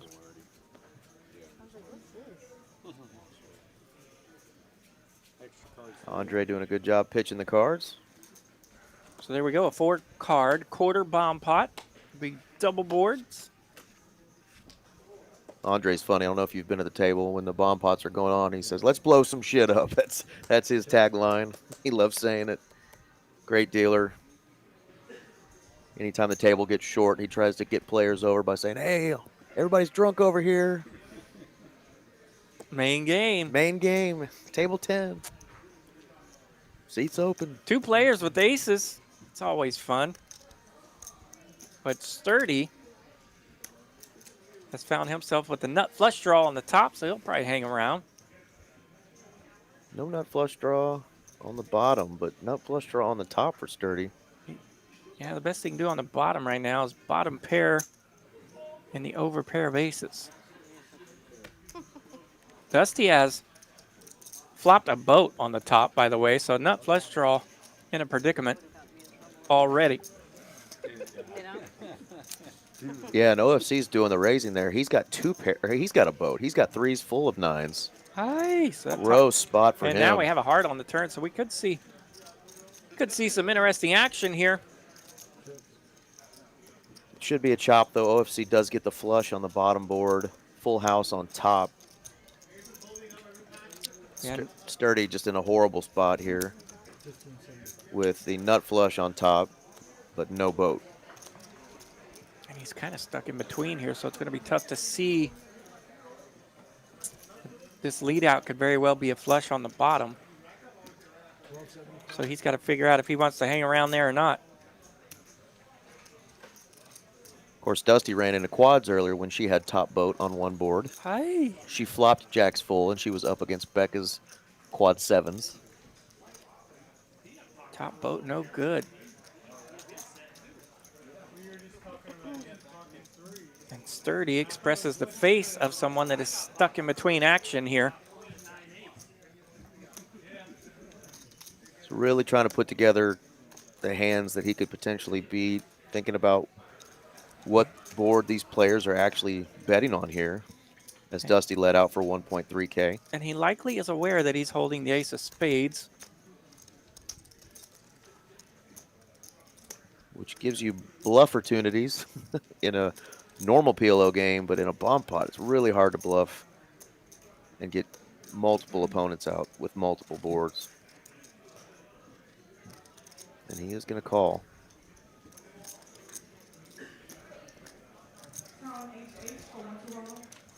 And now OFC's thinking, you know, what can I beat here? I have a full house on top. Now OFC with the swivel of the head. And just a 9-high flush on bottom. We get to see the cards, so we know he's guaranteed to chop if he sees this all the way through.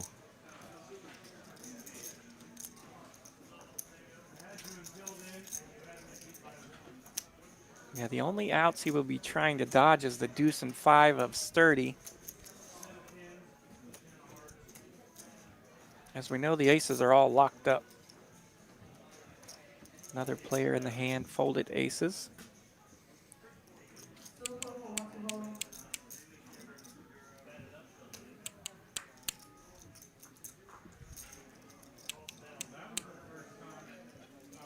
Definitely a fascinating spot here.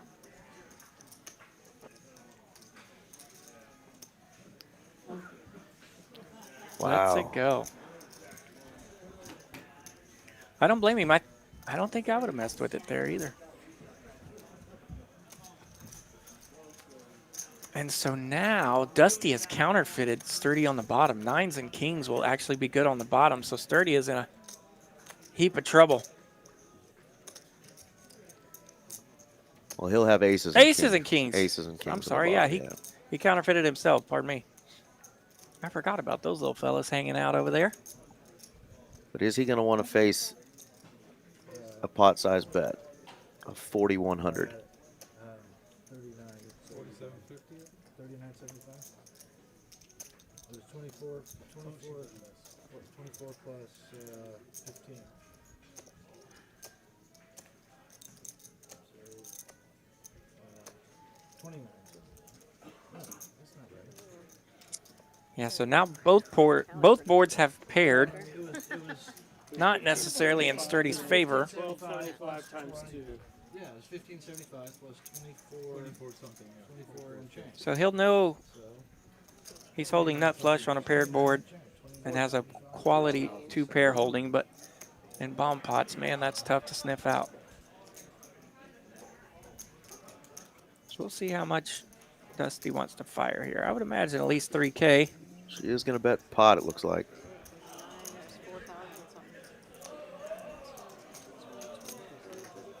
Andre's just trying to make sure he's got the pot right. 40 something, yeah, 4. 25, 26, 27, 28, 29, 3,000, 25, 3,000, no, No, 4. 4,000. 4,000, 3,000. And Sturdy is holding the ace-high flush on the top board, and that's what got him thinking. Both boards are paired. Be very hard to be up against a boat on both boards.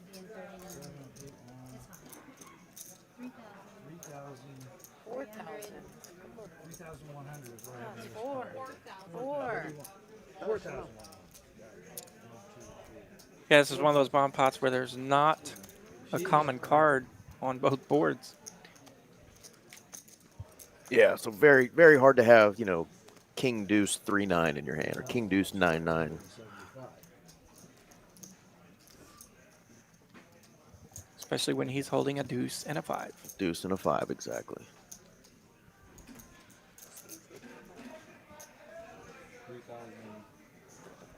And it's Sturdy that really threw off OFC and got him out of this pot that he would be chopping. Yeah, and I don't. When the both boards pair, OFC probably hates his hand. I really think if Sturdy's going to think about it this long, I think he's going to put in the call. He's got the chips over there. Just don't see him surrendering this. Now that he's thought it through. The 2 and 5 are definitely key cards.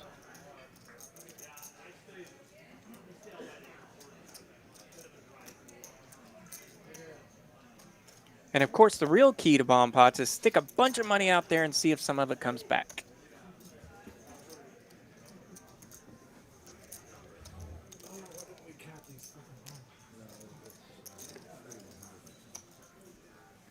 At the end of the day, you're having to make a big call, though, for a chopped pot. Good to see he's enjoying this quandary.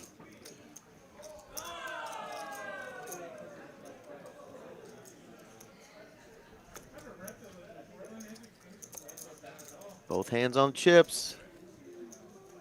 Is he going to put them in? Oh, he tucks the hand back under the table. He was in calling position. Now he's looking a little bit more like he might fold it.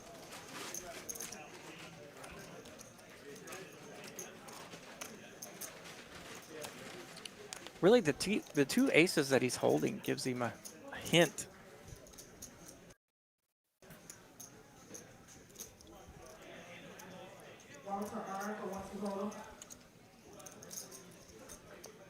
Makes the call. Wow.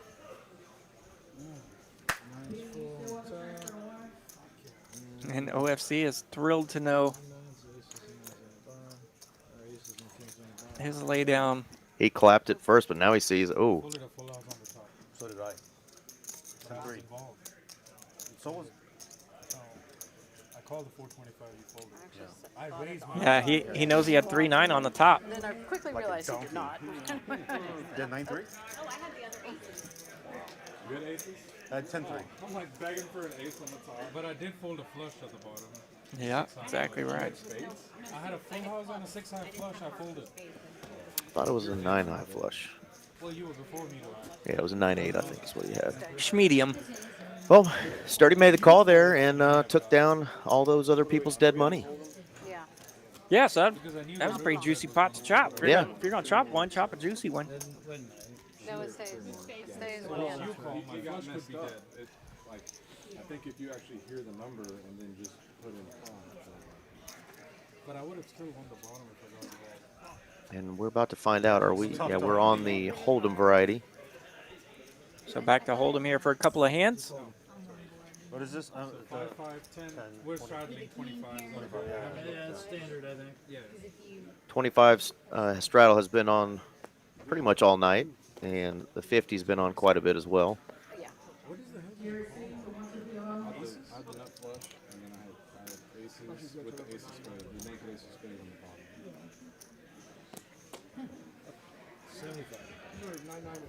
Ooh, it was tough for me to fold. 'Cause I I'm had like, the if this spades motherfucker has and- pocketries. Early on, She I was thought really he thinking, might, like, but if this then person has quads again on me. It took forever, like, But because he flatted. she can still be good on bottom with her nines there. Trying to get him in. Yeah, it's crazy. In those standard bomb pots, Nice hand. it takes, what, 49 cards for that game to happen. So all of them are coming out, baby. So you see some big hands because only 3 cards are not used in that game. Queen 4-9 flop here. OFC hitting the 9. Yeah, I would have gone there. I hit my flush. Thank you very much. It's fucking dumb. Dusty getting rubbed on, feeling good, so she's going to fire out, see if she can't take this down. OFC is not a believer, though. I have a pair and I'm not afraid to use it. He's not going to be a believer still with that second queen coming out. Really strong holding here. Dusty's going to have to apply max pressure to get him to lay this hand down. 310? 310. No, 305. 305 is the bet. Call. Hopefully your wife is not watching the stream. And a very safe card if OFC thinks his 9 is good. On a bomb pot? Check. Wow, this is any game. Goes to show. Really? Oh, she checked? I was going to say, I thought she checked. I thought she conceded on this deal. I thought she was asking if I By the time we get to the river, it's not going to be 30. Nice little $1,300 pot for OFC. $3,500 on NPLO all the time. I don't play PLO. Yeah, this game started with, you know, a $2,000 buy-in and was matched the stack from that point on, and only a couple people really added to their stack. So most of the players who have the big stacks right now have obviously had really good nights. Just nice and smooth. Yep. I see, looks like at least 16 there in the 1. I see a couple of discs over there in the 2 on top of about 9 or 10K. So definitely some juicy stacks. Dusty with a good one there in C5. Can't quite see what Poker Mama bought in for, but I see 4, 5, Looks like maybe a little over 6 or yeah, 65. Or 6 and a stinger of some sort. good little chunk.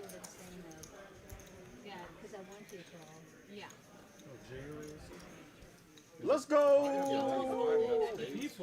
3 players. They're excited. 10, 7, 4. Check, check. Definitely wouldn't have wanted to call. OFC smashing the board again. Right? She had nothing on that. Yeah, so she needs a fold there. Oh, yeah. Because otherwise she's chopping. Like, there's Yeah, I nothing- felt silly when Aaron was asking me about tournaments. I thought he was talking about one in Austin that I hadn't seen the schedule to, and of course he was referring You to didn't want him to call you. our own coming up here. That's right. Right. I thought you just said you wanted to call. No, I said if I No callers. OFC is going to take that one down. And speaking of, just a reminder Yeah, you needed both. that the Leap into Spring series is coming. There it is. February 20th. So still a little ways away. You got plenty of time to plan for it. Check out the schedule on our website. It is there, texascardhouse.com/Leap into Spring series.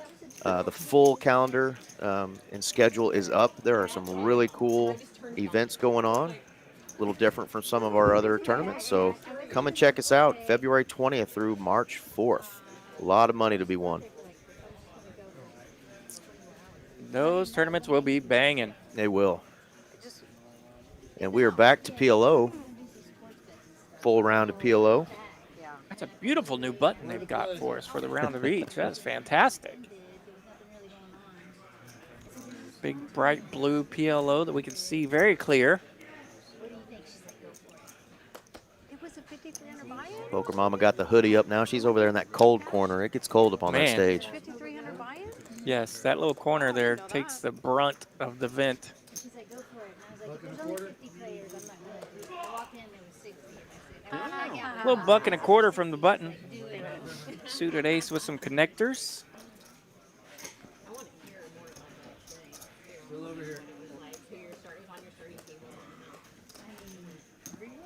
Dusty's definitely going to like her hand. She's got a suited ace, Two suits with a couple diamonds in her hand. Yeah.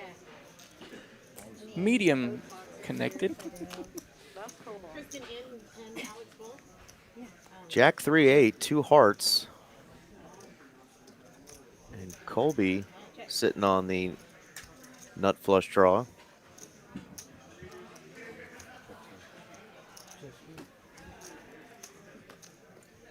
Colby may be in the mood to get something going on a rainbow flop with the nut flush draw. Yeah, everybody got to see a free turn here. He's now landed at least a pair and fire away.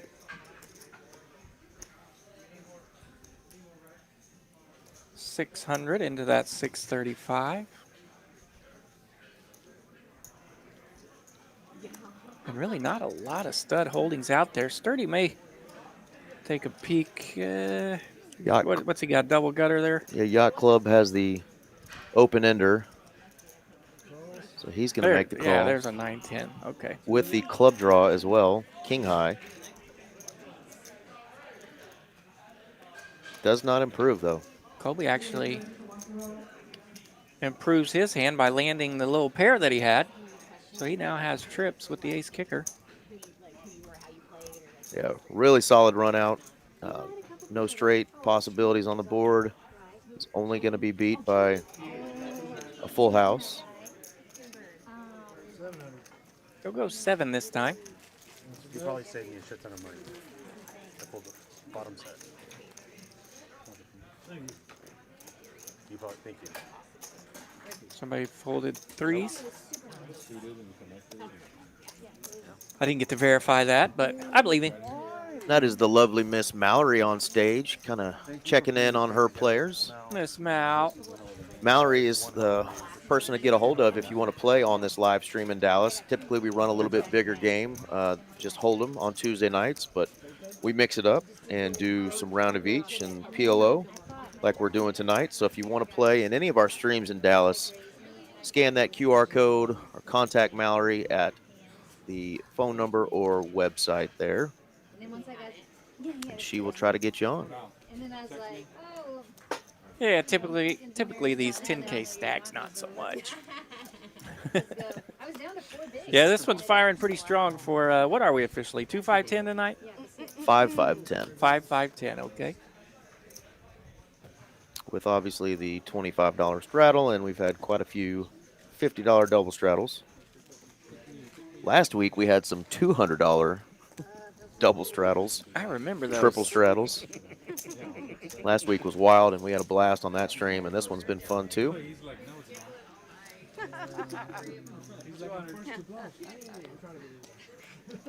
OFC hates PLO. Colby here, kind of the same type of holdings. It's that a little bit spread out, but he's got that suited ace. Some fun Omaha hands here. He'll probably get some company for 200 to go. Let's go. Let's go. All you freaking PLO pros.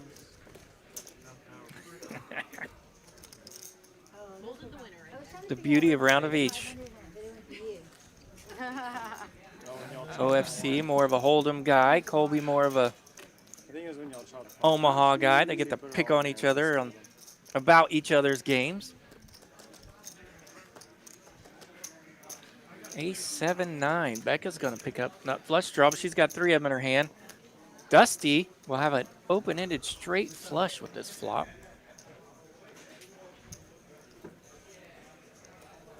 Mel has 2 pair and is open-ended, but her cards are red.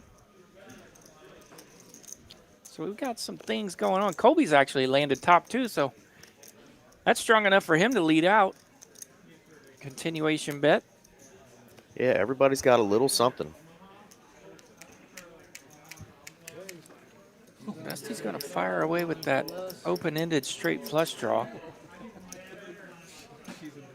Rebecca cannot get her money in fast enough,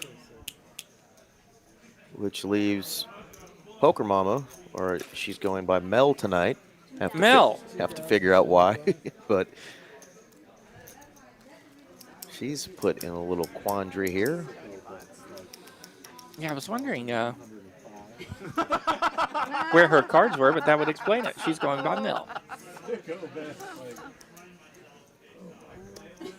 She's like, I know what I have, and it's probably not good, but can I get there? She'd have to dodge a lot of outs. 2 of her 7s are in the holdings of other players.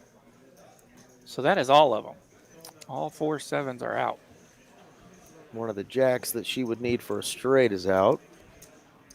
Don't see any 6s, but she's definitely fading the 6 of clubs. That's the problem with this game, is you really think you have a lot more outs than you do when you're open-ended. And Hold'em, when you're open-ended, you're thinking, okay, I got 6 outs here. Yep, 6, maybe 8, depending on the scenario. Yep. Ready to roll. And this one, you're like confused. Yeah. You know, an ace, she hits an ace. Obviously, she's not going to be good. Colby will have a bigger full house. Let's see, and so yeah, good fold there by Poker Mama. she made it 2K to go over Colby's lead out of what, 600?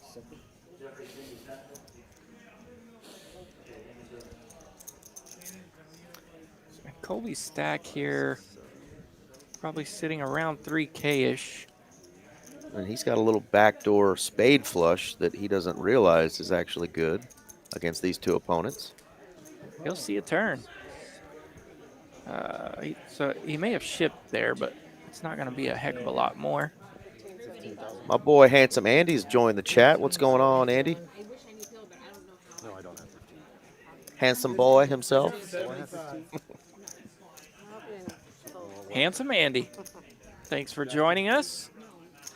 Good to see you. No, I don't want to know. Don't say it. Okay, sorry. That's why, yeah, I waited. 1575 for this, and then the side is between All right, so a fair fight here. We look at those equities. Dusty did not want to know what her outs were. And that there's is the one. 6 for Poker Mama. Oh, and Full Colby's house. going to fill up. What a hot mess that was. Awesome. PLO, ladies and gentlemen.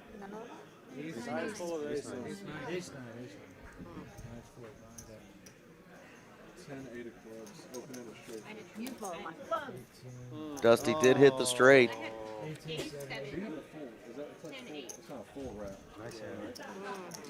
Toby, you always do this. 1870.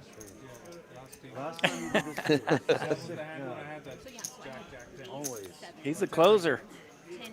Put me in, coach. Let me close the game. Yeah. Colby says, I'll close it out. 4 people had clubs.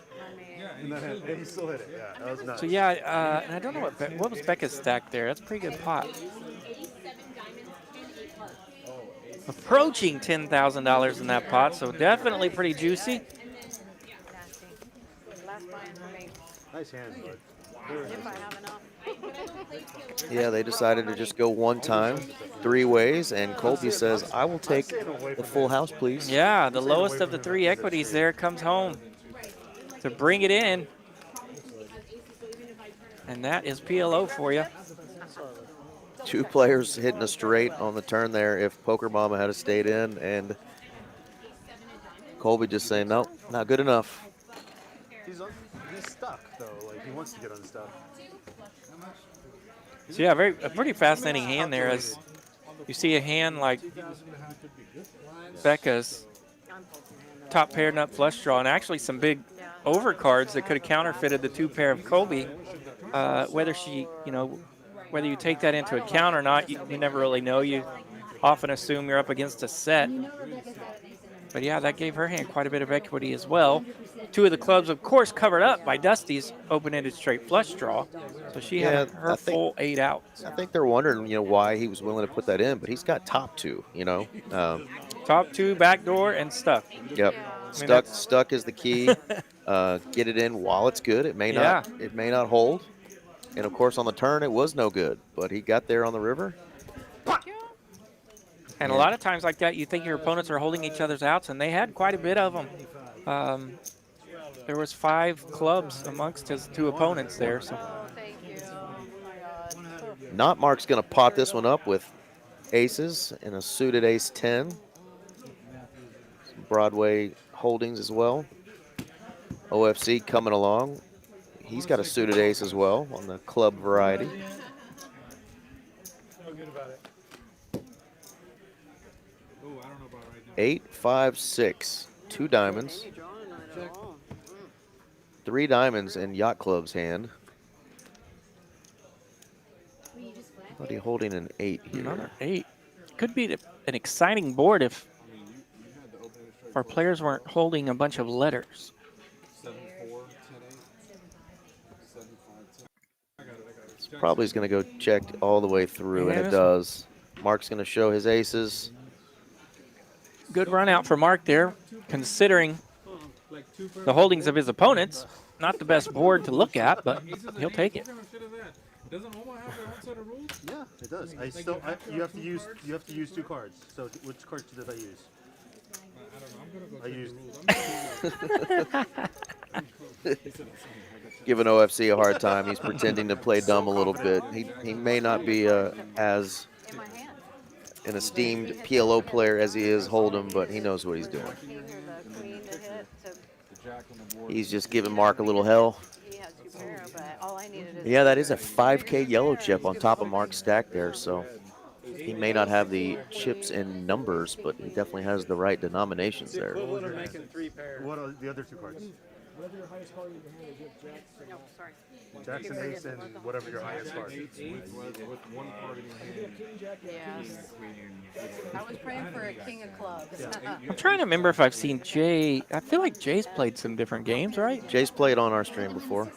And he's not always Hold'em, is he? I can't remember. No, he's not. He's played on... He'll mix it up some stuff. Yeah, he's played on the other round of each stream before, I believe. But definitely played on our Hold'em stream as well. Now, I have no idea if Mel is excited to play Omaha or not, but she's splashing around, checking things out a little bit. It's good for her. Making good folds. Facing big bets, making good folds so far. It's so good. Well, there's a lot of Broadway cards out. We have seen some holdings here. This is our 4th hand of this lap. Let's see what kind of random flop we get. Uh-oh. There's some king queens out there. Dusty and Colby. Dusty and Colby. Colby with... And top set for Mark here. 2 redraws for Colby. Spades and clubs. And tons of overcards. You got to get that ace king and ace queen out of there as well. So this could be interesting. Mark is saying pair the board. So Sturdy is let out with the ace king 10-8. Trying to sneak in there with that nutter gutter. Yeah, I'll be here Sunday, so. Dusty will have none of it. No, she's about to juice this sucker up. Okay, she's already done it. They're just counting now. Yep. She is going to make them pay for their draws. All in here from Yacht Club for $2,500. And he will then hold the nutter gutter, but I don't know if there's any kings left. All in. Yeah, Colby and Dusty wasting no time here. Dusty's going to pot it. Colby's going to repot it. We'll look for some redraws here. Let's see, clubs. Yeah, the top set folded already, so pairing the board is irrelevant here. Who's got the biggest clubs here? So Colby will have both redraw advantages because his holdings have 2 suits. So if it goes black-black, Colby's got a chance. Colby's all in for 9.9K. Guys, this pot is $20,000. And Mark mentioned it. Colby runs hot at the end of these streams. So let's see if he can't continue. 5-10 juice. Good side action is All right, side. Yacht side Club action. is praying for a king. 2% equity. I mean, watch it come. I hope it. We had 2 ace kings and 2 king queens, so we're drawing slim. So they're going to be locked up here. There is no action, so Did you That already was burn? it. This was my burn. yeah, he burned just now. Boom. Okay, Chop, chop. they're going to be locked up after the turn. Let's see, king high straight. King high straight. Chop it up. And that's how you flop the nuts in a hold in Omaha. You got to make sure somebody else has the nuts, and everybody else on the table has all the move ups. Oh, I thought maybe you might have misread your hand when you rolled it. Spread out without it hitting. Because I know, yeah. Oh, that's so good. Yeah. Nut straight with Yeah. the redraw to the. Yacht Club actually thought he had the king queen with a redraw to the ace, so he forgot what his holdings were. Nice hand, nice hand, nice hand. That's a mistake that unfortunately happens more than you would imagine Dude, in this I've game. played a lot of PLO, and I had a terrible forgetting of my holdings less than 10 days ago. Sometime last week, I had a brutal one. I haven't had one in years, and I had one last week. Yeah. I definitely had one 2 years ago, thinking I had a nut flush, and I had a flush, but it was 2-3, not ace-3. My ace was a spade, and the 2-3 was the clubs, and told the gentleman that I had the nuts on the river, and he said, "No, you don't. Oh, mercy. Oh, man. I have I'm the so proud nuts." of myself. Good for myself. And my story was when I see the flop, I get married to what I think is a gutter anyway. And there's a small bet. The whole table calls. Sure enough, that gutter comes out on the river. And I know another player has the nuts. Unfortunate. And then I know another player does not have the nuts that called him. And it was a $200 bet. And me being Slick Willie, I want to get a little more out of the guy that we don't have the nuts so we can chop this bad boy up. For sure. So I min click it to 400. And the guy in the middle with the nuts, he kind of See you later. Good seeing you. giggles a little bit, like, okay, whatever. And he sees what's going on. He just calls like the true professional that he is. And sure enough, the guy without the nuts with a set calls as well. So it worked, right? His money's in there. I go to turn over my hand. I do not have the hand. You hit a third pair or a second Yeah, pair. I wasn't even close. Jesus. I wasn't even close to the gutter. I don't know what the heck happened. It was Probably unbelievable. You paired one of your straight cards and thought, Oh. forgot which one you had. Yeah. Ugh. Happens to the best of us. That's why It's always good to check your cards again. Hold'em people don't like to look sometimes. Yeah. Back down at their cards because they don't want to give away any information. It's like in PLO, you better look at your In cards. PLO, you better. And I've discussed that with some super advanced PLO dudes, and they say, you got to make a habit of looking at your cards. Just make it a habit. Yeah. Know how you want to do it because you need to do it. And so that's a good lesson for everyone out there learning Omaha. Do not be ashamed to look back at your cards, practice it, do it the way you want to do it. Make sure you handle that because it is not fun. Not fun when you mess it up. So he had 10, 6, 7, 8, 20 minutes left. We're on hand 102. Everybody's been hanging out with us for 4.5 hours. If you've been here the whole time, thank you much. PLO pot that just took forever. flop the nuts, and then with 2 pair and still lost. Poker Mama here in seat 9 joined us about 20 or so minutes ago, so she's kind of getting in the action late. Now the holdings here look a little more standard. We've seen some big holdings here this lap of the button. You think PLO takes longer? Oh, yeah.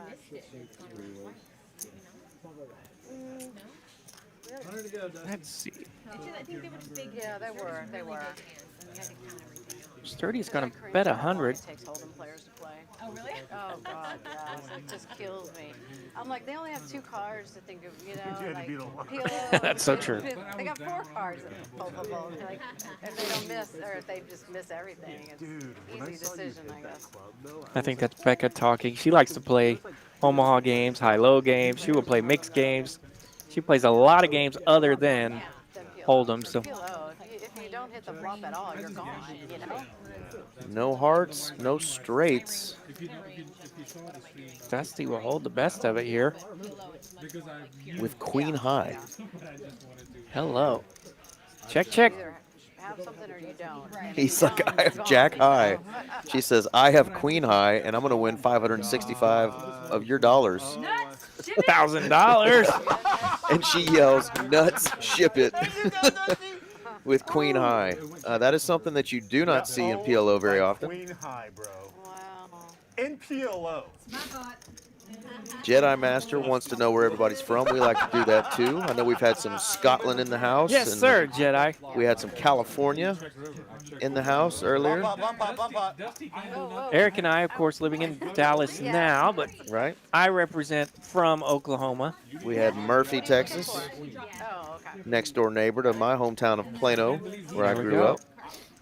Right. But then I was like, please bet. Shout out to Mustang, Oklahoma on my behalf. That's what I was thinking. I was like, oh shit. And then I I kept think we had some Massachusetts in the house earlier. Alright, so, Yeah, maybe The old Queen High taking it down. Played in a massive pot the other day that was I knew what you had. I just wanted you to show that shit. King High got it. And I was so mad.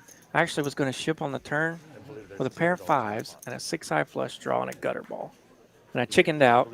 And that pot happened to be Queen High beating a missed wrap 9-high. And I was like, doggone it, that would have been a sweet one to sneak in with that 5. But it's a dead story now because I didn't do it. Womp, womp, womp. All right, we're back to doing the bomb pot I will check. as the buttons collide here. Becca's going to check. Poker Mama likes what she sees. We'll wait to see what her holdings are.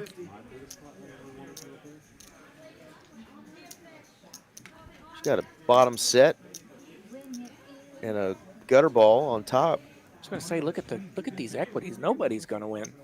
Okay, they're going up now. She does have a little bit of a heart draw there on top with the 8-high. I called a guy down to king high. Sturdy's got a bigger heart draw and a gutter ball on the bottom.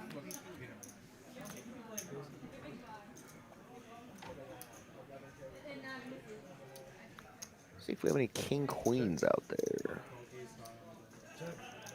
No king queens. Poker Mama deciding to check this as a couple of bigger cards have gotten out there. She's not going to continue to put too much pressure with just a bottom set. Bottom set, and then she pairs her card on the turn, so that's never fun. Any straights do we see? Not really. 4 aces, 9-1-8. Coming in here, back in Poker Mama. Thanks for joining. 918. Yes, Tulsa for sure. Living on Tulsa time. Jay's getting in there with his nut flush and 2 pair on the bottom, aces and 8s.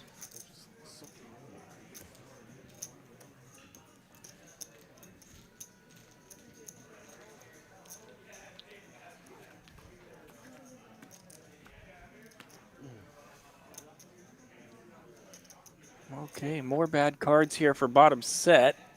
But I think it actually, did it hold? Yeah, there's no Jack 10. No Jack 10, no flush on the bottom. So yeah, we have 100%.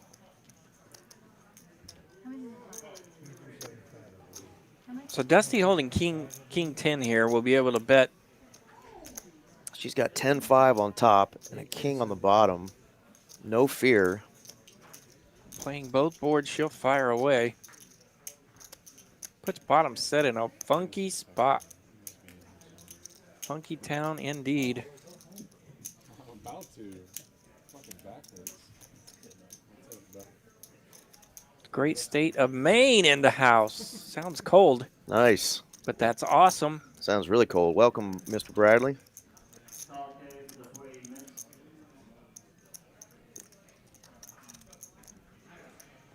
Are you sure it's 1875? I'm just Actually, asking now because you're right, why it's don't you eight- just count it? Because last time she made her bet based on what you told her. So That's true. I don't want to screw her up there. All right. Fine. 800. Alright, well, just, I mean, why don't you just count it? Well, it was 1575 plus. I don't know why it's, okay, well, Isn't that I right? don't know why you don't just count it. Just 200. I mean, it wouldn't take you that long. Can I change my bid? There's no question. We're not really after we kind of declared it that way. It's PLO. Right. You gotta reckon it. Yeah. Exactly. Like, you keep, like, By my math, it might be off like $200. Which, of course, you do want to get the pot right. 21, 22, 22. 2,225. 2225.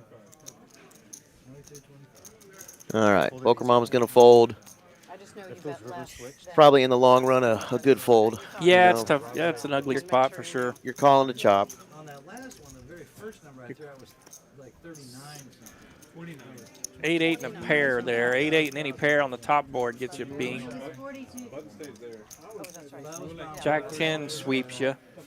There's a lot of things there that sweep you. So yeah, in the long run, that's probably a pretty good fold. Of course, we get to see the equities here. You know, it's PLO, so you are allowed to stack the pot. Confirm what's in the pot. Then, but once you make the bet on it, you can't change it.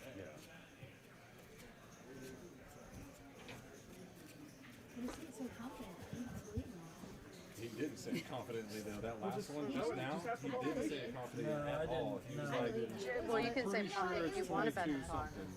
That's I why knew, I just keep I knew it it was too simple. I always low, say but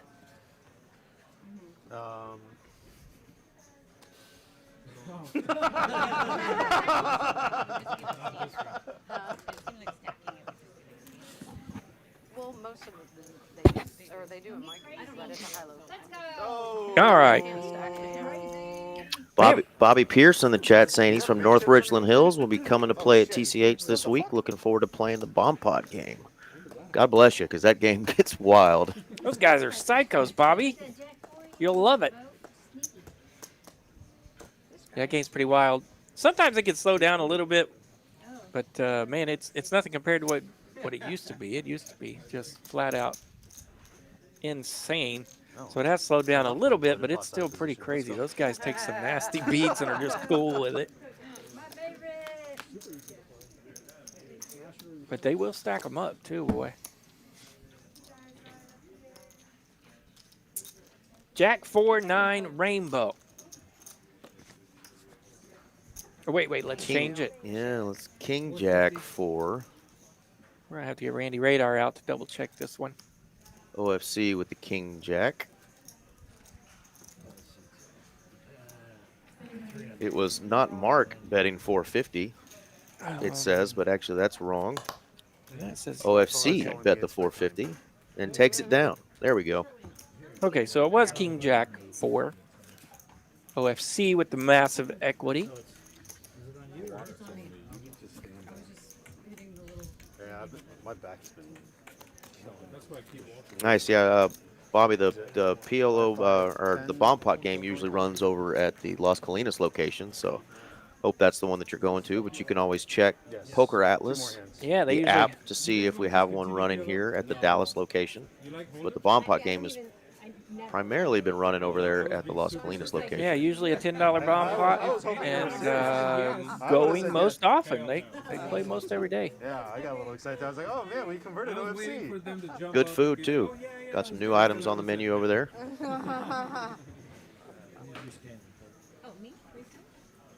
Good food and big pots. You'll love it.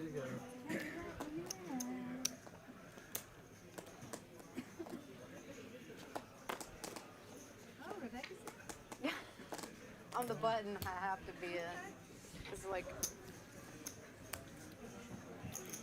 Poker Mama's got a mystery card. Okay, and it's good to see her real name come out. Yeah. That's what we know her as, Poker Mama. Never heard her called Mel in my life, and I know her real name. I'm not going to put it out there, but Yeah, so it ain't Mel. Nope. I'm gonna watch how many times Dustin bluffed me out of a freaking hand. So we get to see the important part of Mama's hand here, as she is flop top set on a Jack 9-3 flop. Two clubs, though, so she... Becca has a interesting hand for the club holdings. She will have a gut shot, and a king high flush draw. Yeah, that was a ballsy Just a call. chop. Yeah. Just a chop. I'm calling just to hope to chop. That looks like a card misread. That's a very positive EV move. 6 of hearts. Yeah, there's no way top set's going to fold there. Yeah. Even for Poker Mama. Yeah, so we noticed that there was one card that wasn't red. It was probably a misread altogether. So something happened there. Sometimes the burn cards will get moved around and this and that. And this will be one of the last PLO hands here. This table is amazingly special, but sometimes it doesn't account for humans putting cards in different spots. It'll cause some issues once in a while. That was a pretty ambitious call there, I will say. Yeah, the bomb pot button is on top of the scanner. I was just button. I was going to say, I don't think he dealt it that way. Let's redo this. Ruh-roh. Just redeal it. Now everybody's back to that. Didn't you say I thought I had, but then. Give him hell, Andre. Yeah, I thought the button didn't move there. Yeah, and I saw that it was on top of the scanner anyway, so we were going to have an issue scanning Becca's cards. We were on top of it. We just couldn't put it all together there. Yeah, we got to keep it off that scanner circle though, so Full pocket aces there. Yeah. that way we can make sure that Poker Mama gets all of her cards scanned. Nobody saw it. It's all good. It's all good. The flash, I have no idea what it is. Yeah, it's fine. I don't care. I saw. You saw a card flip up, but you didn't see what it I'm was. such a degenerate. I'm like, nobody saw it. Just keep going. Let's go. Keep playing. I don't want to start over again. Get that Dusty. in. Let's go. Jay has a fun little hand, 6-6-5-7. Becca's almost got a flush in her hand with some clubbies. Prop bet. Not that I know anything about those. And that's a good fold there by Poker Mama. More I play PLO, you look down at all those pairs in your hand, you're like, oh, I may flop quads, you know, but the chances are so slim. Yeah. If you call in raises. And if you have nothing with it there, yeah, you just have to flop a set and hold, right? Yep. And so the hold is excruciating. Her other 2 cards was a queen of clubs. She was suited, Right. so at best, she's going to get a queen high flush. So good discipline fold there. Mark, not Mark, has a monster flopping the ace high flush. Yeah, to tell you, the frequency of playing those hands out of position in PLO should be nearly 0. Right. And the frequency of playing those in position, frankly, isn't a heck of a lot higher, but you will do it a little I bit. need all the in credibility position. right now. Ace of hearts with 3 diamonds. Flopping the nuts. Easy to hold when everybody I just had to go folds. back and make sure the aces was not the down. Pretty good flop. I did. I had 4, 5, 6 of diamonds. And this is going to be Hold'em. A lot of help. Just a couple of hands left 3 and ace, but yeah. on this Tuesday night stream. Thank you again for joining us. Aaron McAvoy and I, and for the first 4 hours, and RJ Dupree is in here in the booth with me now. Yo, yo. Dealer player especial, my homie, my ace, Players are objective. He's talking to the ear. They're trying to end the stream. coming in to close it out. Okay, we'll play. We had a full table all night long. We did lose Mr. Yacht Club, who was in the seat 6. No. Fire in seat 9 took off after about 4 hours and let Poker Mama come in. So It's okay, it's okay. Poker Mama getting to experience some of this 4-card madness. Yeah, when the button meets Dusty, it's yeah, it was just, hold him. this is a Hold'em hand. You're good, you're good. OFC, another Yeah, Hold'em goes really more of a Hold'em guy. It's just full. Aces against kings. Hopefully we can sneak in some Hold'em hands here for the Hold'em folks. Easy fold. No, man. Ace king suited now. Now that's funny. Bobby Pierce says that he'd rather watch paint dry than Hold'em, and Bradley chiming in says, as a painter, I concur. He would rather play anything other than Hold'em. Yeah, once you go down to the dark side and join the PLO and the mixed games, it is hard to come back. It's a rabbit hole you don't want to get out of for sure. Yep. Frank, I'm fortunate enough that I still enjoy both, so it's good. You know, I do like to go back and forth in like a couple of week sessions. I don't like to go back and forth a lot. I'll play one for a few weeks, and then I kind of get bored with it and go to the other one for a few weeks. Check. Yeah, this says that Poker Mama raised it up with the suited little lick. Big lick, 6-9. Not sure if that's the case or not, but God bless her if she did. Yeah, she's just here for the end of the stream trying to get something going. I don't blame her. Dusty liking this flop probably more than anybody else with her dusty hand, 2-4, but she's got the open ender. Poker Mama not giving up. The dust coming in strong. One of those. Colby's got a pair. He's going to make the call.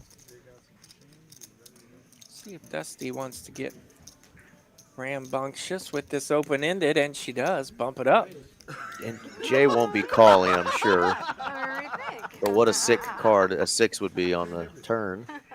Yeah, Jay holding two of the outs for Dusty, but really a good time here to try this. She's like, do I still have what I thought I had when I raised? Yep, I do.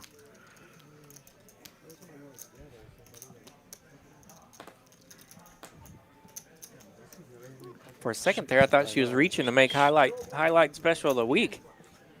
But no. It was just a muck. 2-4. She shows the open ender, no diamond. Well played. Colby's smirk there was fun as she showed it. He's like, I had a pair. Yeah, put in a big raise there. Hand 91. I think this is our second to last hand. Let's see if we can get something crazy going on one of these last couple hands. Big winners for Not Mark OFC. Colby now up to $3,000 profit. After once again another comeback kid in the last hour. Becca just doesn't even want to play her pocket fours. I think you fit the loose aggressive.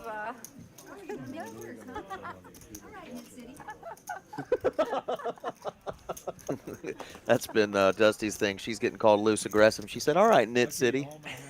She's been calling people Knit City all night long. I love it. They're having fun. And she's definitely going to get in there with her Queen 8 of diamonds.